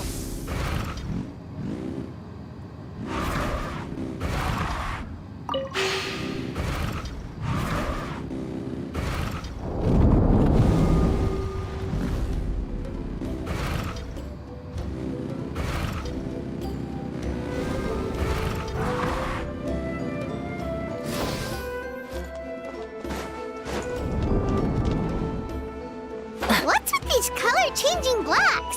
You and Citlali fell through all of a sudden. You scared Paimon half to death. Must be one of the mechanics of the maze. I'm guessing the purpose is to help allies navigate this place.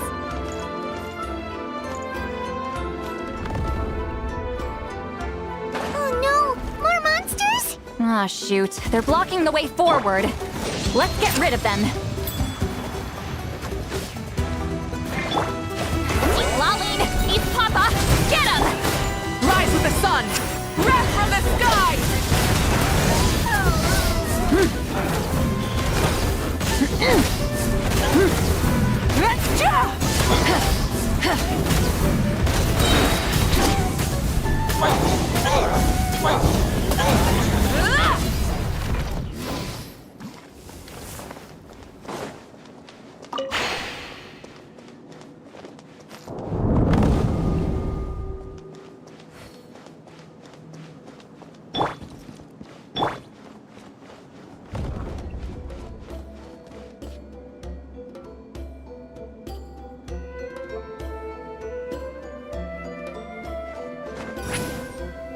This place is so pretty.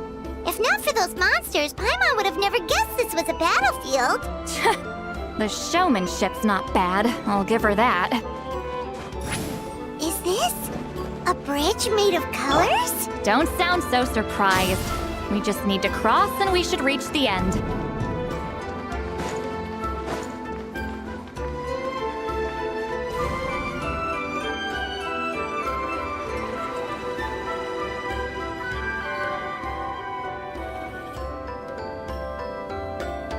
We're out! Looks like we made it through the maze.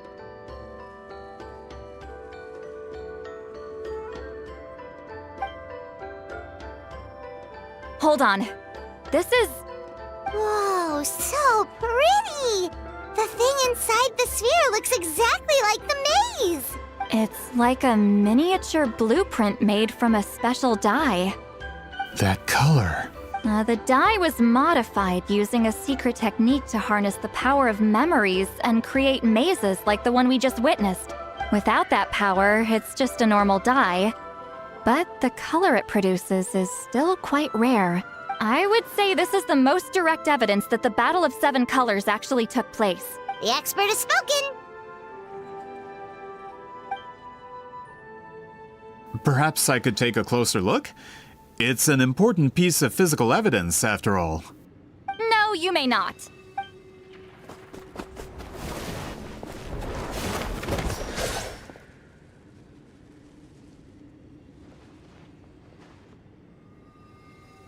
What are you doing? You noticed my signal.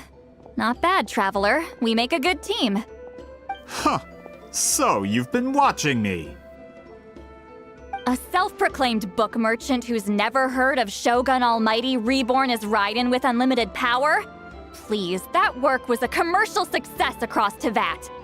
I knew you were fishy, but I didn't expect you to pull something like this. Monsieur Montluçon, we just need a few pictures for our research, not the artifact itself. What if it gets damaged or destroyed? Shut it! I couldn't care less about preserving this piece of trash. I would destroy it right now if I could. But then there would be no evidence to prove the battle took place. What if that was my goal all along? Pretending to be a book merchant, pretending to promote the history of Natlan and its heroes was the only way to get information out of the people in this tribe. But make no mistake, I'm no lowly merchant. I am the future owner of the largest printing company in all of Teyvat. But the dye in that sphere ruined all my plans before they could even get off the ground.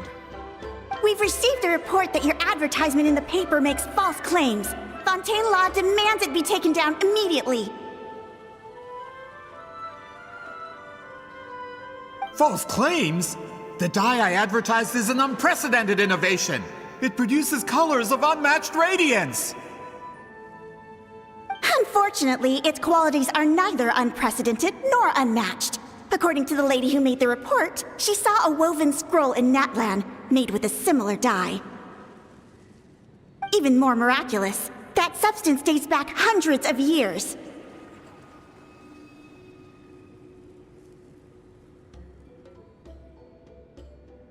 How? Creating this dye is the culmination of my entire life's work. You're telling me I'm hundreds of years too late? Calm down, sir. Sorry, it's just... I know this product will be a hit. The economic boost to Fontaine will be huge. We just need to advertise it as written. Fontaine's publishing industry is one of the best in the world. All we need to do is publish something in the paper, and all of Teyvat will think it was our invention first.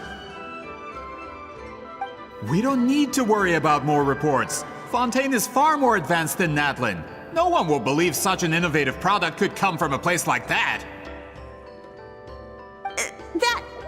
That goes against all of Fontaine's advertisement regulations. We can't do that. What if I give you a portion of the profits? All you have to do is let the advertisement stay. You're trying to bribe me? Careful. I'm dangerously close to reporting this to Monsieur Novelette.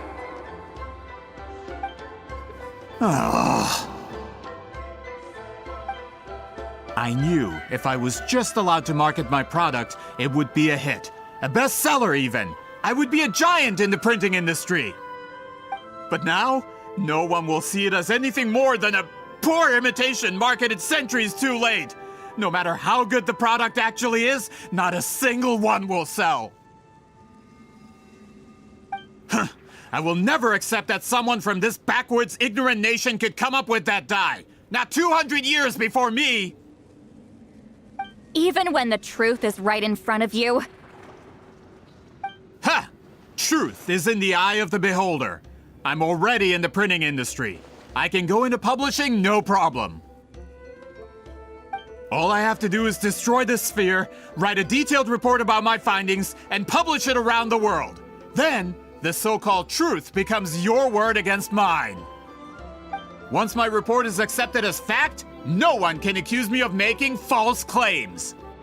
That's awful! What happened to restoring the truth of history? That plan hasn't changed. I will continue to spread my truth for all of Teyvat to see. Ah, you mean a hero of Natlan who's not actually from Natlan? And a great shaman who, according to rumor, abandoned her tribe long ago? From a practical perspective, there's no reason for either of you to stand against me. Shows what you know. Oh, since you like rumors so much, have you heard the one about what happens to people who get on my bad side? Ah, the wrath of Granny Itzli. Like I said, our interests aren't at odds. I knew from the beginning that you would accept my invitation, considering Huitzilin was your rival. You've lived longer than her, you're far stronger than her, and yet, she has always been more revered than you. Now, that can change. With the backing of the printing industry, I can take any book and send it to all four corners of Teyvat. This part of Natlan's history will be mine to tell. And in my version, I can erase the Battle of 7 Colors. You can be the one to have all the glory. That's not real history. That's a no, then? Your history means nothing to me. But it's not allowed to stand in the way of my Mora. Done running your mouth? Good. Before handing you over to the tribe, I think I'll... If this comes to a fight, per my contract, you're gonna have to go through me. That's right. I didn't pay all that Mora for nothing. Wait, aren't you subordinates of the captain? Why are you helping someone who wants to erase Natlan's history? The captain. You actually bought that? United in the pursuit of Mora, we travel the land to collect debts. Our loyalty is to Regrader, his interests, and his wealth. Regrader? The captain means nothing to them. They serve a different harbinger altogether. Regrader! This man has the potential to become a giant in the printing industry and disrupt Fontaine's economic system. This aligns with Regrader's interests. It's all been a lie from the very beginning! I don't care who you serve. When it comes to punishment, I don't discriminate.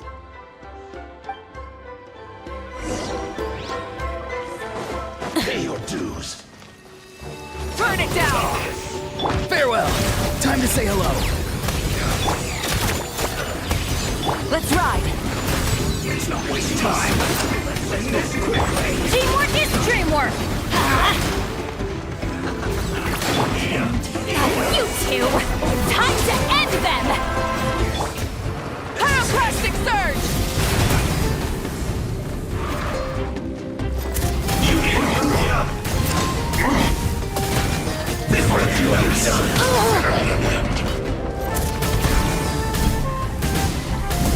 You can't run from... That's what you get for messing with the hero of Natlan and Granny Citlali. They could give Regrader a run for his Mora. When did this person get so strong? Looks like the men following the captain failed to update us on the latest intelligence. Not good. This is becoming more trouble than it's worth. You're on your own! Hey, what about our contract? Your boss signed it himself. Our boss never signs a contract without loopholes. Even a veteran businessman like yourself fell into his trap. That's what makes him the best. Go home and read the fine print. All I did was trigger the exculpatory clause. The other stipulations have been fulfilled. I set up explosives around the cave, strong enough to destroy this place, as instructed. Oh, and for security purposes, all explosives have been rigged to blow at a specific time. Shouldn't be too long now.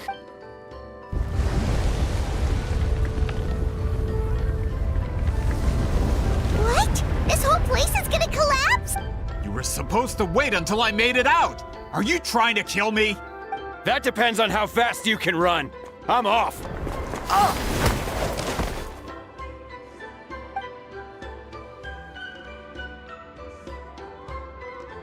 You think you can just waltz out of here? Traveler, stop them, and then we'll make a break for it. If I'm caught, I implicate my boss. Time for the backup plan.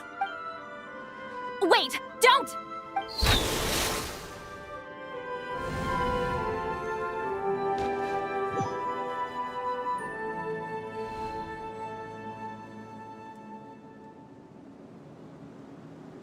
Where are we? Back in the maze?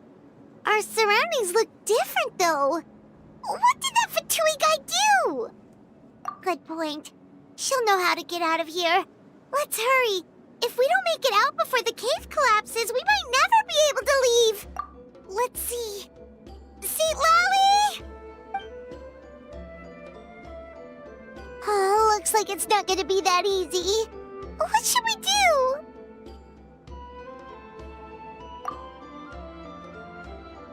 The special color? The one you saw in that woven scroll? Why would it appear around here? You're right. Lead the way, traveler.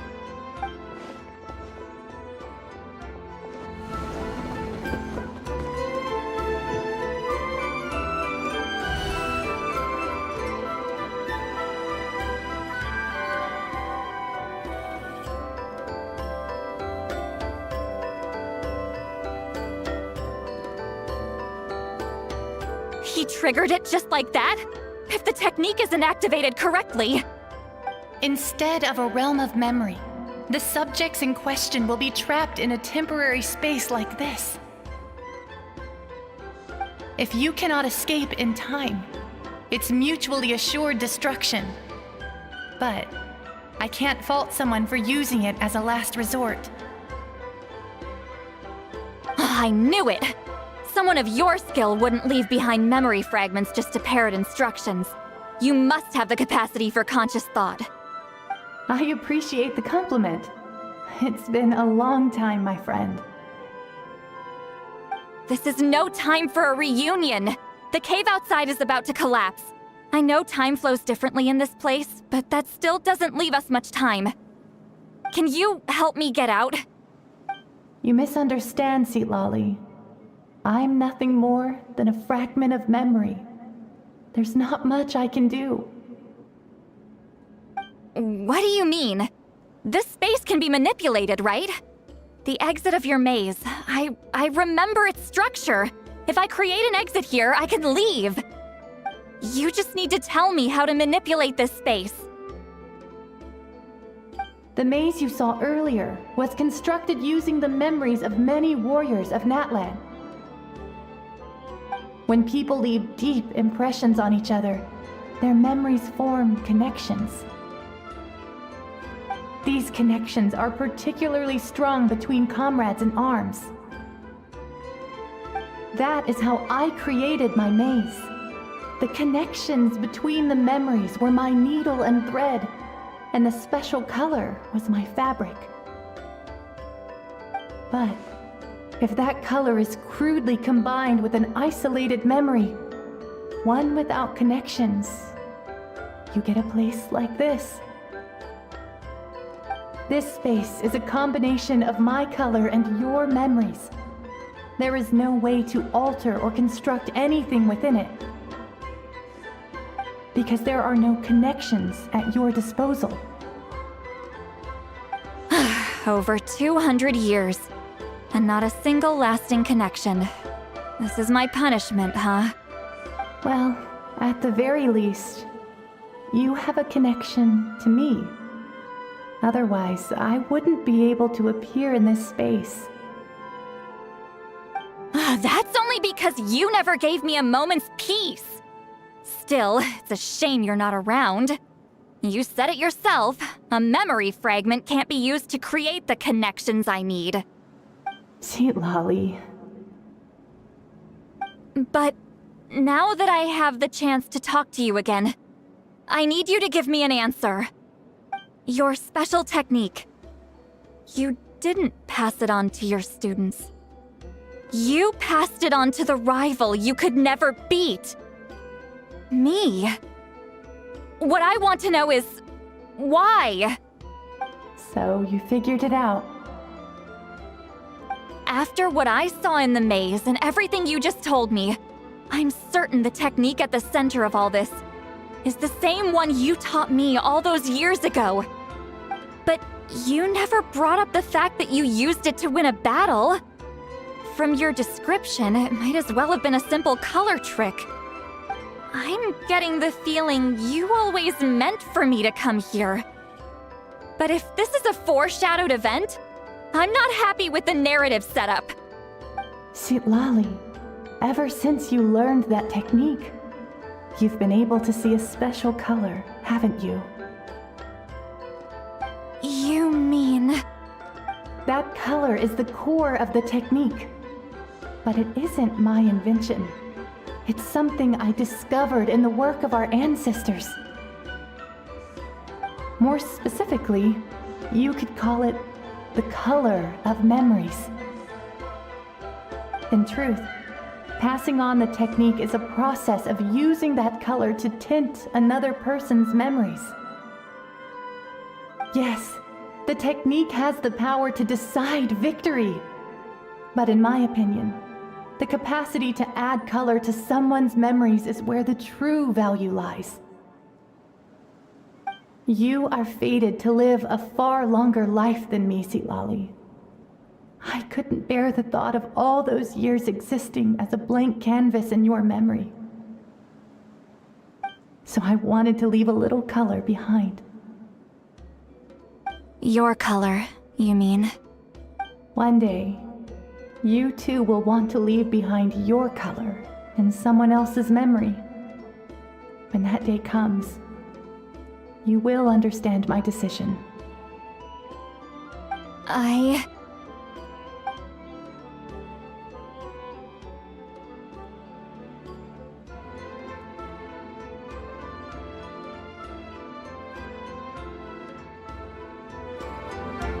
have to get out of here. That's the only way to rescue them.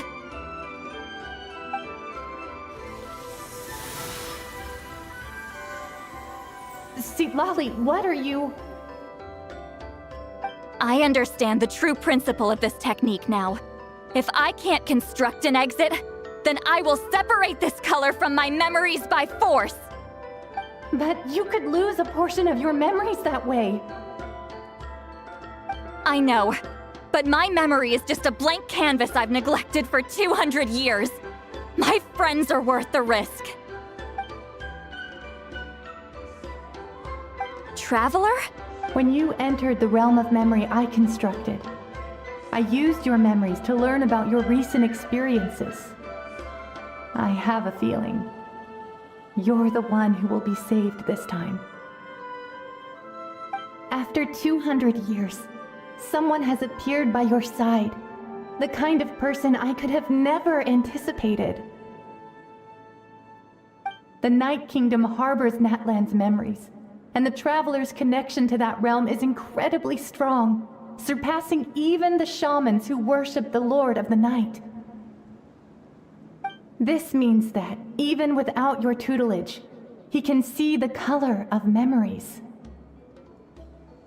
What did you say? Although he doesn't know how to wield it, he unknowingly left behind a trace of color in your memories. That was enough to guide him to this space. You now have a connection at your disposal. Well, Citlali, it looks like part of this was foreshadowed, but the rest is a surprise. Traveler? Traveler! That's Citlali's voice! She's just up ahead! This is goodbye, my friend. Your memories over the past 200 years are much more than a blank canvas. Cherish them. Wheat ceiling. Citlali! Paimon! Traveler! Hold my hand.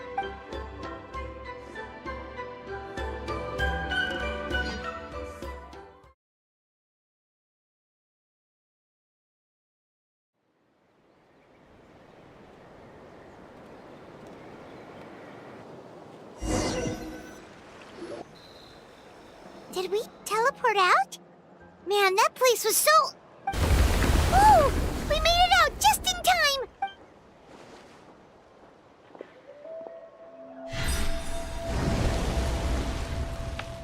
Wonder what happened to the Fatui guy and the others. He was most likely trapped inside that space, just like us. The external structures supporting that space would have collapsed with the ruin. Unless he managed to escape, he would have been crushed. He still preferred that to being caught, huh? They were standing a bit further away, right? They probably weren't pulled into the space. Maybe they already made a run for it. Hello?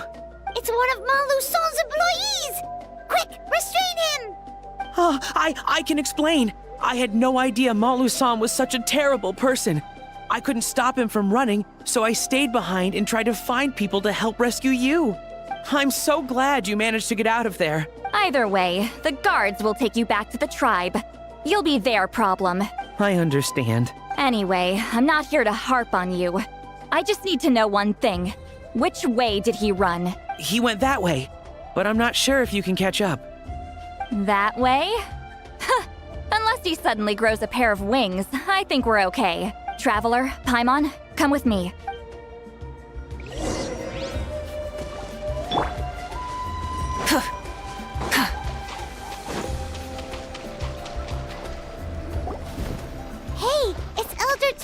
and a group of Ictomisaurs!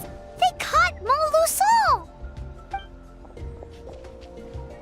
Something felt off about him yesterday, so I set a few things in motion. Looks like it's time for that foreshadowing to pay off. My bank balance! No! No! What's wrong with him? That's one of the tricks Claw uses to scare people. He makes people hallucinate the thing that scares them most. It's particularly effective on weak-minded people like him. Serves him right! I know, it was a lot to ask, making you come all the way out here during the day. Was that a declaration? Elder Tlapo didn't appoint us to a whole other task, did he? Forget about him for now. The Ictomisaurs will make sure Montluçon doesn't escape before the guards arrive. In the meantime, we have unfinished business, remember? Right, the special scroll! But the die is buried underneath a bunch of rubble now! Don't worry, Witziline's technique hasn't been lost at all. Come with me, I'll explain everything at my house. Oh, and Traveler? Everything you said about memory, I finally figured out my answer. I knew you'd want to tag along. Let's go.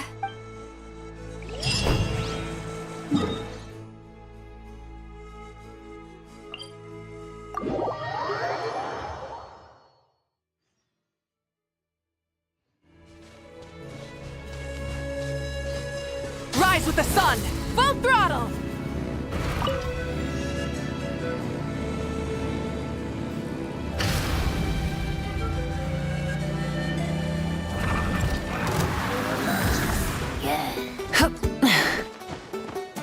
Light it up!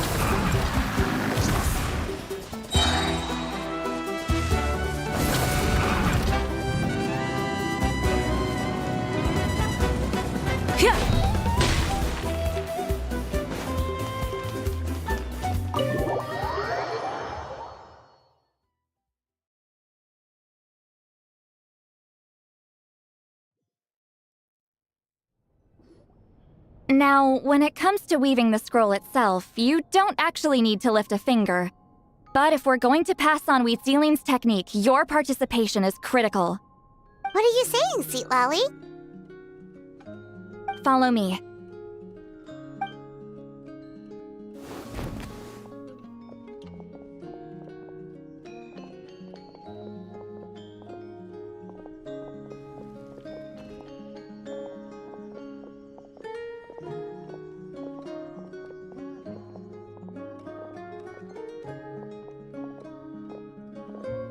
Whoa, look at this place.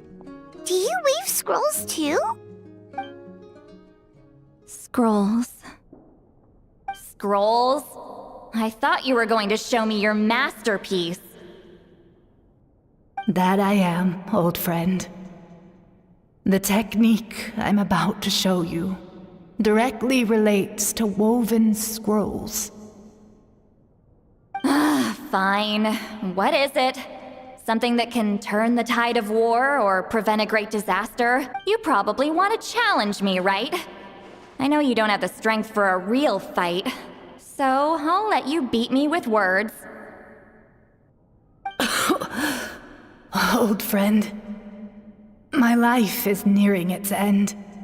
I'm afraid I don't have time for another match. Hey. Don't worry. I trust in the belief of our tribe that death is not the end, but the beginning of a new existence in the Night Kingdom, where everything is made of memories. So, do you know why our ancestors insisted on using colorful, woven scrolls to record our history? Because history is the memory of a people. We give our scrolls an orange hue, so the dead can still feel the warmth of the setting sun. We decorate them with kernels of grain fruit, so the dead can still enjoy the abundance of our harvests.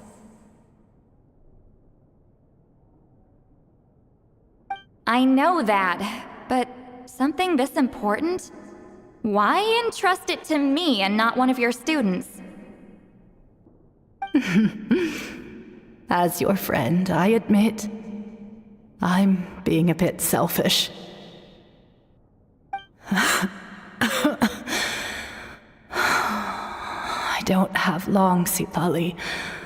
Oh, I'm not sure I can truly explain my decision. But I know you will understand one day. For now, will you accept my final request? Just this once. I understand now, Wheatsealing. Just like you said I would. Claw, help me move this outside. I'm going to color it.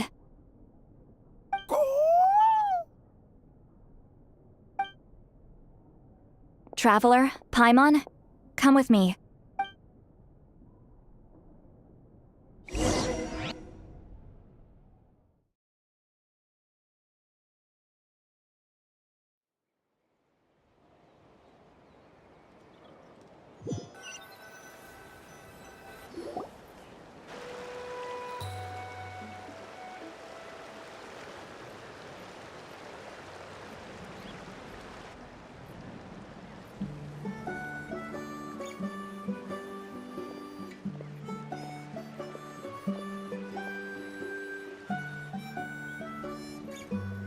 We are like birds, soaring through the horizons of time. I linger between brushes of memory, seeking the color of my final journey.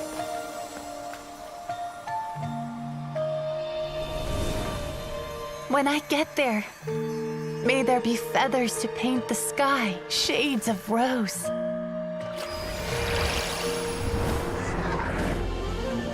And fields of green to beckon adventurous souls. And azure oceans with which to sail into the unknown. And volcanoes too, where, despite the danger, hidden treasure waits to be found. And graffiti art, of course. Without that color, just imagine the dullness of night. Anything else? In the end, I hope everyone remembers my color too.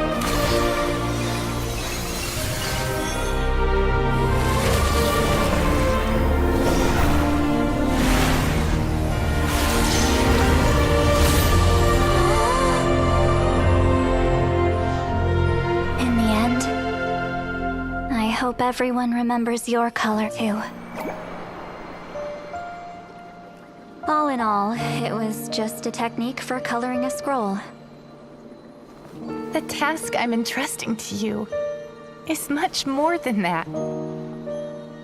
Farewell, my friend.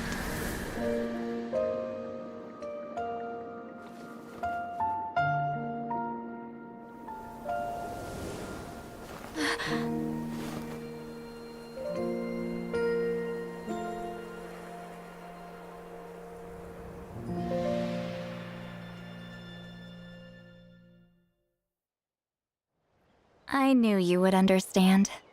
This is the special scroll. How did you know how to weave it, Citlali? Hold on! You've lived for more than 200 years. You know how to weave the special scroll. That must mean... you're the one behind the gifts from the spirits! Oh, well, it's not like I wanted to interact with the appointed. So whenever I delivered the scroll, I used illusions to confuse them. The fact that it turned into some kind of divine intervention is because no one was skilled enough to see through my tricks. You've carried the duty alone for all these years? Even if you don't like interacting with people, why not teach someone else how to do it? Traveler, you can see the special color, right? The essence of that color is memory. That means completing the special scroll is a process of searching for color within your memories. Passing the technique on to someone means sharing your memories with them. You need to leave traces of your color in their memory, and they must do the same. Even though I only confirmed that today, I've had suspicions for a long time. And, well, ever since Citlali died, I haven't wanted to form that kind of connection with people. Oh, yeah. It was her final wish, so I kind of resigned myself to taking on the burden forever. After all, I have all the time in the world. But Claw never stopped appointing new candidates to weave the scroll, despite knowing exactly how I felt about the situation. I knew exactly what he was doing. And yeah, if I ever did share my memories with someone, I guess that person would be a friend. But it never got to that point. This time, though, you win, Claw. Take this. I guess it's my response to what you told me the other night. What is it? If I had to choose my color, it would be the color of this handkerchief. Countless people exist in my memories, and I know one day that will be my fate, too. A memory living on in someone else's head. Since you have a long lifespan, you're the perfect candidate to bear this memory and carry my color in your mind. Just keep it safe. And you better not forget my color when I'm gone. Whoa. It's a little early to talk about death, don't you think? It's only been a few seconds since we made the friendship official. Isn't that what friends are for? Okay, this is a serious commitment. Well, Citlali, if the Traveler's going to leave their color in your mind too, it'll probably be gold, right? Actually, their mark is already there. Remember the mind-reading effect I couldn't fix? Well, I finally got to the bottom of it. Sharing senses allows communication to occur between the consciousness of different people. Naturally, memories are also involved in that process. Although I didn't know it at the time, we both have the ability to see the color of memory, which means that when I shared my senses with you, a connection was created between our memories. And that connection is what caused my original spell to go haywire. So, you can hear the Traveler's thoughts because you left traces of color in each other's memories? And that's why the Traveler could hear your thoughts too, because it works both ways, right? Quick thinking, but only those trained in the mystic arts can maintain that level of connection. That's why I can still hear the Traveler's thoughts, but not the other way around. There's no need to worry, though. Now that I've figured out how it works, I'll get rid of it in no time. Oh. I lied. Hearing each other's thoughts actually depends on the strength of the connection between our memories. So, after everything we just went through, I bet you can hear me again. I knew it. Since the connection between our memories is already there, the only way to get rid of the effect is for one of us to forget about the other. Just messing with you. I'm a legendary shaman of my tribe. Now that I know the cause, of course I can figure out how to fix it. It'll probably take some time, though, so bear with me for now. Besides, I'm an open book. It's not like you're gonna hear anything embarrassing. Oh, unless I've had a few drinks.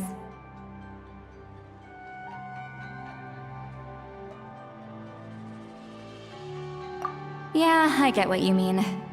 Some thoughts are better kept to yourself. Huh?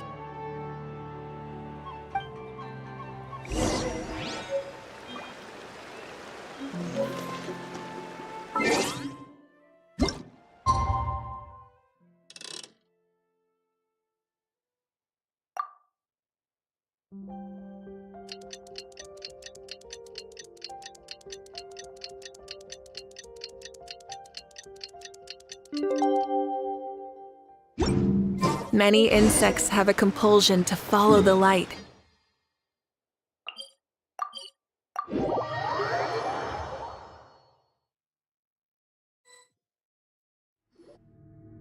Ah, you did it?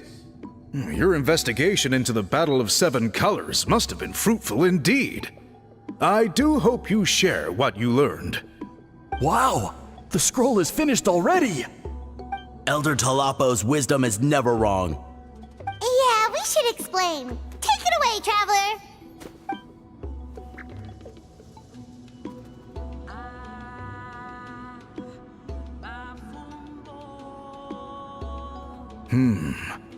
I see. You don't look surprised at all.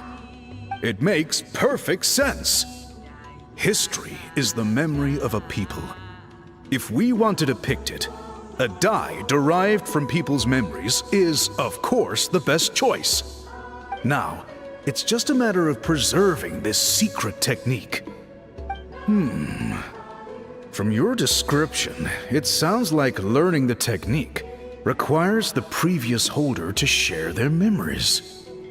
Well, yeah. In that case, I must work with our priests to reinvent the technique based on the principles you described. After all, memories are precious things, meant to be shared with those closest to us. I cannot take that choice away from you, Traveler. You completed your task admirably. Finding a way to carry on that legacy is now our duty. All right, we'll leave that to you. And please pass along my thanks to Granny Citlali. We interrogated the Fontanian merchant she apprehended, and it turns out he's the reason some among our tribe started to question our history. He hired people to spread misinformation about the Battle of Seven Colors. The recent friction within the tribe is entirely his doing. We now have a record of his crimes, and will begin working with Fontaine authorities in a few days. So he was behind the controversy in the first place. Guess it's easier to investigate when people are already questioning something. Anyway, that clears it up. People don't just question their history out of nowhere.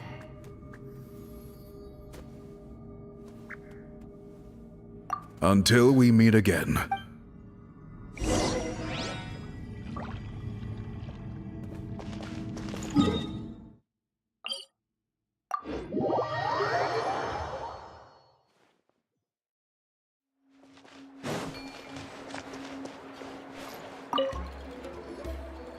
You told him everything, right? Yep, we left out the part about your contribution, but it kinda seemed like Chief Biram saw through us.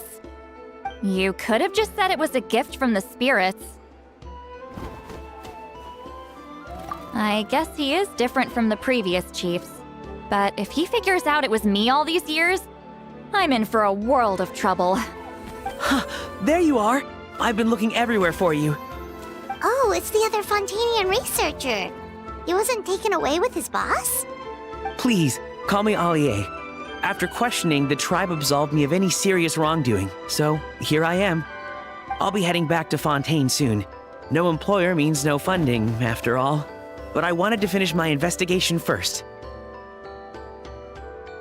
I'd like to ask some questions about Citlali. I want people outside of Natlan to hear her story, but my understanding still has some holes. Questions? Huh! Why should I let an Outlander tell our stories? Don't misunderstand. I have no intention of twisting your history or using it to make a profit. It's just honest curiosity, I assure you. I believe amazing stories deserve to be shared with the world.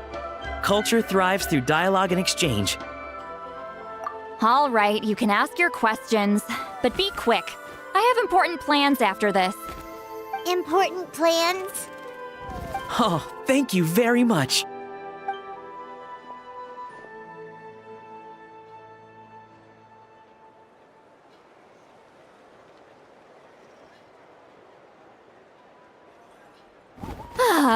Another day, another drained social battery. Hold on. You owe me a pair of books. Oh, that! When it comes to light novels, your memory is like a steel trap, huh? You're telling me. Yeah, it's not gonna be easy. You might need to go to Yai Publishing House in person. But I don't need them right away. Just don't forget, okay? Of course! We'll get them sent to you as soon as we can! Sent to me? Nuh-uh. I don't want a stranger knocking on my door when I'm hungover. Here, just take this. And this is? The key to my house. Don't bother knocking next time. You'll disturb my sleep.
examination and trials.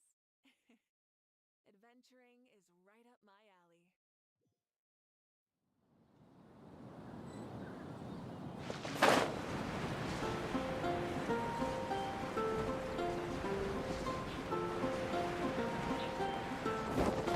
That's quite a crap.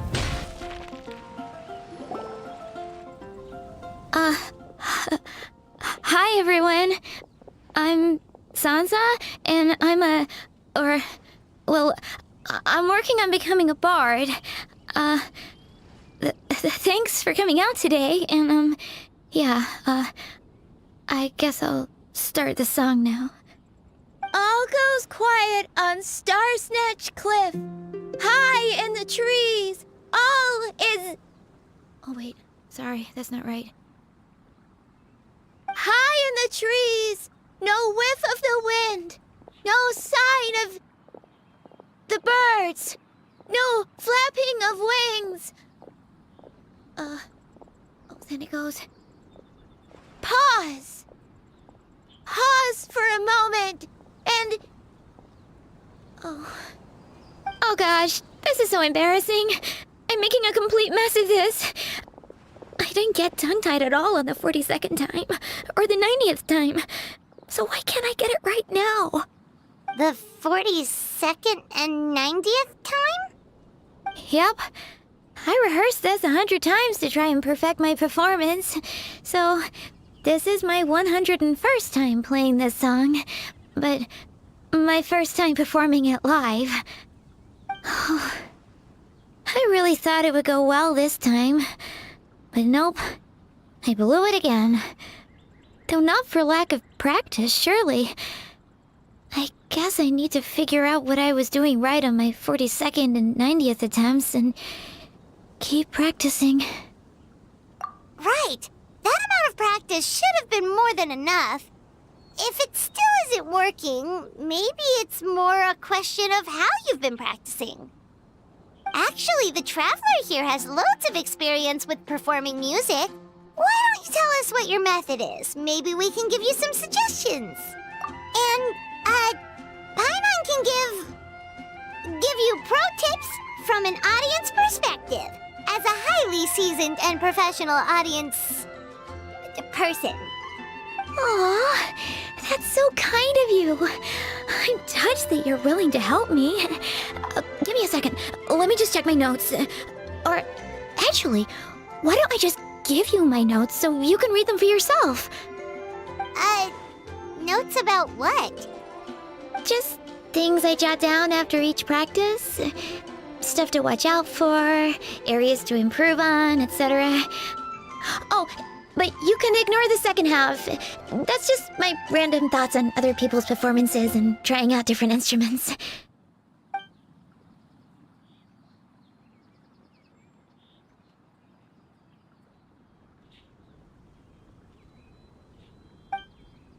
Whoa!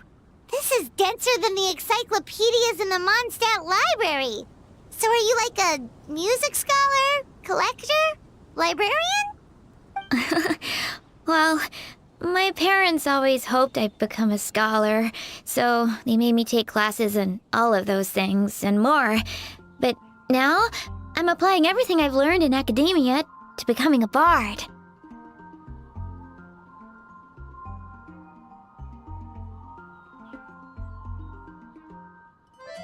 Well, I'm all ears.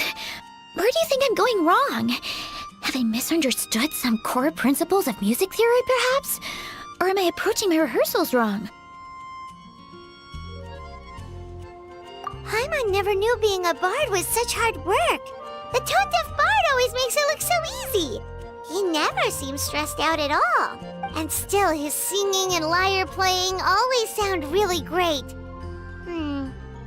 Unless he's actually been practicing in secret. Venti! Ah! Tone-deaf bard, where did you come from?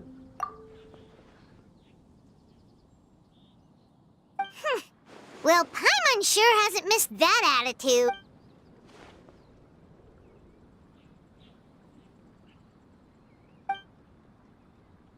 A whoosh?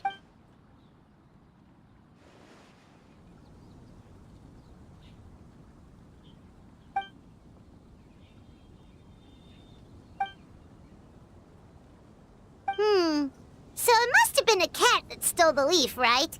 And with your allergies, you can't exactly go chasing it down. I can help too, Venti. Your music has always been a huge inspiration to me, so it would be my honor. And, after we find it, could I get some advice on songwriting from you? Sorry, I know I shouldn't spring that on you. I was just worried if I stayed quiet now, I might be too shy to ask later, and I didn't want to let the opportunity slip by, so I'm sorry. I hope I didn't make this weird.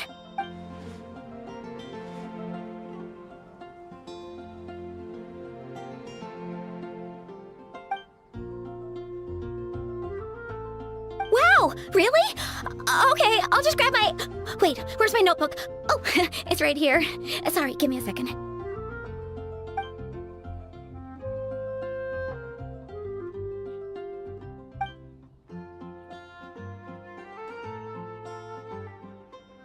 Huh? But then, why did her performance go so badly despite all the effort she put in? There's gotta be a reason for it. I guess I just lack that natural talent. Maybe I'm not meant to be a bard, huh? Let me think. Maybe it was a sense of yearning. Back when my parents forced me to stay in my room and study, I'd always hear this bard singing outside the window. His wonderful melodies and beautiful voice were like a soft breeze that stirred my heart. I remember thinking to myself, if I became a bard, could I be free like him? Yeah, that's it. I wanted to be free and happy just like him. And like him, I wanted to share that joy with the whole world. But I get so nervous when I'm performing in front of a crowd. I try to mitigate that by doing plenty of practice to make sure nothing goes wrong. But it's no use. As soon as the performance starts, I get tongue-tied.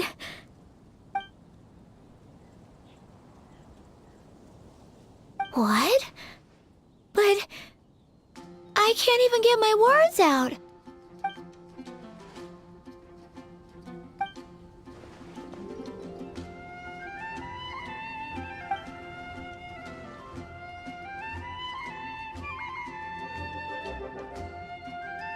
Exactly. If you really want to share freedom and joy with the world, first you need to be the freest and happiest person of them all. So, I've got to be my freest, happiest self in order to share that with others.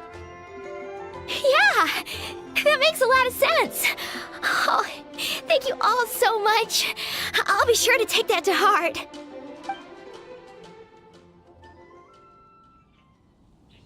In that case, Paimon will be the audience. Paimon is the most professional and freest audience you'll ever find.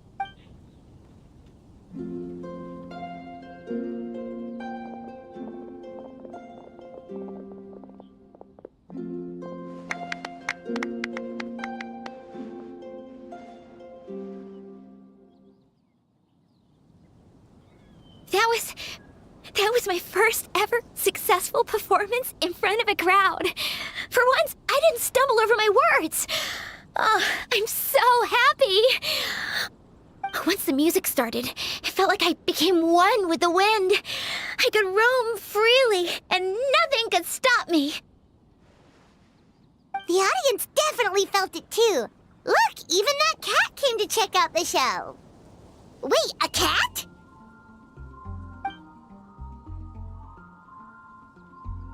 Oh, Charcoal! So it was you! I'm sorry, that's my neighbor's cat. Whenever I'm rehearsing, it always comes to sit on the windowsill and listen in. What was that in its mouth? Was it the leaf with Venti's poem? Charcoal! That belongs to Venti. It's very important to him. Could you give it back? You've helped me so much. I feel bad that I have no way to repay you.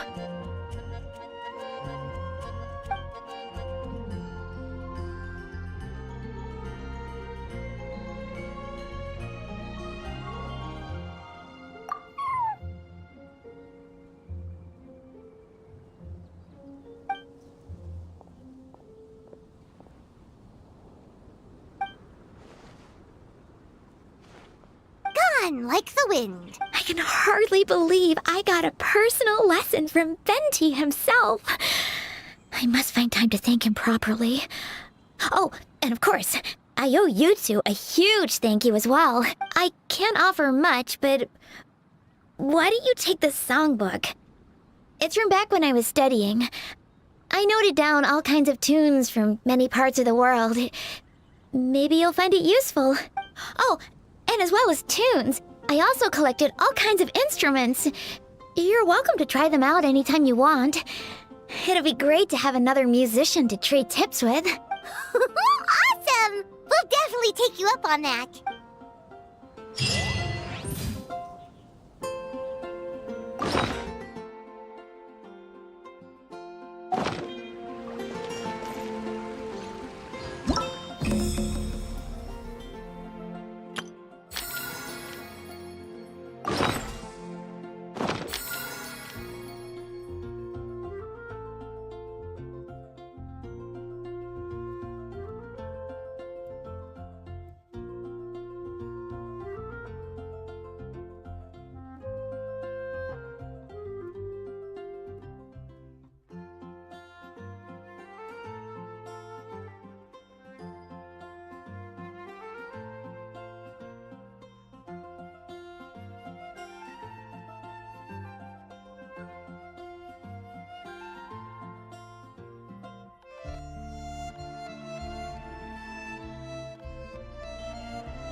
pardonneras-tu, ô chère mère?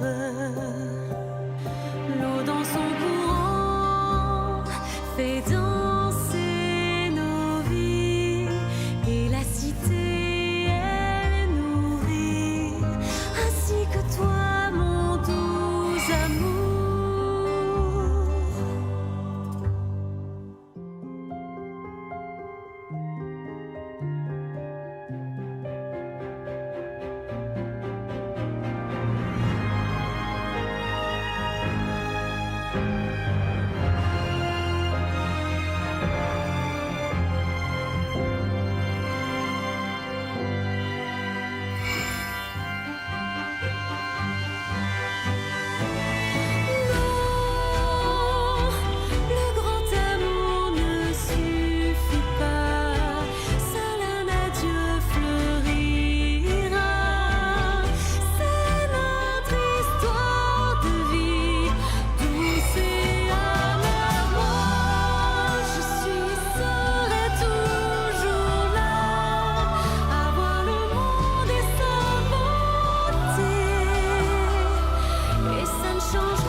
Si je pouvais vivre dans l'eau, le monde serait-il plus beau?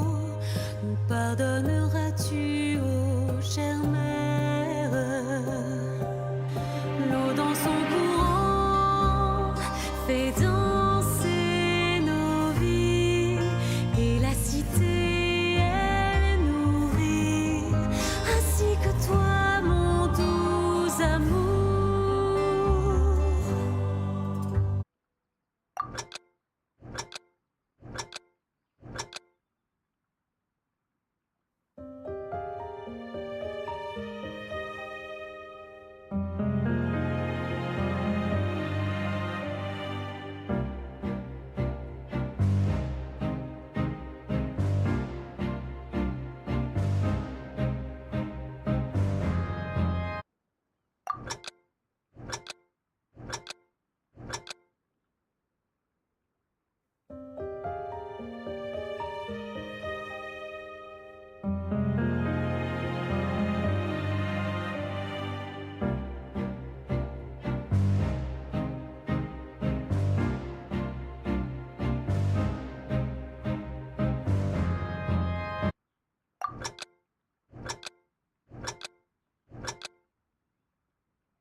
Si je pouvais vivre dans l'eau, le monde serait-il plus beau?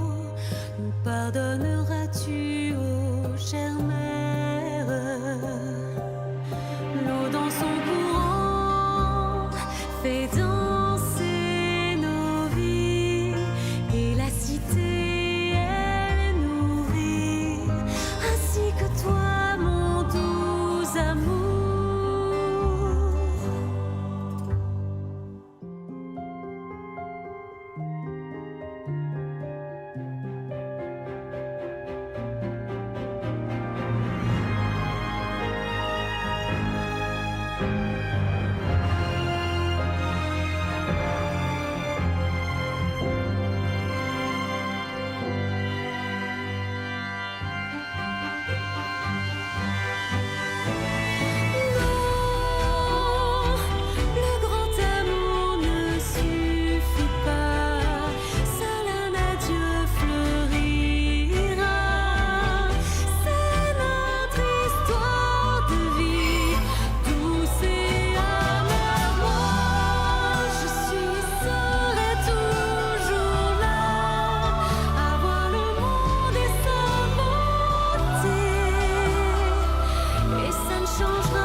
L'eau dans son courant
Where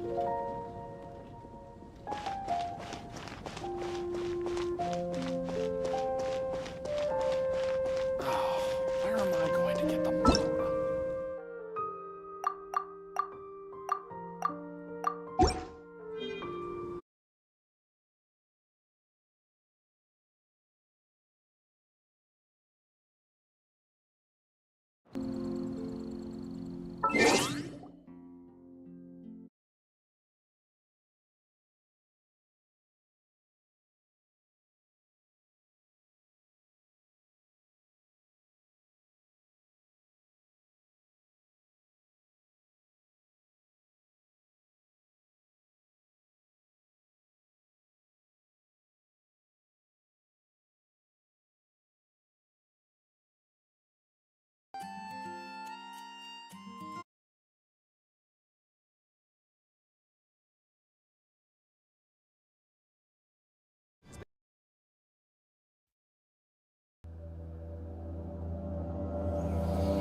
魔人戦争の時代、リーウェには新山があった。そこにはトートという名の大きな木があって、生前に多くの罪を犯した魂はトートを越えられず彼岸にたどり着くことができないと当時の人々に信じられていたの。お前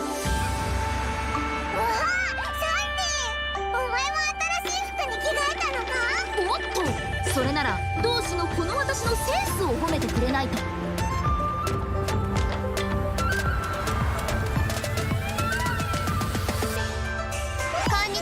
私は陳玉の谷工芸品組合のライアンだよ。風を越えるひらひら。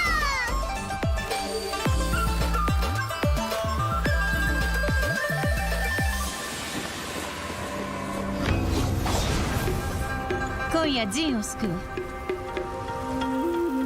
北条堂の秘宝で士気を焼き払う。その陣を敷くとなると代償として誰か一人の命を失うことになるんじゃない？これから先私に会いたくなったらこの梅の枝を見て。すぐ支度を終わらせて早く行こうぜ。旅人パイモン来たか。近道するぞ。ヘルメットをかぶって乗れ。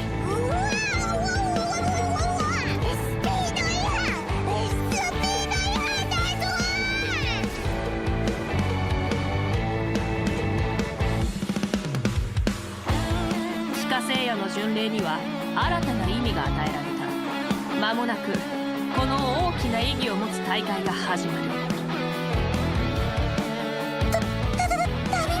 名園の主の統治を宣言しに来たんじゃないか。マジかよ。もう一回行ってみようか。マジかよ。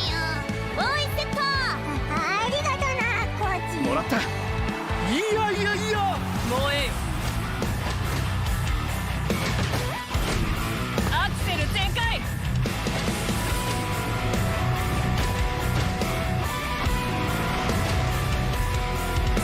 聞け太陽の方向を。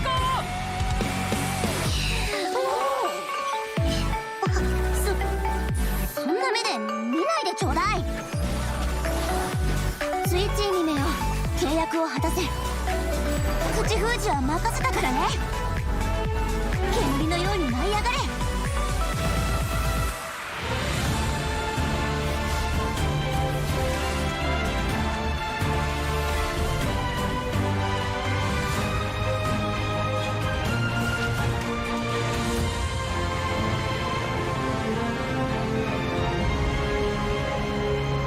一つずっと気になっていたことがあるんだ。隊長が寝ているところを少なくとも僕は一度も見たことがない。戦士たちよ、もうしばらくの辛抱だ。いつの日かお前たちを約束の場所に連れて行く。古名はできたけど反言の歌は戦いに勝たないと効力を発揮しない。それにエンジン様の運命には死が待つと示されてる。出発すると決めたら一刻も早く元凶を排除せねばならない。でなければアビスの侵食に抵抗する力がどんなに強くとも我々はやがて汚染されバラバラになってしまう。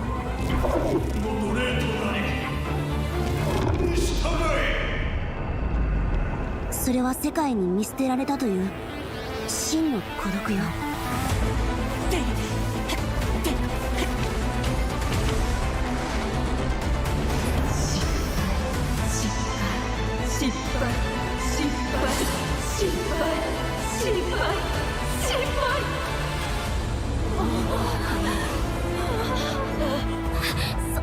そんな。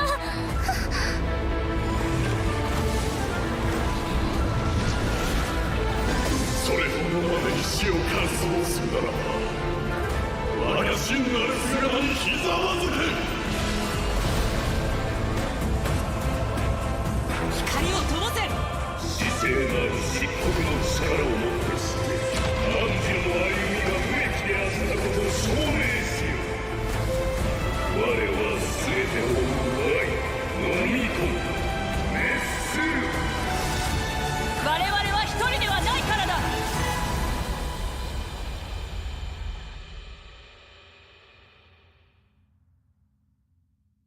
降臨者の命の価値は汝の想像をはるかに超えるものだが、汝はその手で世界の希望を握りつぶした。この地がどんな結末を迎えるかなんて一切興味はない。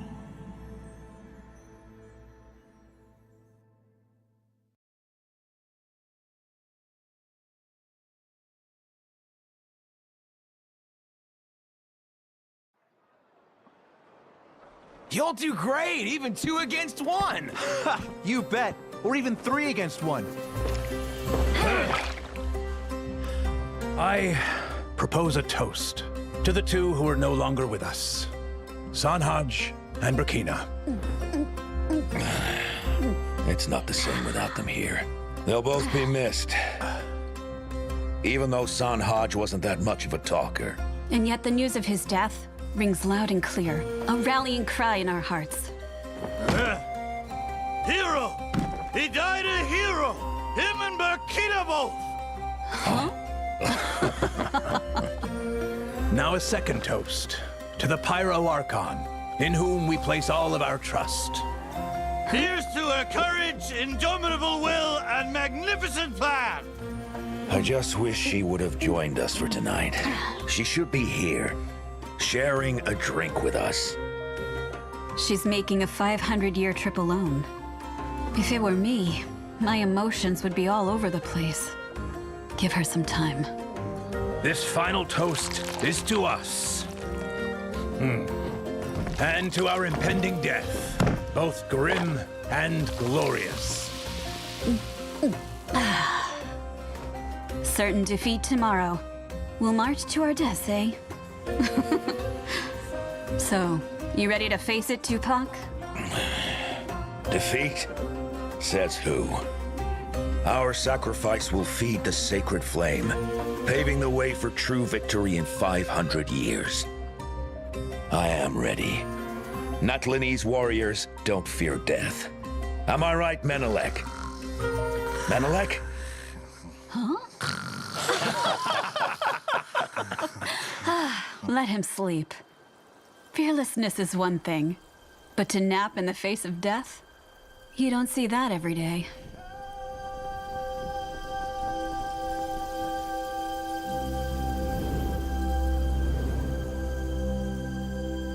Sunset. The sky burns bright tonight. Just like the day I took office. Hine, what are you doing? Mom said you shouldn't stare at bright flames, or you'll hurt your eyes.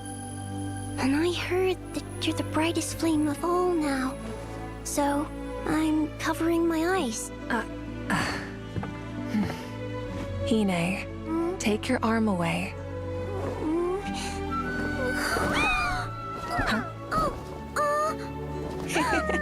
Oh, wow! Your flames aren't blinding at all. They're so warm, like the setting sun. Everyone looks at it, but no one gets hurt. Huh? Mavuika?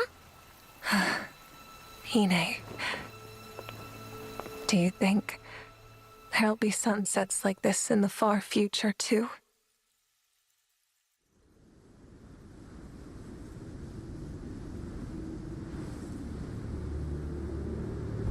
So this is where I meet my end. It's sobering. When Tenoch summoned us, you should have seen this day coming. Hey, you recovered yet, Menelek?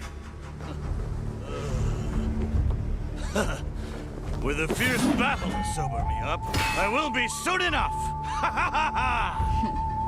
Let's show the Abyss that if they want to take our lives, it's gonna cost them dearly. Friends, in this final battle, may you burn bright until the end! Natlan will remember this day.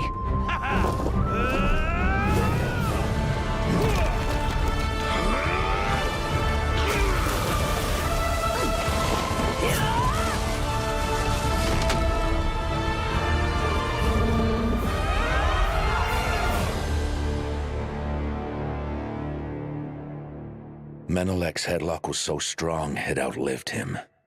That giant beast suffocated to death because it couldn't break free from a dead man's grip. And Sunjata fell too soon. If he hadn't taken that hit to save Wanjiru, he'd have lasted a lot longer. A senseless sacrifice, considering we were all gonna die anyway. Tupac. You're awake. I knew you'd pull through. To keep the plan on track, I thought I'd give you a lift here. You're...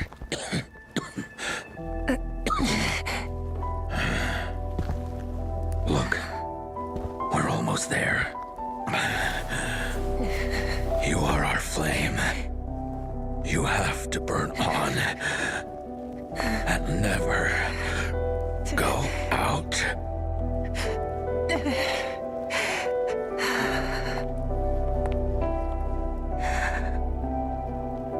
Tupac.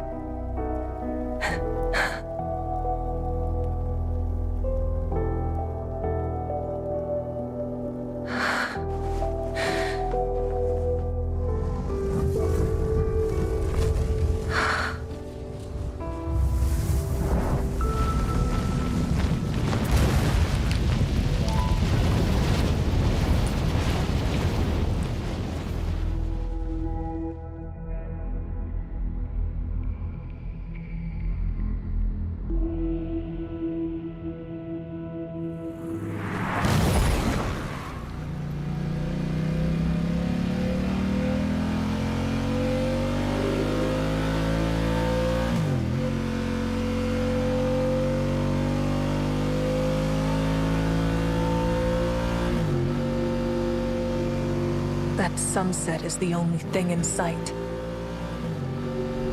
I don't know how far I've come.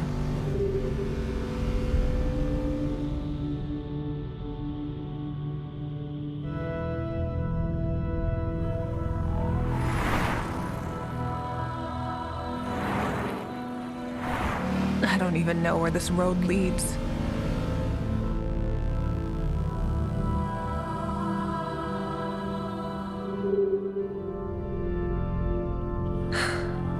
Where am I heading? I can't remember.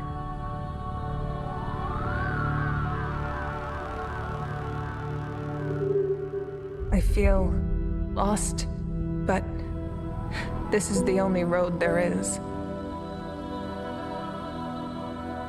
I guess, maybe, I'll take a break.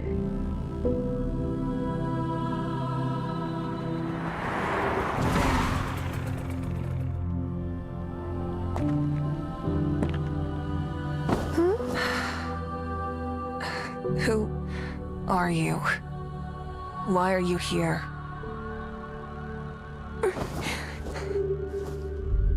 I'm waiting for sunset.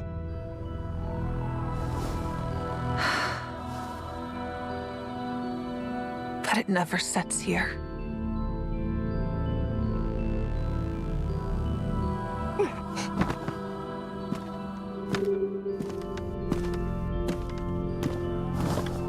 It will. When the time comes.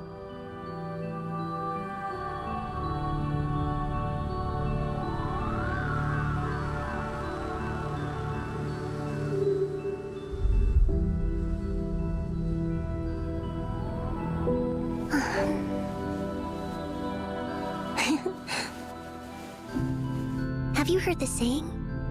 After the evening flame burns away all evil, the peaceful night will finally arrive. The evening flame. Hey sis, you have a mission to do. Remember?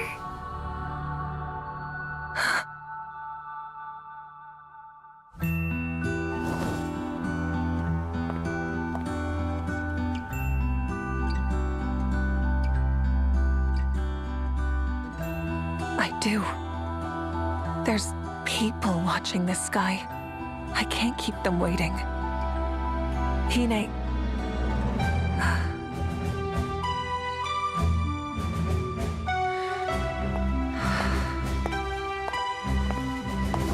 That's right. I never lost my way. I'm still on track.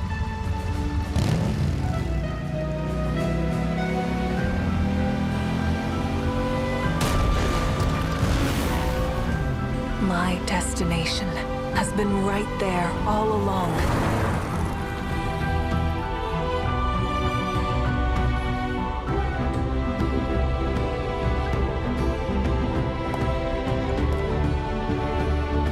We all have made many sacrifices and faced our inner demons. But finally, we are here. Natlan has suffered long enough. By nightfall, this war will be over!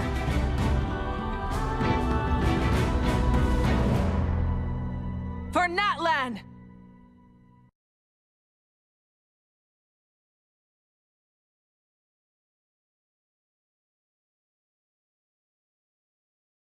Granny Citlali, I challenge you to a fight!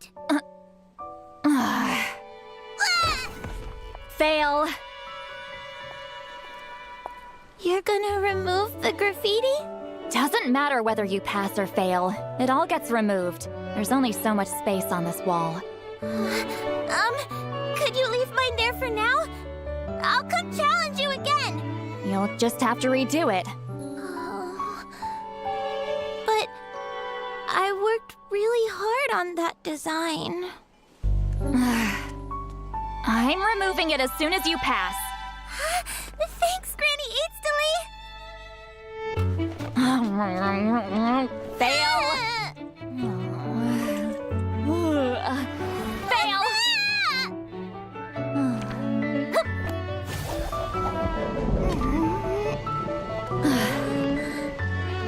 Fail. Granny Citlali, didn't you see my written challenge? Ooh. Oh.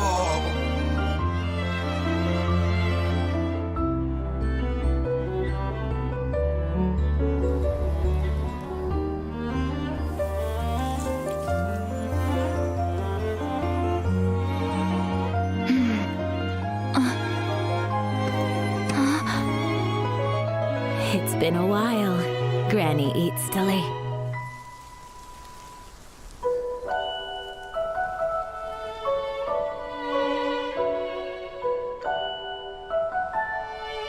Still at it? No. I think my chance has long passed.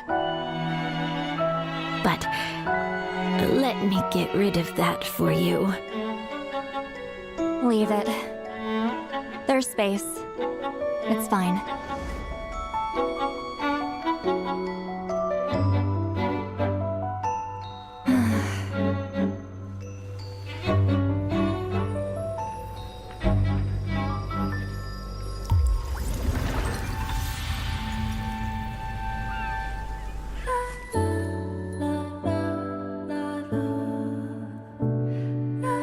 graffiti. It's completely faded now. That's what time does. At least, you won't bother me again. Someone who annoyed me. One less to worry about. You annoy me too sometimes. But I hope you stick around a little longer.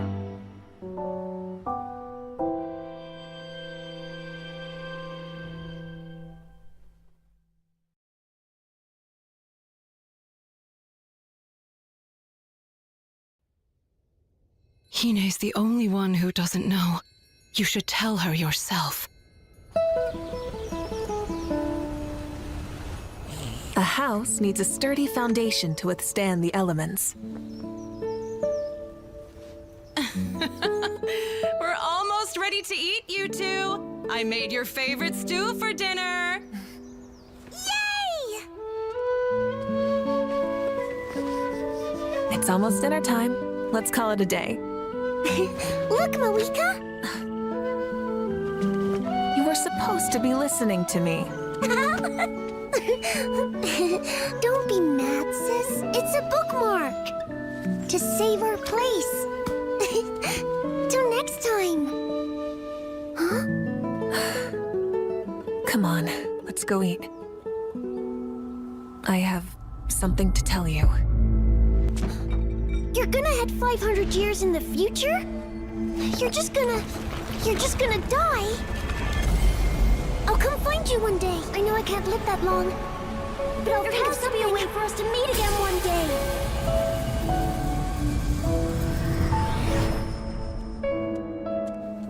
I couldn't find anything about Hine. I'm sorry. I'm sure she lived a happy life, if uneventful in the end.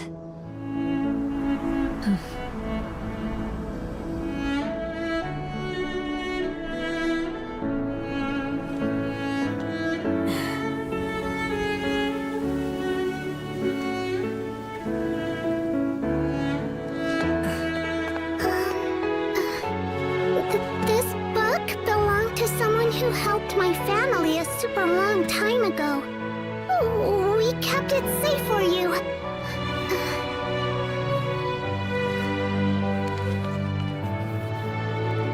There's a bunch of old designs inside. Don't know what they're for.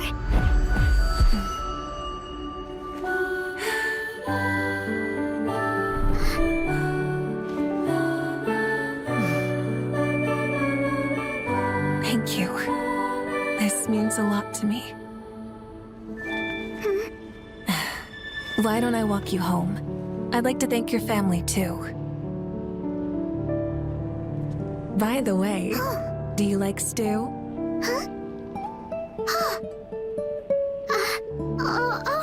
It's my favorite!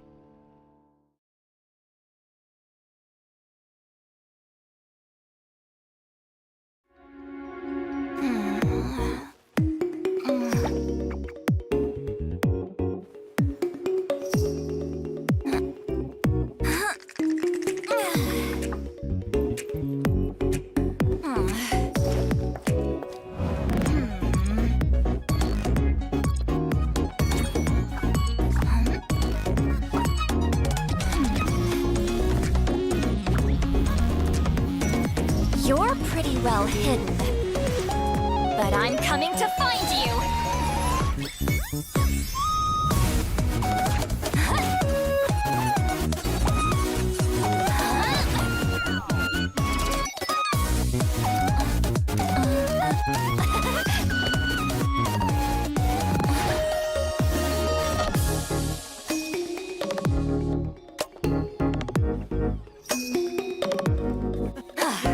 Suck at this.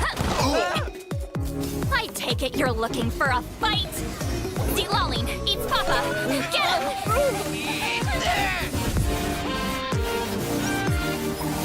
Hooligans! I told you we shouldn't mess around easily! Morons! You could take take me on. You'll know for next time. Ow. My back.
魔人戦争の時代、リーウェには神山があった。そこにはトートという名の大きな木があって、生前に多くの罪を犯した魂はトートを越えられず彼岸にたどり着くことができないと当時の人々に信じられていたの。わあ、サンデー、お前も新しい服に着替えたのか？おっと、それなら同志のこの私のセンスを褒めてくれないと。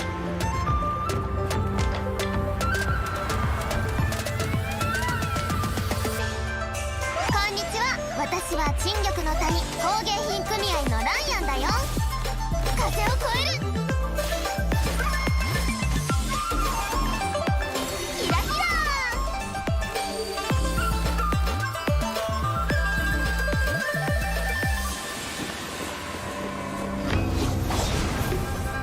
今夜陣を救う。北条堂の秘宝で士気を焼き払う。その陣を敷くとなると代償として誰か一人の命を失うことになるんじゃない？これから先私に会いたくなったらこの梅の枝を見て。すぐ支度を終わらせて早く行こうぜ。旅人パイモン来たか。近道するぞ。ヘルメットをかぶって乗れ。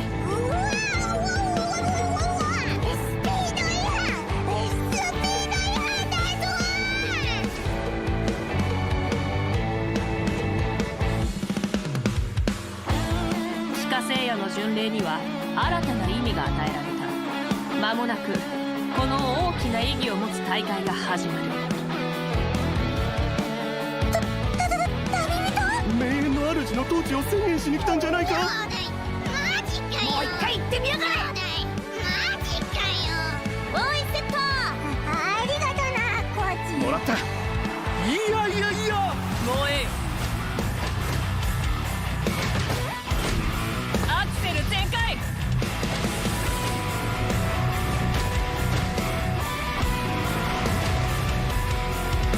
聞け、太陽の方向を。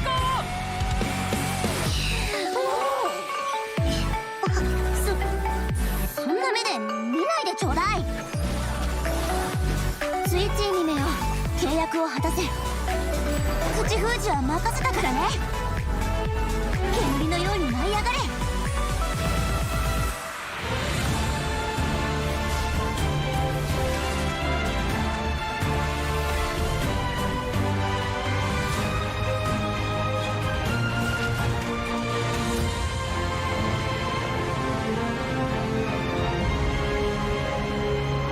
一つずっと気になっていたことがあるんだ。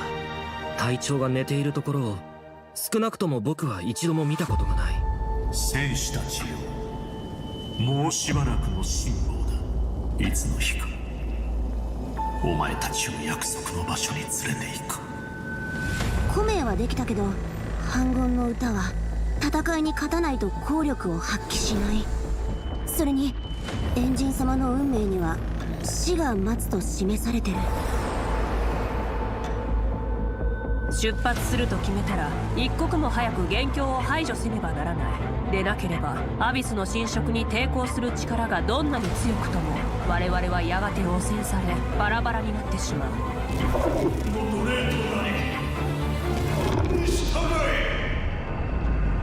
それは世界に見捨てられたという真の孤独よ。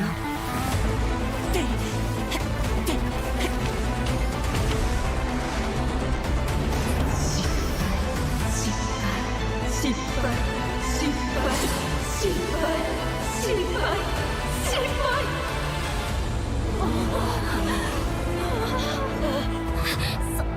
んな。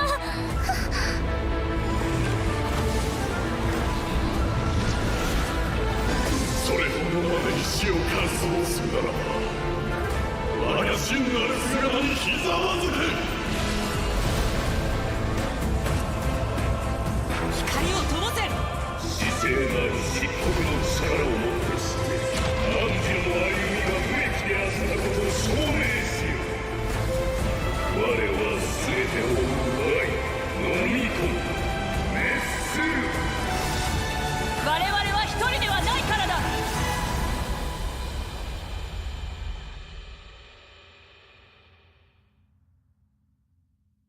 降臨者の命の価値は汝の想像をはるかに超えるものだ。汝はその手で世界の希望を握りつぶした。この地がどんな結末を迎えるかなんて一切興味はない。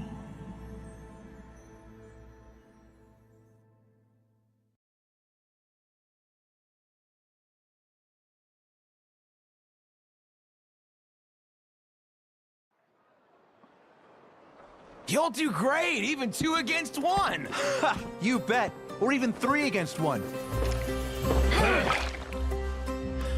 I propose a toast to the two who are no longer with us, Sanhaj and Brakina.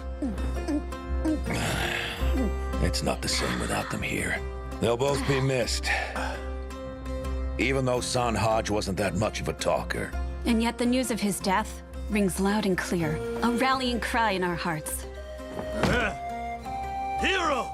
He died a hero! Him and Burkina both! Now a second toast to the Pyro Archon, in whom we place all of our trust. Here's to her courage, indomitable will, and magnificent plan! I just wish she would have joined us for tonight. She should be here, sharing a drink with us. She's making a 500-year trip alone. If it were me, my emotions would be all over the place.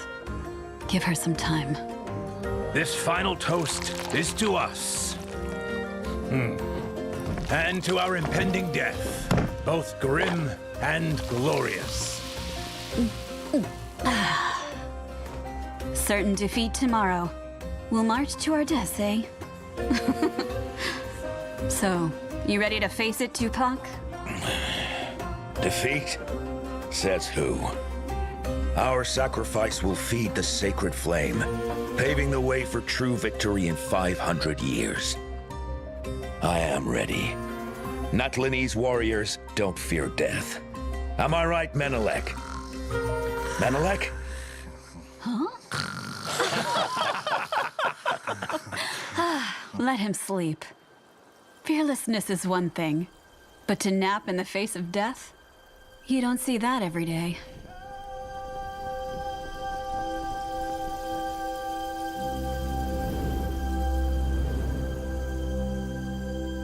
Sunset.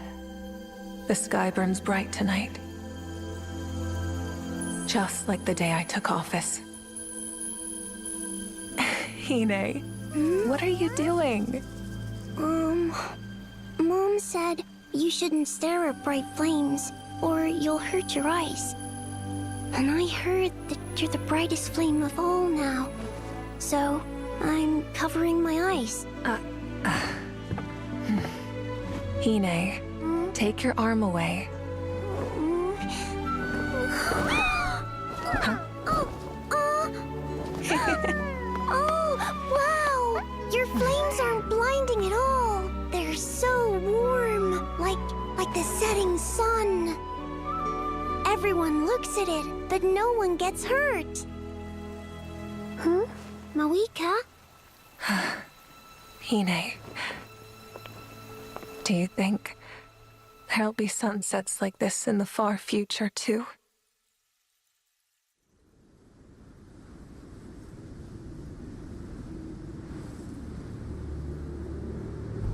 So this is where I meet my end.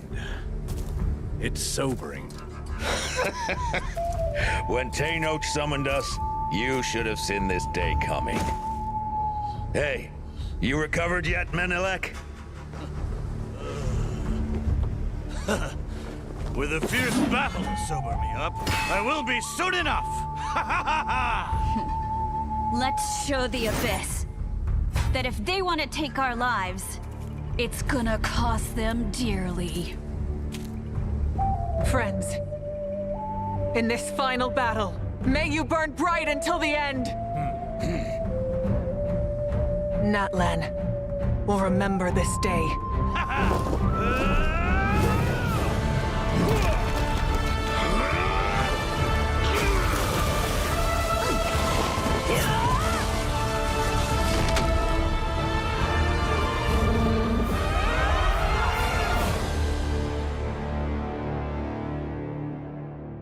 Menelek's headlock was so strong, it outlived him. That giant beast suffocated to death because it couldn't break free from a dead man's grip. And Sunjata fell too soon. If he hadn't taken that hit to save Wanjiru, he'd have lasted a lot longer. A senseless sacrifice, considering we were all gonna die anyway. Tupac. You're awake. I knew you'd pull through. To keep the plan on track, I thought I'd give you a lift here. You're...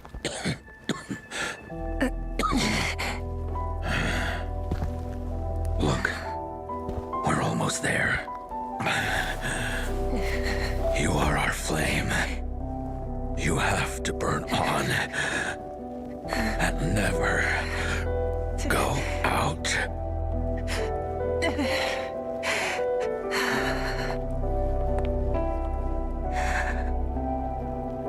Tupac.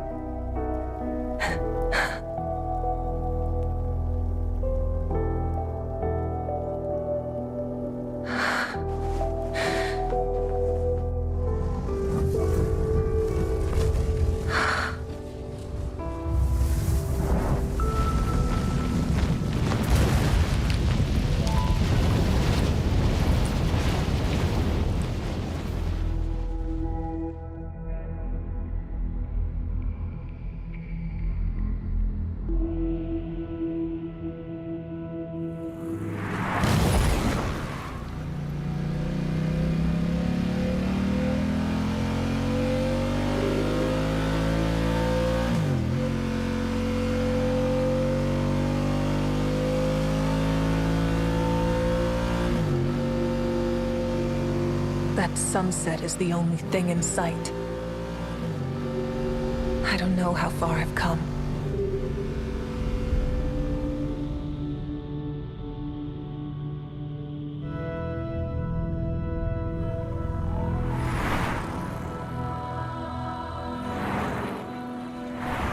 I don't even know where this road leads.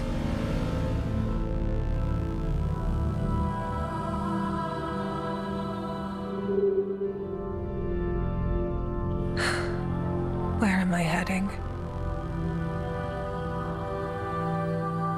I can't remember.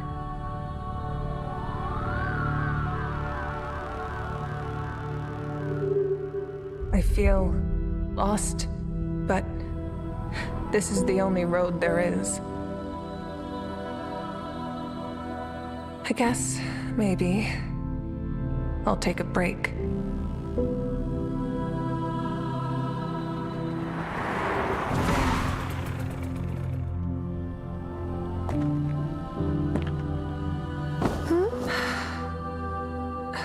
Who are you?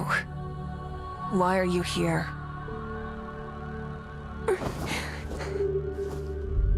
I'm waiting for sunset.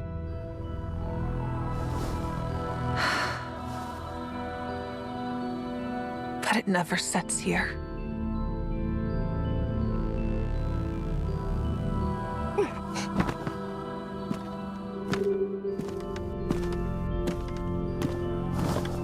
It will. When the time comes.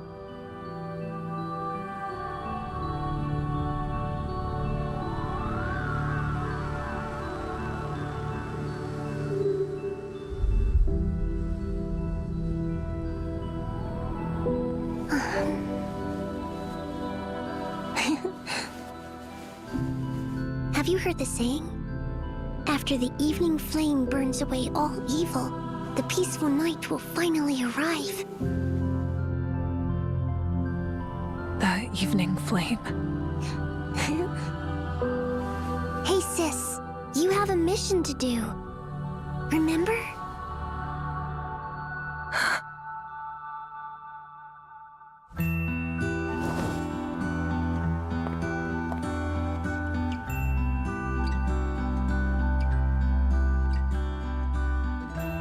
I do.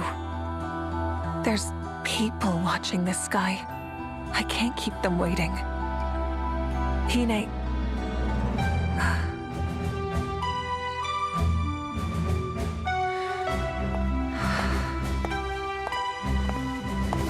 That's right. I never lost my way.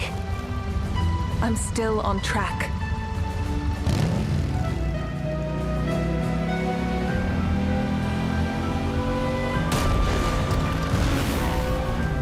My destination has been right there all along.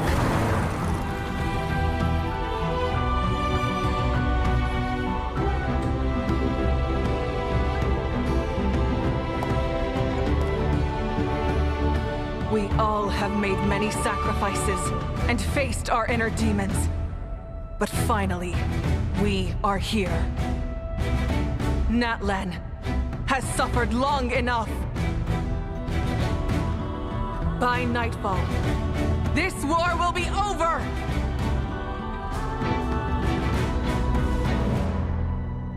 For Natlan!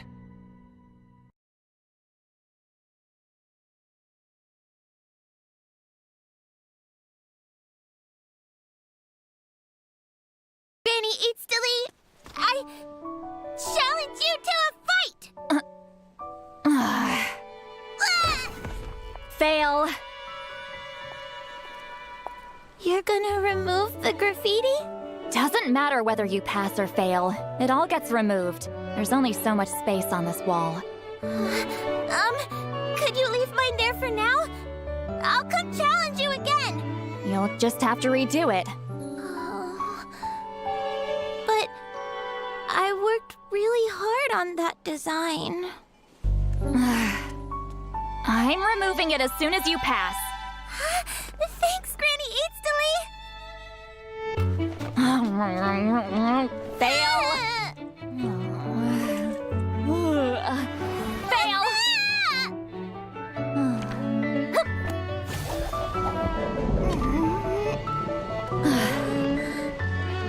fail. Granny Heatsley, didn't you see my written challenge? Ooh. Oh.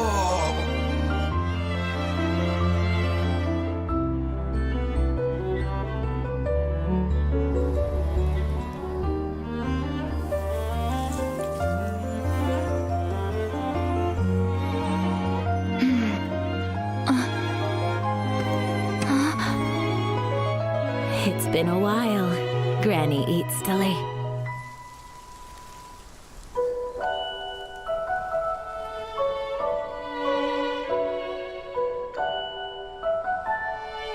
Still at it? No.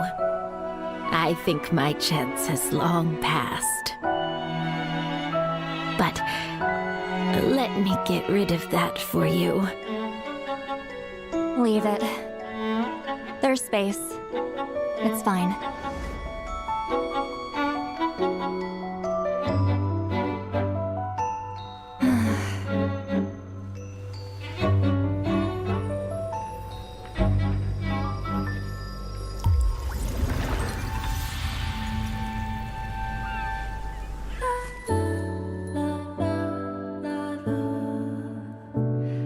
Your graffiti.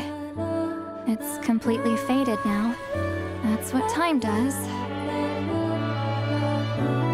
At least, you won't bother me again. Someone who annoyed me. One less to worry about. You annoy me too sometimes. But I hope you stick around a little longer.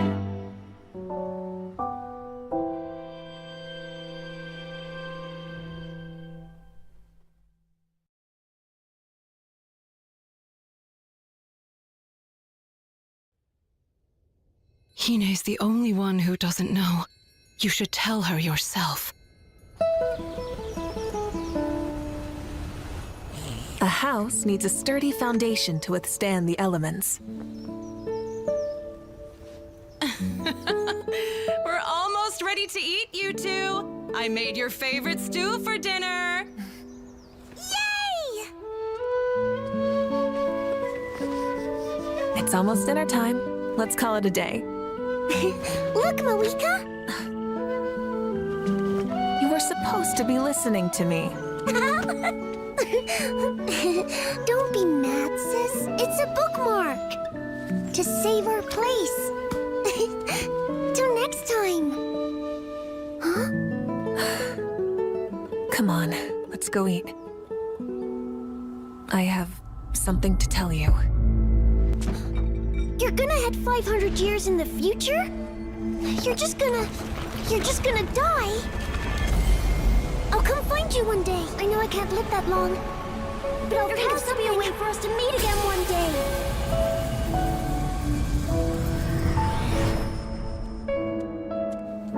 I couldn't find anything about Hine.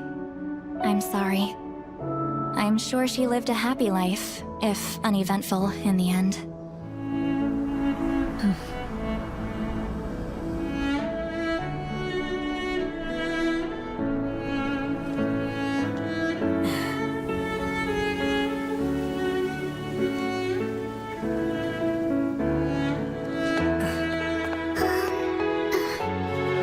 This book belonged to someone who helped my family a super long time ago.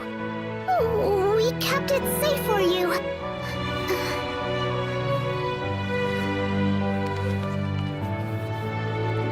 There's a bunch of old designs inside. Don't know what they're for.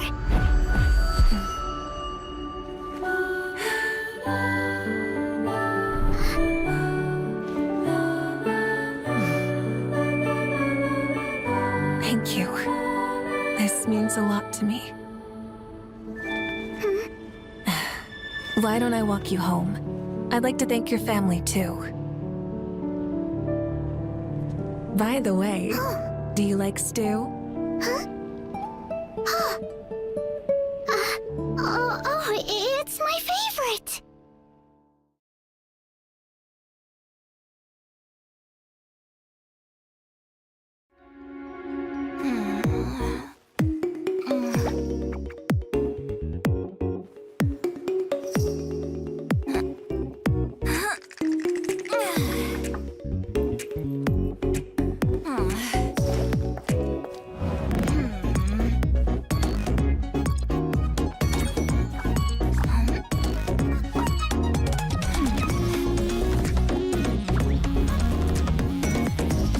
pretty well hidden.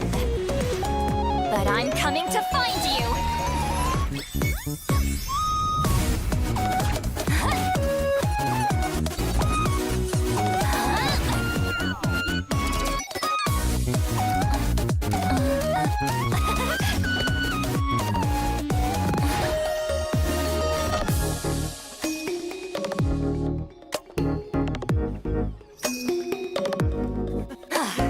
Suck at this. I take it you're looking for a fight? Citlali eats Papa! Get him!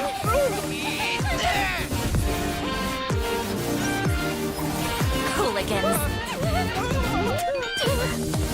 I told you we should have found somewhere to eat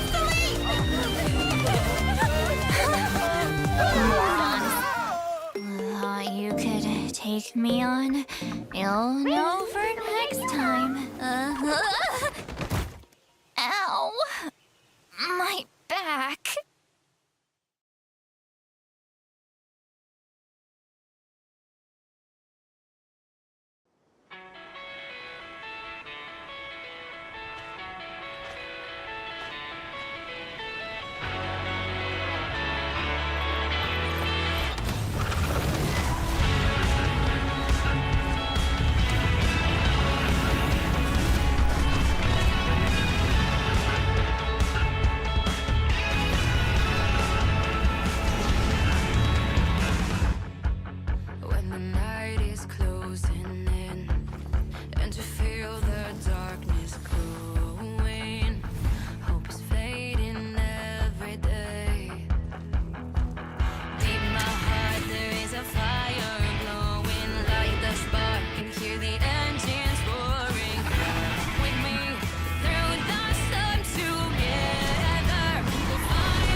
魔人戦争の時代、リーウェには新山があった。そこにはトートという名の大きな木があって、生前に多くの罪を犯した魂はトートを越えられず彼岸にたどり着くことができないと当時の人々に信じられていたの。わあ、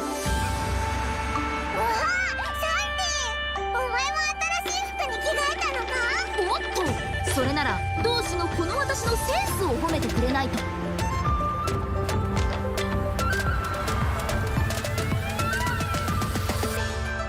こんにちは、私私は陳玉の谷工芸品組合のライアンだよ。風を越えるキラキラ。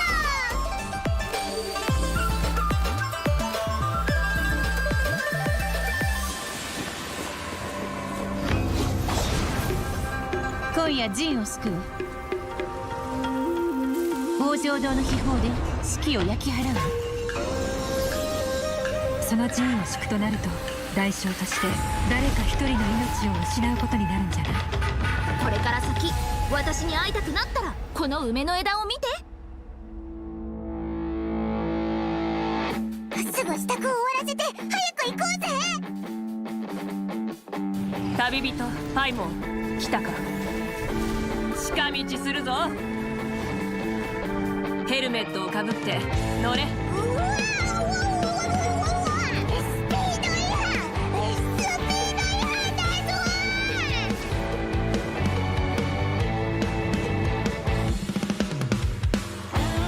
地下聖夜の巡礼には新たな意味が与えられた。間もなくこの大きな意義を持つ大会が始まる。永遠の主の統治を宣言しに来たんじゃないか。もう一回行ってみようか。マジかよ。おいセットありがとなコーチ。もらった。いやいやいやもうええよ。アクセル全開。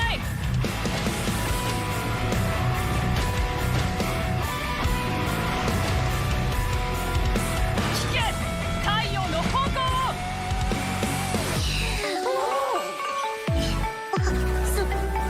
そんな目で見ないでちょうだい。スイッチ姫よ、契約を果たせ。口封じは任せたからね。煙のように舞い上がれ。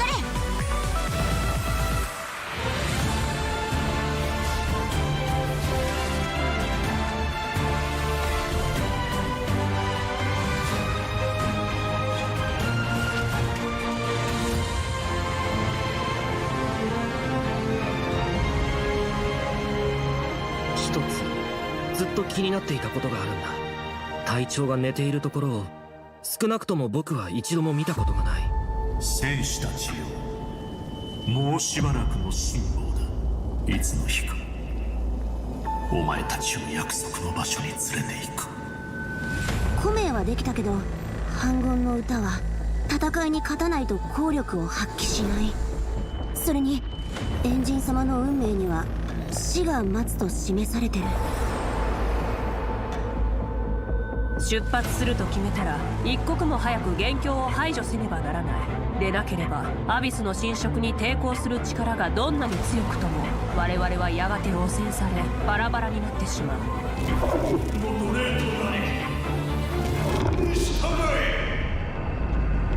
それは世界に見捨てられたという真の孤独よ。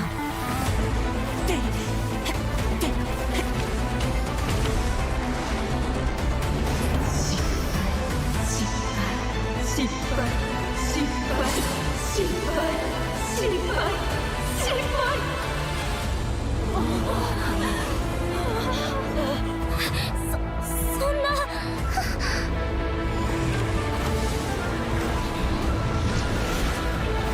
それほどまでに死を完走するならば、我が真なる姿にひざまずけ。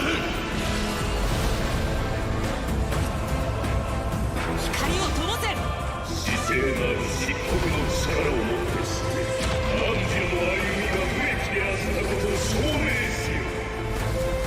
我は全てを奪い飲み込む。滅する。我々は一人ではないからだ。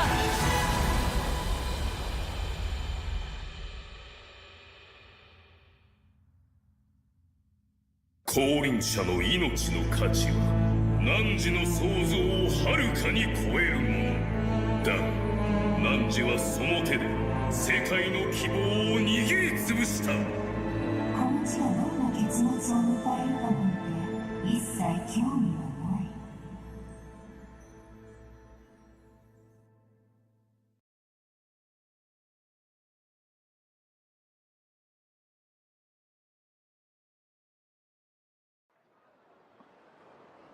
You'll do great, even 2 against 1. Ha! You bet. Or even 3 against 1. I propose a toast to the 2 who are no longer with us, Sanhaj and Burkina. It's not the same without them here. They'll both be missed. Even though Sanhaj wasn't that much of a talker. And yet the news of his death rings loud and clear, a rallying cry in our hearts. Hero! He died a hero! Him and Burkina both! Huh? Now a second toast to the Pyro Archon, in whom we place all of our trust. Here's to her courage, indomitable will, and magnificent plan! I just wish she would have joined us for tonight. She should be here, sharing a drink with us. She's making a 500-year trip alone. If it were me, my emotions would be all over the place. Give her some time. This final toast is to us. And to our impending death, both grim and glorious. Certain defeat tomorrow. We'll march to our deaths, eh? So, you ready to face it, Tupac? Defeat? Says who? Our sacrifice will feed the sacred flame, paving the way for true victory in 500 years. I am ready. Natlinese warriors don't fear death. Am I right, Menelek? Menelek? Huh? Let him sleep. Fearlessness is one thing, but to nap in the face of death? You don't see that every day.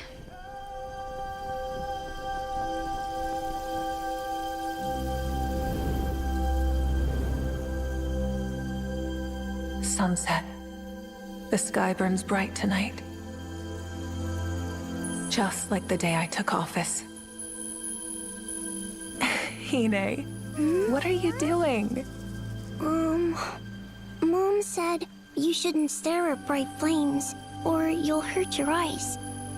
And I heard that you're the brightest flame of all now. So, I'm covering my eyes. Hine, take your arm away.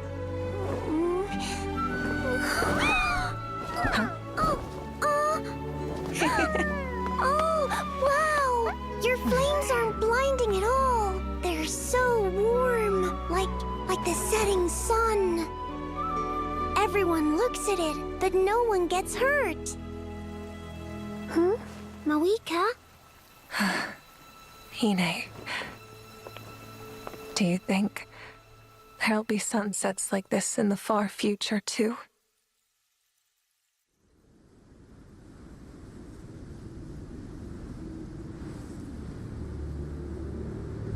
So this is where I meet my end. It's sobering. When Tenoch summoned us, you should have seen this day coming. Hey, you recovered yet, Menelek? With a fierce battle to sober me up, I will be soon enough! Let's show the Abyss that if they want to take our lives, it's gonna cost them dearly. Friends, in this final battle, may you burn bright until the end! Natlan will remember this day.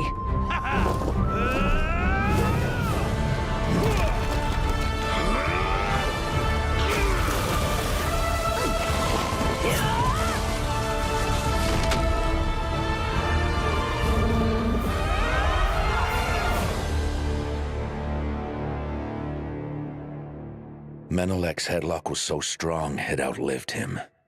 That giant beast suffocated to death because it couldn't break free from a dead man's grip. And Sunjata fell too soon. If he hadn't taken that hit to save Wanjiru, he'd have lasted a lot longer. A senseless sacrifice, considering we were all gonna die anyway. Tupac. you're awake. I knew you'd pull through. To keep the plan on track, I thought I'd give you a lift here. You're...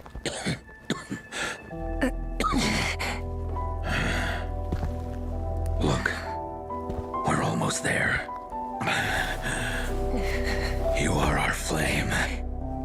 You have to burn on and never go out.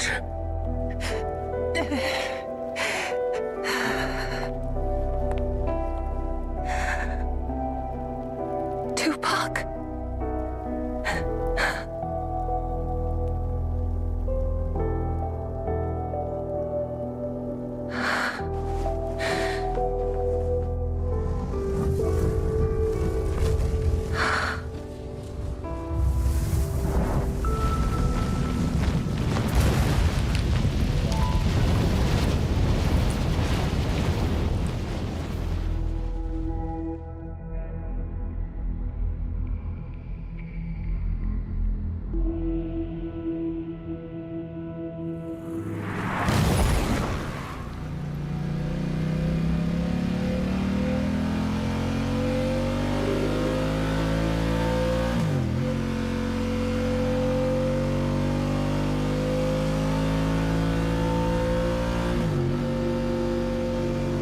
That sunset is the only thing in sight. I don't know how far I've come.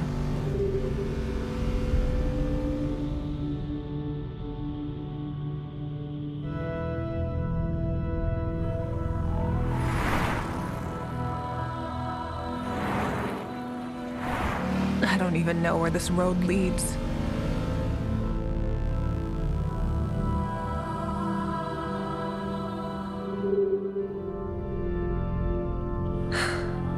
Where am I heading? I can't remember.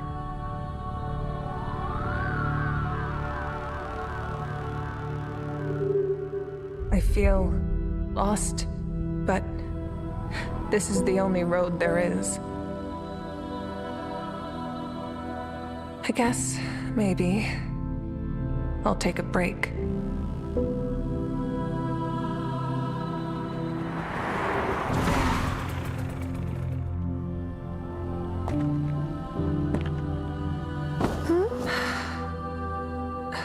Who are you? Why are you here?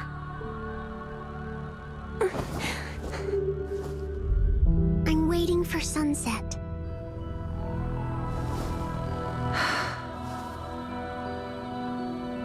But it never sets here.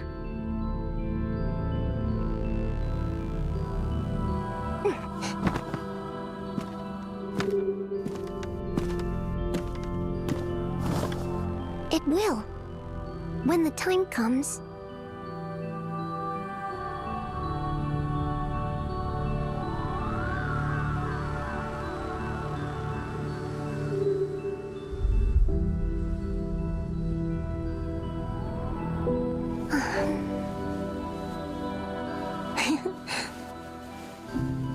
Have you heard the saying? After the evening flame burns away all evil, the peaceful night will finally arrive. The evening flame. Hey sis, you have a mission to do. Remember?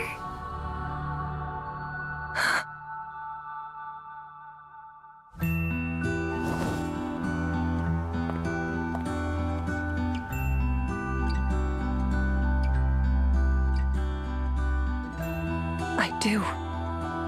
There's people watching this sky. I can't keep them waiting.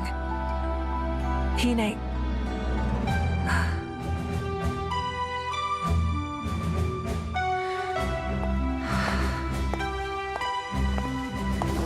That's right. I never lost my way. I'm still on track.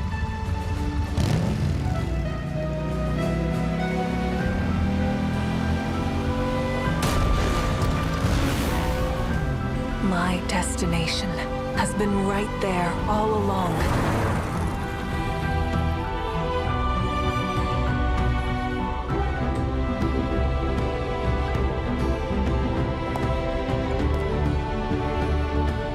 all have made many sacrifices and faced our inner demons. But finally, we are here. Natlan has suffered long enough. By nightfall, this war will be over!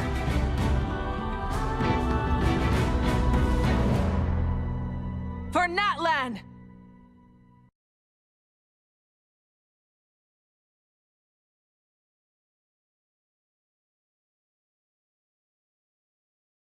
Granny Citlali, I challenge you to a fight! Fail. You're gonna remove the graffiti? Doesn't matter whether you pass or fail. It all gets removed. There's only so much space on this wall. Could you leave mine there for now? I'll come challenge you again! You'll just have to redo it. But I worked really hard on that design. I'm removing it as soon as you pass. Thanks, Granny Citlali! Fail! Fail!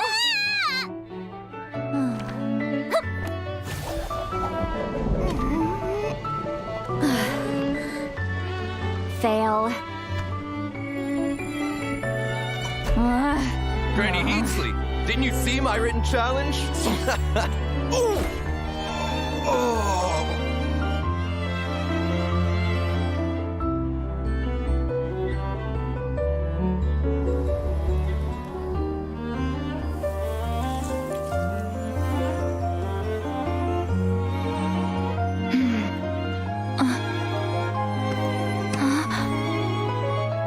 It's been a while, Granny Citlali.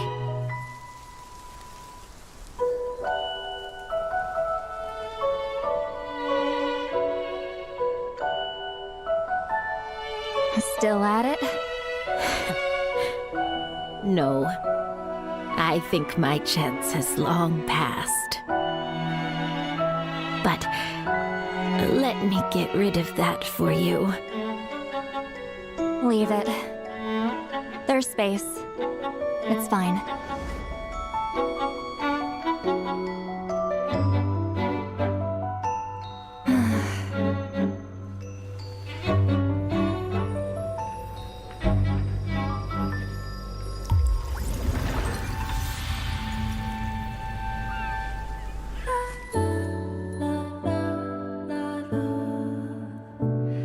Your graffiti. It's completely faded now. That's what time does. At least, you won't bother me again. Someone who annoyed me. One less to worry about. You annoy me too sometimes. But I hope you stick around a little longer.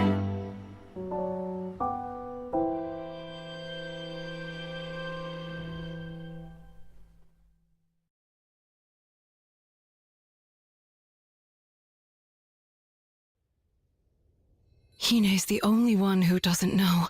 You should tell her yourself. A house needs a sturdy foundation to withstand the elements. We're almost ready to eat, you two. I made your favorite stew for dinner. Yay! It's almost dinner time. Let's call it a day. Look, Mavuika! You were supposed to be listening to me. Don't be mad, sis. It's a bookmark. To save our place. Till next time. Huh? Come on, let's go eat. I have something to tell you. You're gonna head 500 years in the future? You're just gonna die? I'll come find you one day. I know I can't live that long. But there has to be a way for us to meet again one day.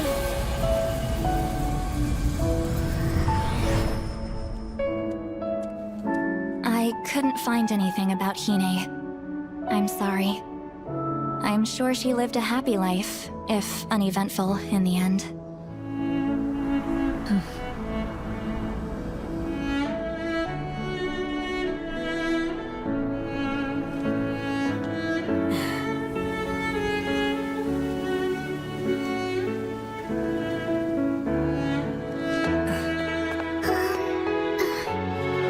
This book belonged to someone who helped my family a super long time ago.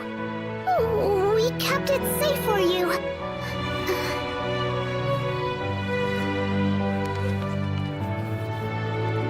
There's a bunch of old designs inside. Don't know what they're for.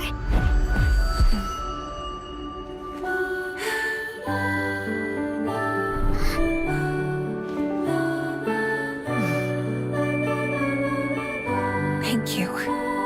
This means a lot to me. Why don't I walk you home? I'd like to thank your family, too. By the way, do you like stew?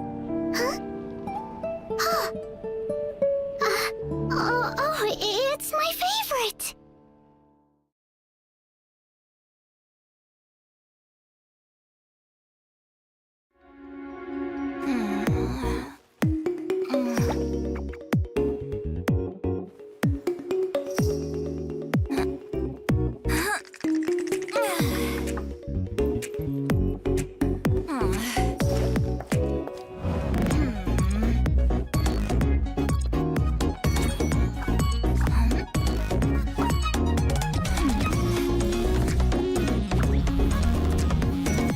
You're pretty well hidden.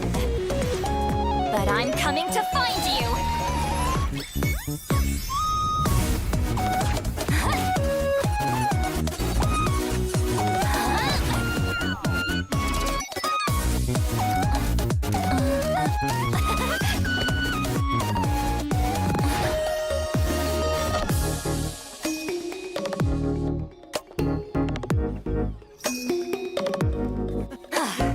Suck at this. I take it you're looking for a fight? Citlali eats Papa! Get him!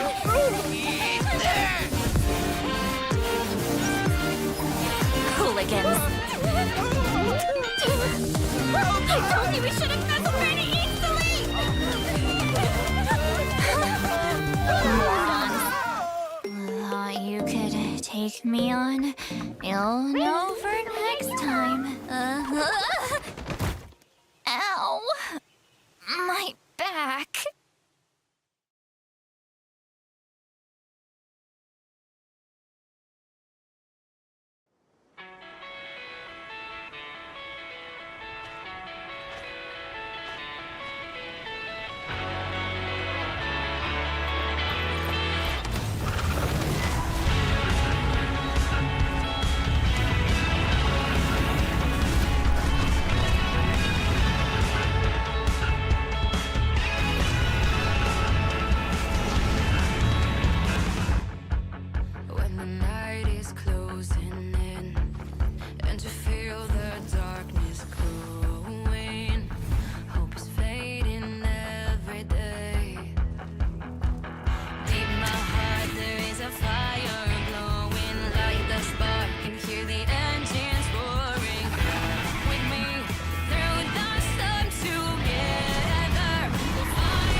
魔人戦争の時代、リーウェには神山があった。そこにはトートという名の大きな木があって、生前に多くの罪を犯した魂はトートを越えられず彼岸にたどり着くことができないと当時の人々に信じられていたの。わあ、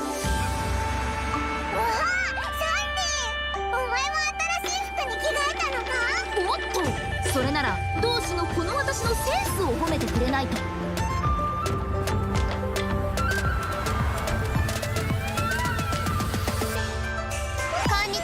私は陳玉の谷工芸品組合のライアンだよ。風を越えるキラキラ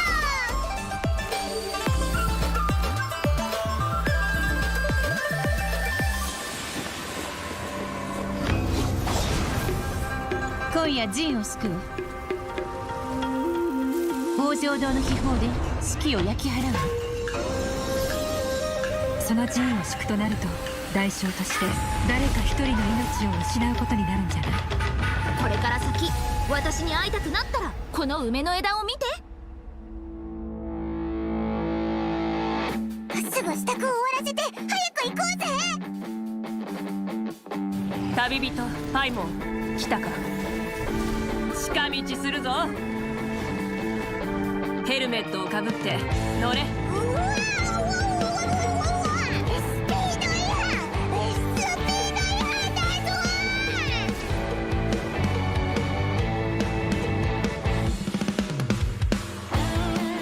聖夜の巡礼には新たな意味が与えられた。間もなくこの大きな意義を持つ大会が始まる。永遠の主の統治を宣言しに来たんじゃないか。マジかよ。もう一回言ってみるから。マジかよ。ボーイセット。ありがとなコーチ。もらった。いやいやいや、もうええよ。アクセル全開。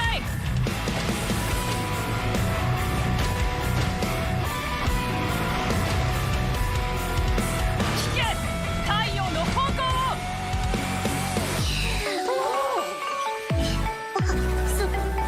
そんな目で見ないでちょうだい。スイッチにめよ、契約を果たせ。口封じは任せたからね。煙のように舞い上がれ。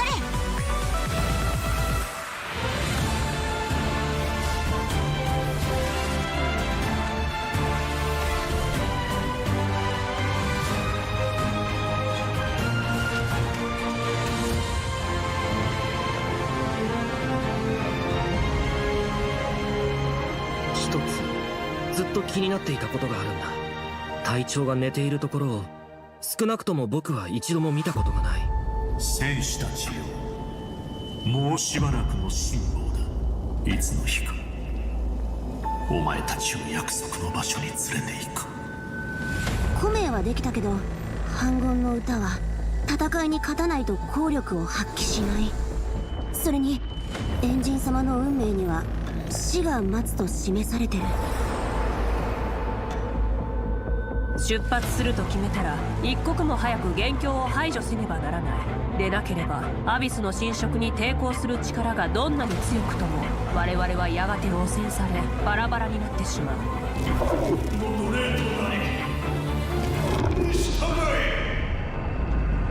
それは世界に見捨てられたという真の孤独よ。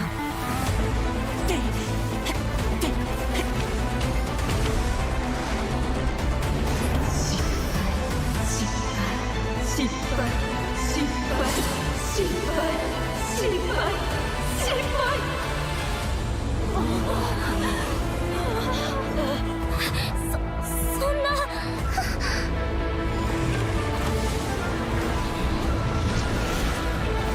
それほどまでに死を完走するならば、我が真なる姿にひざまずけ。光を灯せ。至聖なる漆黒の力をもってして汝の歩みが無益であったことを証明しよう。我は全てを奪い飲み込む滅する。我々は一人で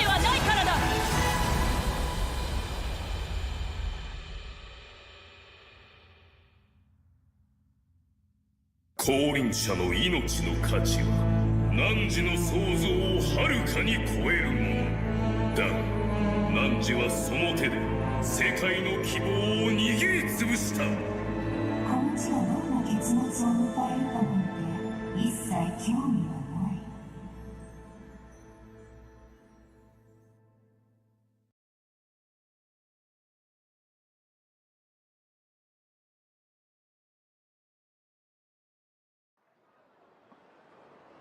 You'll do great, even 2 against 1! Ha! You bet! Or even 3 against 1. I propose a toast to the 2 who are no longer with us. Sanhaj and Brakina. It's not the same without them here. They'll both be missed. Even though Sanhaj wasn't that much of a talker. And yet the news of his death rings loud and clear, a rallying cry in our hearts. Hero! He died a hero! Him and Brakina both! Huh? Now a second toast to the Pyro Archon, in whom we place all of our trust. Here's to her courage, indomitable will, and magnificent plan! I just wish she would have joined us for tonight.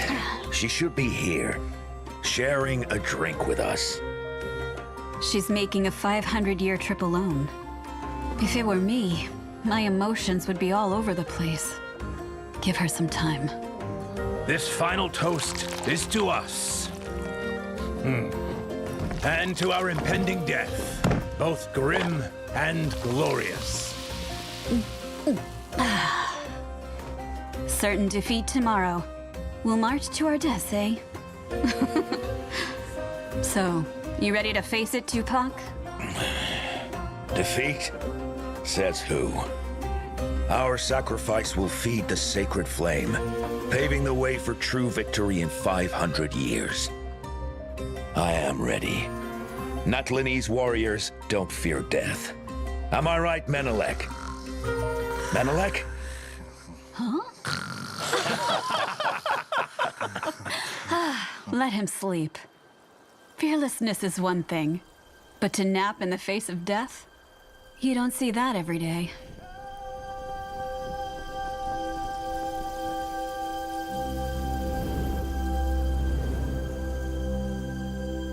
Sunset. The sky burns bright tonight. Just like the day I took office. Hine, what are you doing? Mom said you shouldn't stare at bright flames, or you'll hurt your eyes. And I heard that you're the brightest flame of all now. So, I'm covering my eyes. Hine, take your arm away.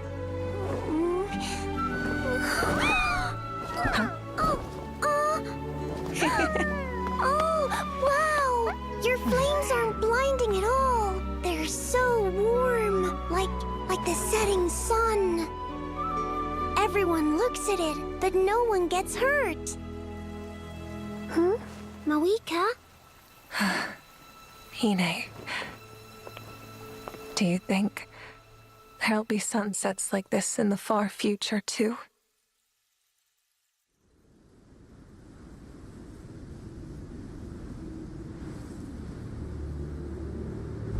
So this is where I meet my end.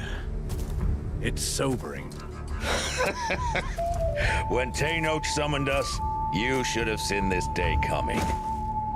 Hey, you recovered yet, Menelek? With a fierce battle to sober me up, I will be soon enough! Let's show the Abyss that if they want to take our lives, it's gonna cost them dearly. Friends, in this final battle, may you burn bright until the end!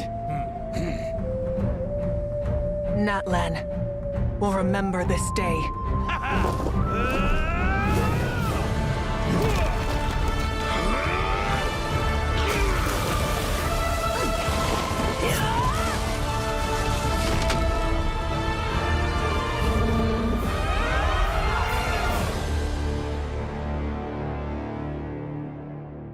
Menelek's headlock was so strong, it outlived him. That giant beast suffocated to death because it couldn't break free from a dead man's grip. And Sunjata fell too soon. If he hadn't taken that hit to save Wanjiru, he'd have lasted a lot longer. A senseless sacrifice, considering we were all gonna die anyway. Tupac. You're awake. I knew you'd pull through. To keep the plan on track, I thought I'd give you a lift here. You're...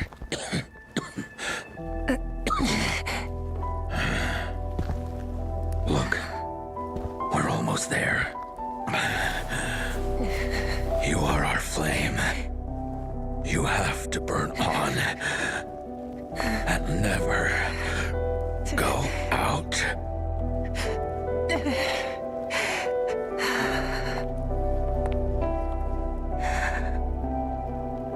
Tupac.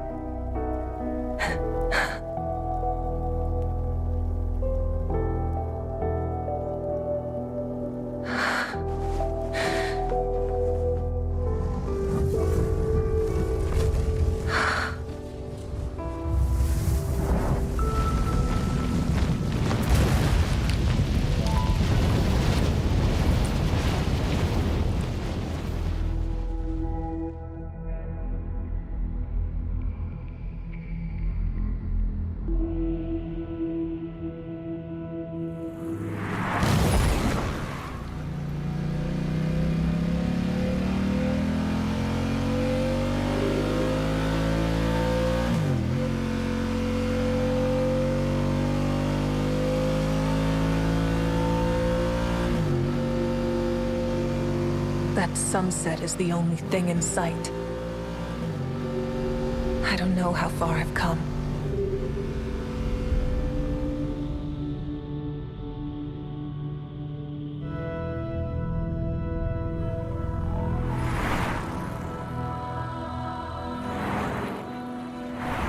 I don't even know where this road leads.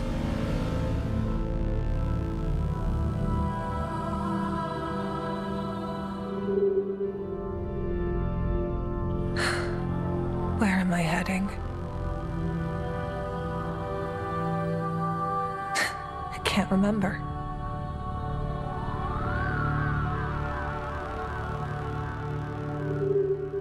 I feel lost, but this is the only road there is. I guess, maybe, I'll take a break.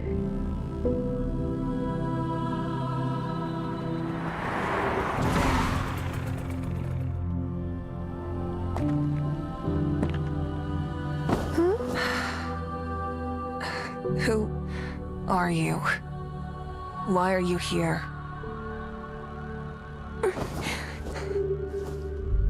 I'm waiting for sunset.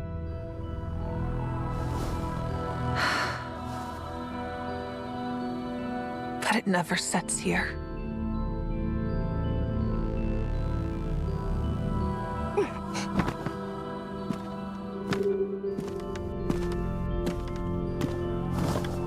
It will. When the time comes.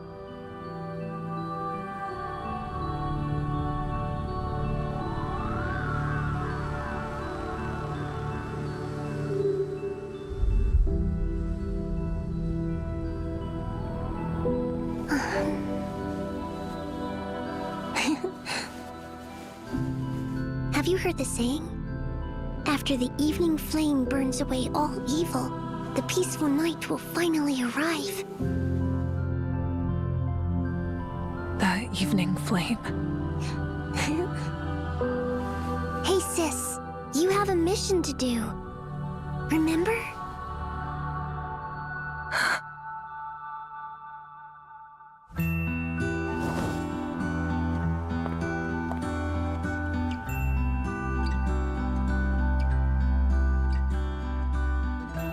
I do. There's people watching this sky. I can't keep them waiting. Hine...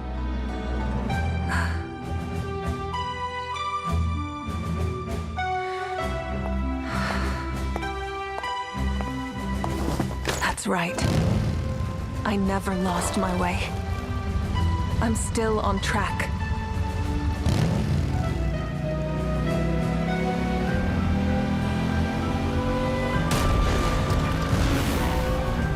My destination has been right there all along.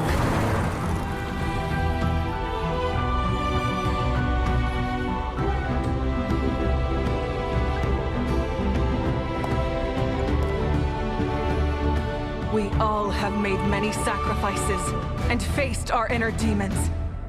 But finally, we are here. Natlan has suffered long enough.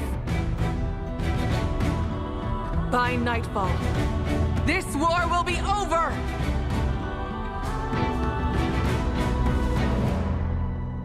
For Natlan!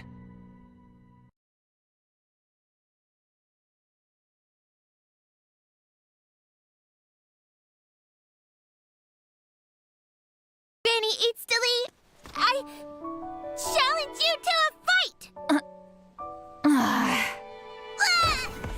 Fail. You're gonna remove the graffiti?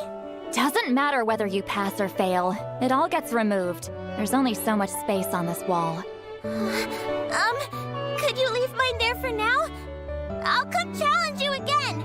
You'll just have to redo it. But I worked really hard on that design. I'm removing it as soon as you pass. Thanks, Granny Citlali. Fail. Fail.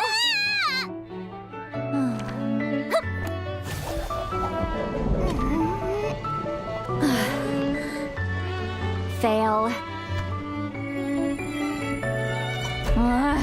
Granny Citlali, didn't you see my written challenge? Ooh. Oh.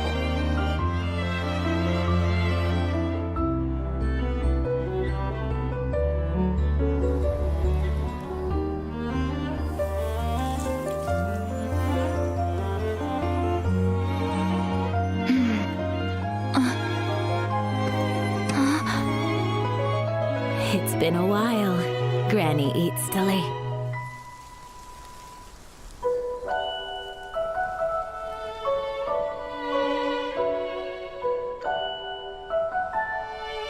Still at it? No.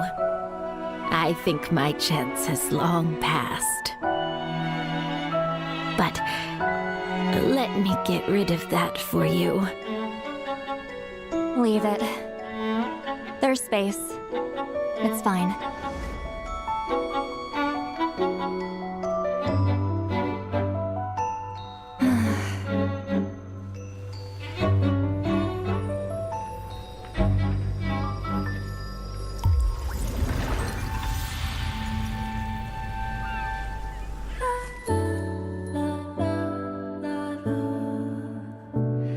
Your graffiti.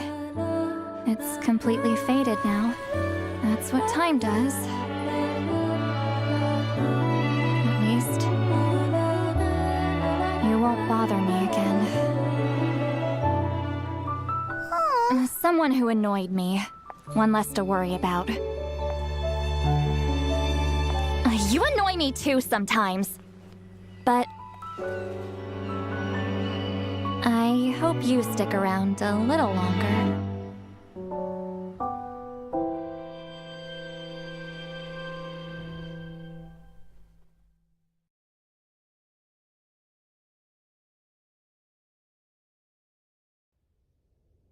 Hine's the only one who doesn't know. You should tell her yourself. A house needs a sturdy foundation to withstand the elements.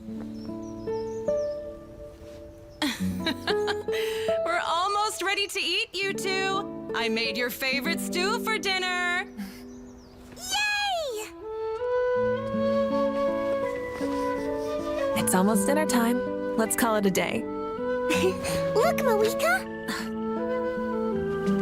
You were supposed to be listening to me. Don't be mad, sis. It's a bookmark. To save our place. Till next time. Huh? Come on, let's go eat. I have something to tell you. You're gonna head 500 years in the future? You're just gonna die? I'll come find you one day. I know I can't live that long. But there has to be a way for us to meet again one day.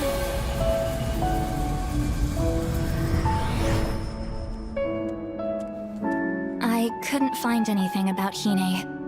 I'm sorry. I'm sure she lived a happy life, if uneventful in the end.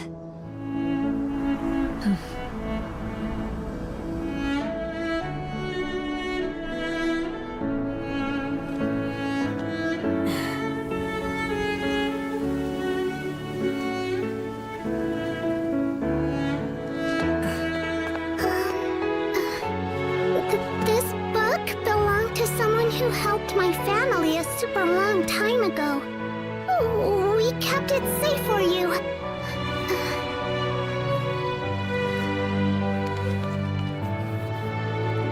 There's a bunch of old designs inside. Don't know what they're for.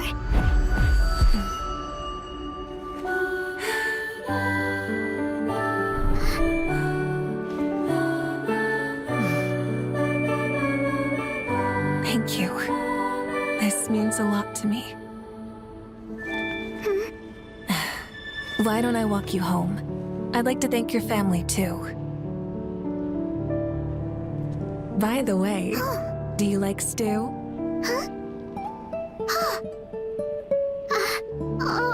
It's my favorite!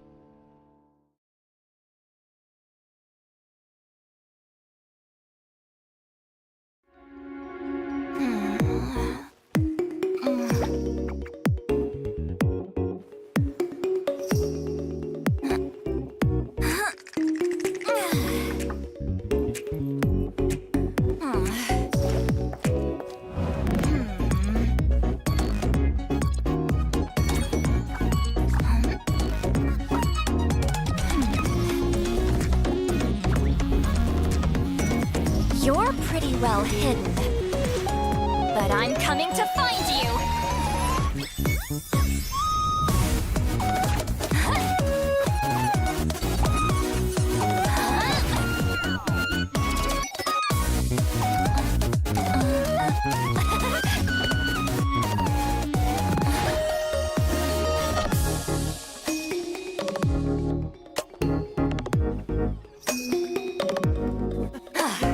Suck at this. I take it you're looking for a fight? Citlali eats Papa! Get him!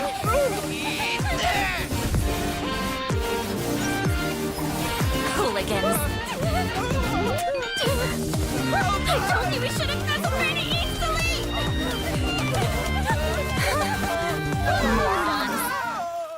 Thought you could take me on? You'll know for next time. Ow! My back.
魔人戦争の時代、リーウェには神山があった。そこにはトートという名の大きな木があって、生前に多くの罪を犯した魂はトートを越えられず彼岸にたどり着くことができないと当時の人々に信じられていたの。わあ、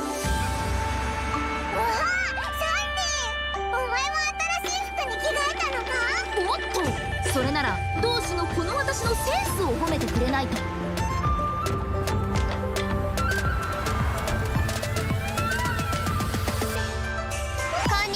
私は陳玉の谷工芸品組合のライアンだよ。風を越えるキラキラ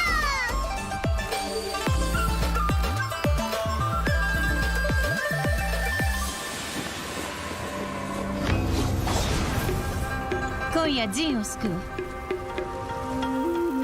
北条堂の秘宝で士気を焼き払う。その陣を敷くとなると代償として誰か一人の命を失うことになるんじゃない。これから先私に会いたくなったらこの梅の枝を見て。すぐ支度を終わらせて早く行こうぜ。旅人パイモン来たか。近道するぞ。ヘルメットをかぶって乗れ。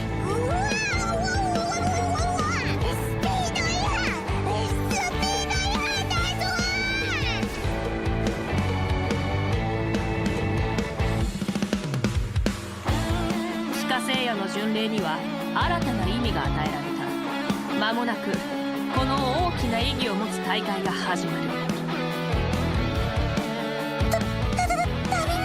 永遠の主の統治を宣言しに来たんじゃないか。マジかよ。もう一回言ってみやがれ。マジかよ。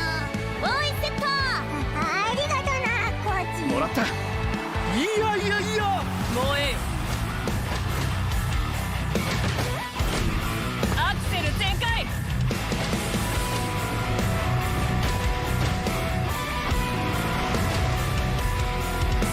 聞け太陽の方向。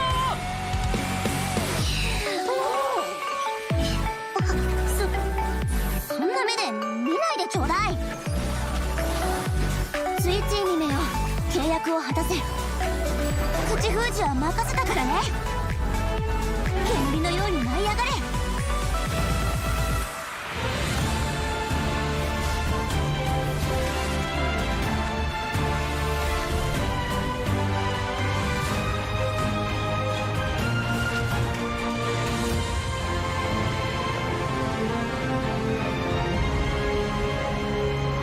一つずっと気になっていたことがあるんだ。隊長が寝ているところを少なくとも僕は一度も見たことがない。戦士たちよ、もうしばらくの辛抱だ。いつの日かお前たちを約束の場所に連れて行く。古名はできたけど反言の歌は戦いに勝たないと効力を発揮しない。それにエンジン様の運命には死が待つと示されてる。出発すると決めたら一刻も早く元凶を排除せねばならない。でなければアビスの侵食に抵抗する力がどんなに強くとも我々はやがて汚染されバラバラになってしまう。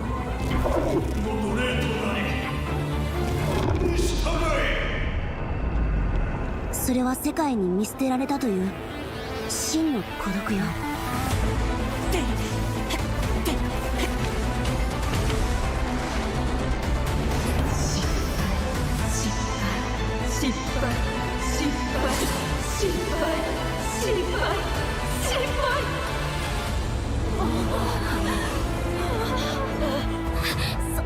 そんな。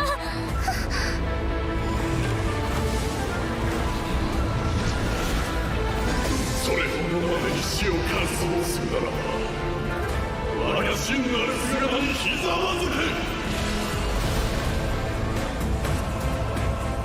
光を灯せ。姿勢なる漆黒の力をもってして汝の歩みが無益であったことを証明しよう。我は全てを奪い飲み込む滅する。我々は一人では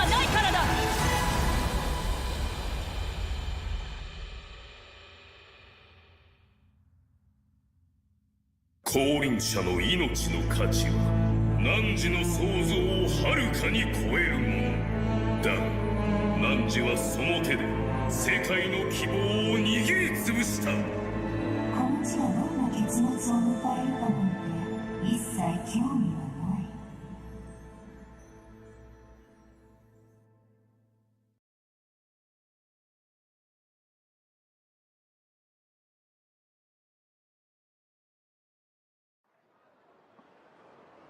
You'll do great, even 2 against 1!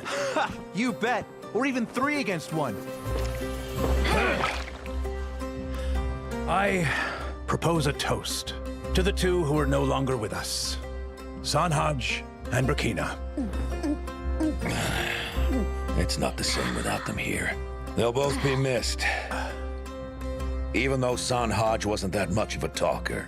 And yet the news of his death rings loud and clear, a rallying cry in our hearts. Hero! He died a hero! Him and Brakina both! Huh? Now a second toast to the Pyro Archon, in whom we place all of our trust. Here's to her courage, indomitable will, and magnificent plan! I just wish she would have joined us for tonight. She should be here, sharing a drink with us. She's making a 500-year trip alone. If it were me, my emotions would be all over the place. Give her some time. This final toast is to us. And to our impending death, both grim and glorious. Certain defeat tomorrow. We'll march to our deaths, eh? So, you ready to face it, Tupac? Defeat?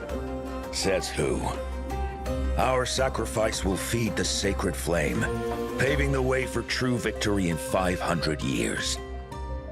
I am ready. Natlinese warriors don't fear death. Am I right, Menelek? Menelek? Huh? Let him sleep. Fearlessness is one thing, but to nap in the face of death? You don't see that every day.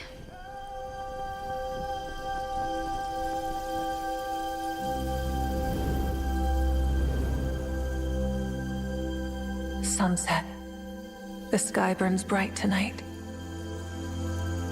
Just like the day I took office.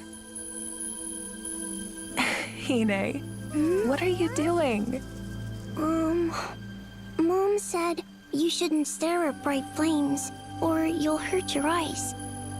And I heard that you're the brightest flame of all now. So, I'm covering my eyes. Hine, take your arm away.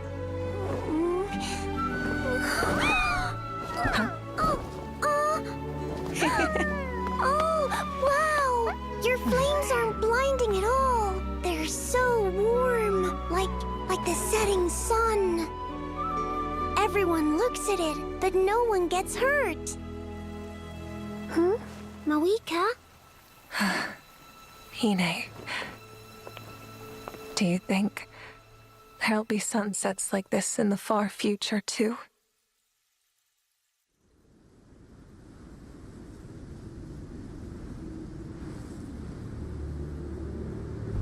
So this is where I meet my end.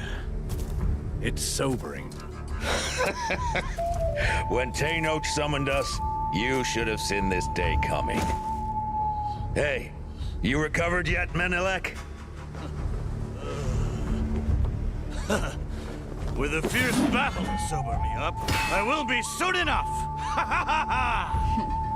Let's show the Abyss that if they want to take our lives, it's gonna cost them dearly.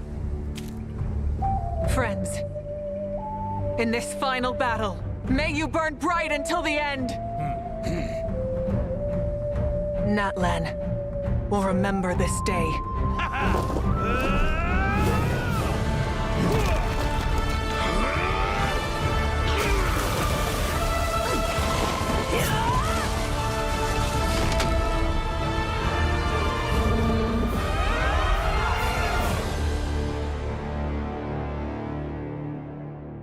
Menelek's headlock was so strong, it outlived him. That giant beast suffocated to death because it couldn't break free from a dead man's grip. And Sunjata fell too soon. If he hadn't taken that hit to save Wanjiru, he'd have lasted a lot longer. A senseless sacrifice, considering we were all gonna die anyway. Tupac. You're awake. I knew you'd pull through. To keep the plan on track, I thought I'd give you a lift here. You're...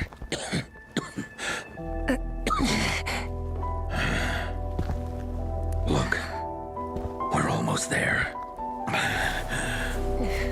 You are our flame. You have to burn on and never go out.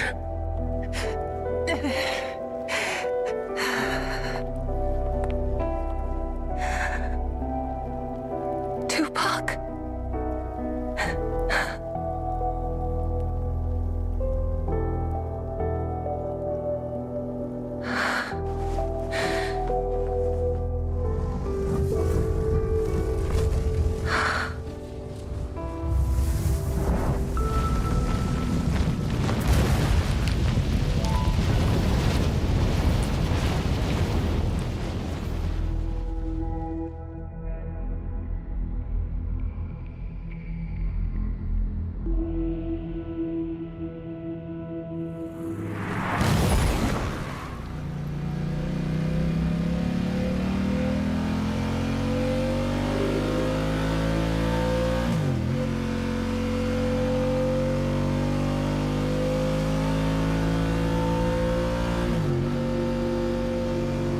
That sunset is the only thing in sight.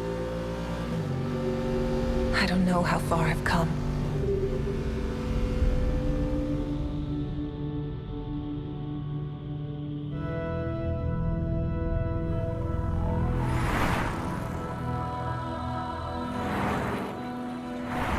I don't even know where this road leads.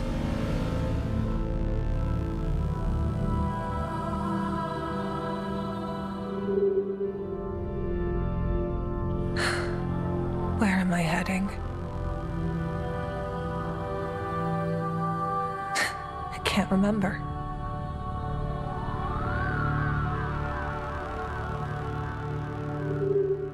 I feel lost, but this is the only road there is. I guess, maybe, I'll take a break.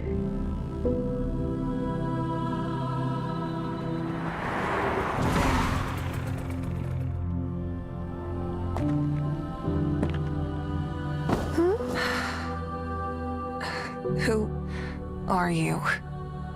Why are you here?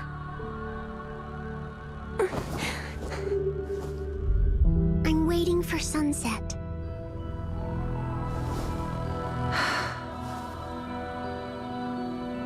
But it never sets here.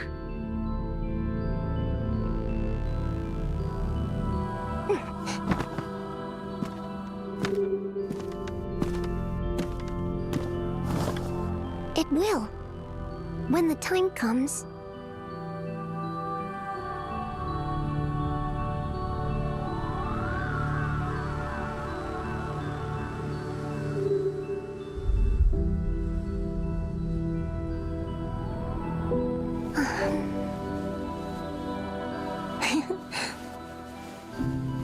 Have you heard the saying?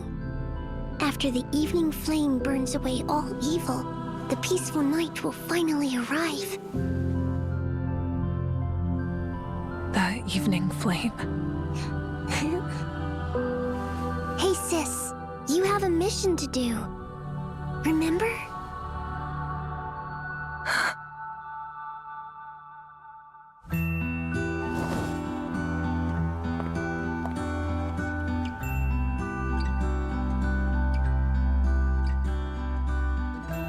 I do. There's people watching this sky. I can't keep them waiting. Hine...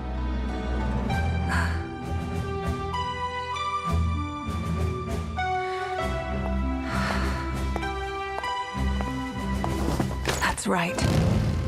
I never lost my way. I'm still on track.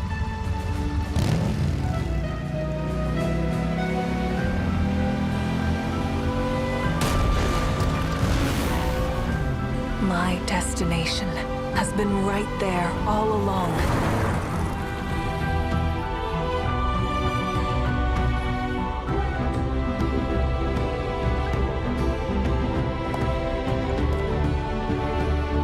We all have made many sacrifices and faced our inner demons. But finally, we are here. Natlan has suffered long enough. By nightfall, this war will be over!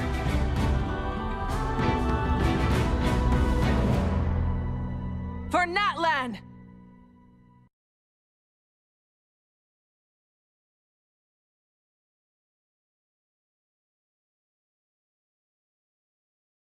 Granny Citlali, I challenge you to a fight! Fail. You're gonna remove the graffiti? Doesn't matter whether you pass or fail. It all gets removed. There's only so much space on this wall. Could you leave mine there for now? I'll come challenge you again. You'll just have to redo it. But I worked really hard on that design. I'm removing it as soon as you pass. Thanks, Granny Citlali.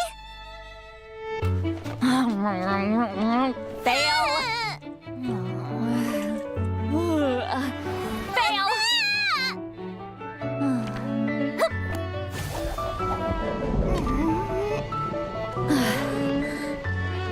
Fail. Granny Citlali, didn't you see my written challenge? Ooh. Oh.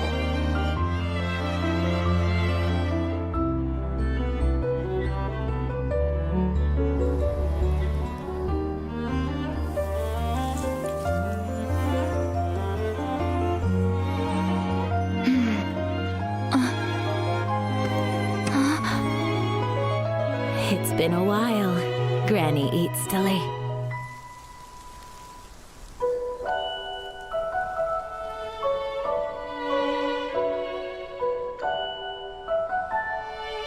Still at it? No. I think my chance has long passed. But let me get rid of that for you. Leave it. There's space. It's fine.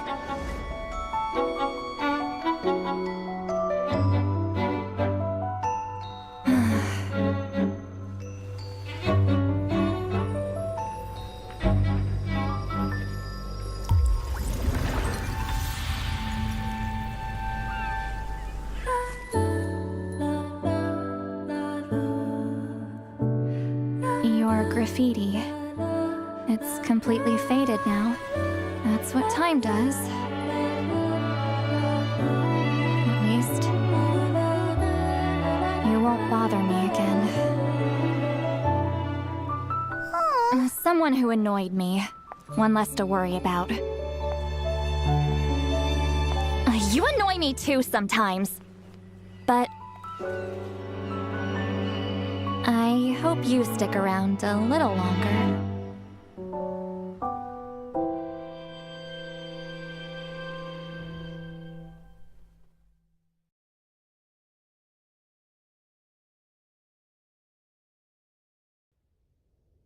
Hine's the only one who doesn't know. You should tell her yourself. A house needs a sturdy foundation to withstand the elements. We're almost ready to eat, you two. I made your favorite stew for dinner. Yay! It's almost dinner time. Let's call it a day. Look, Mavuika! You were supposed to be listening to me. Don't be mad, sis. It's a bookmark. To save our place. Till next time. Huh? Come on, let's go eat. I have something to tell you. You're gonna head 500 years in the future? You're just gonna die? I'll come find you one day. I know I can't live that long. But I'll think of something a way for us to meet again one day.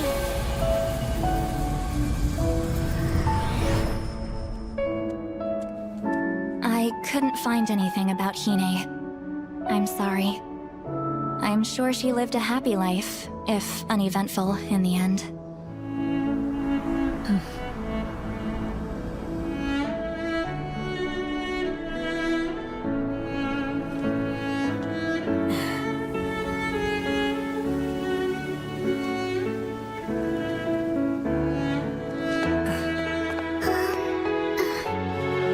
This book belonged to someone who helped my family a super long time ago. We kept it safe for you.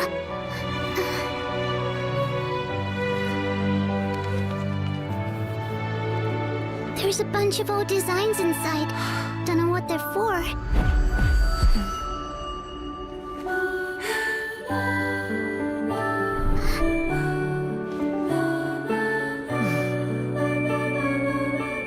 Thank you. This means a lot to me.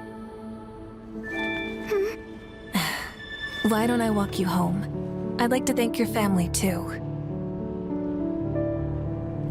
By the way, do you like stew?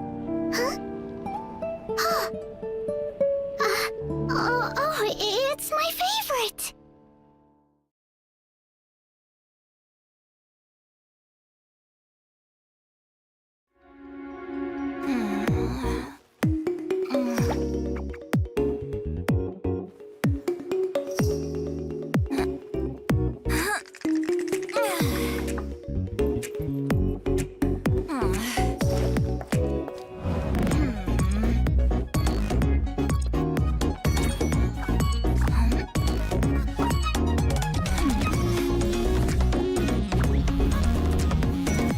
You're pretty well hidden. But I'm coming to find you!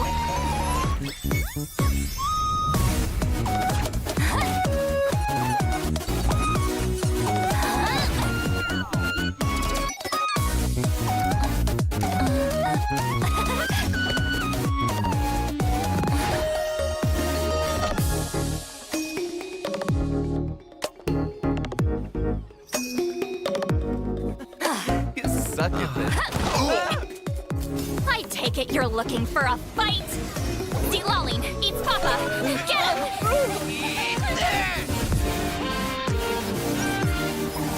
Hooligans! I told you we shouldn't mess with Citlali! Morons. Thought you could take me on? You'll know for next time. Ow! My back.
Many insects have a compulsion to follow the light, and humans are the same.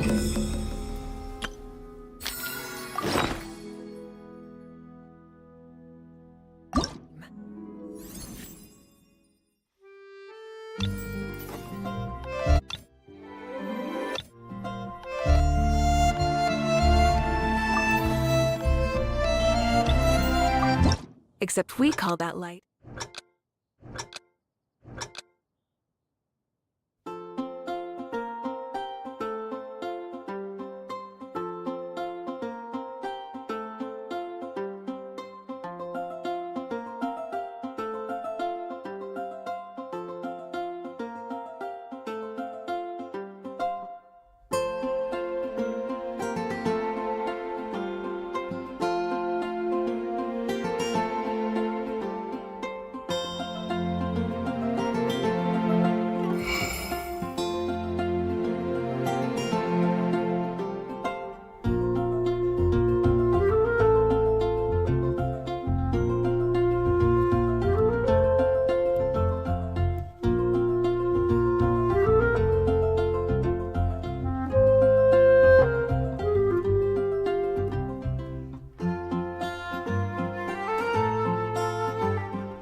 What?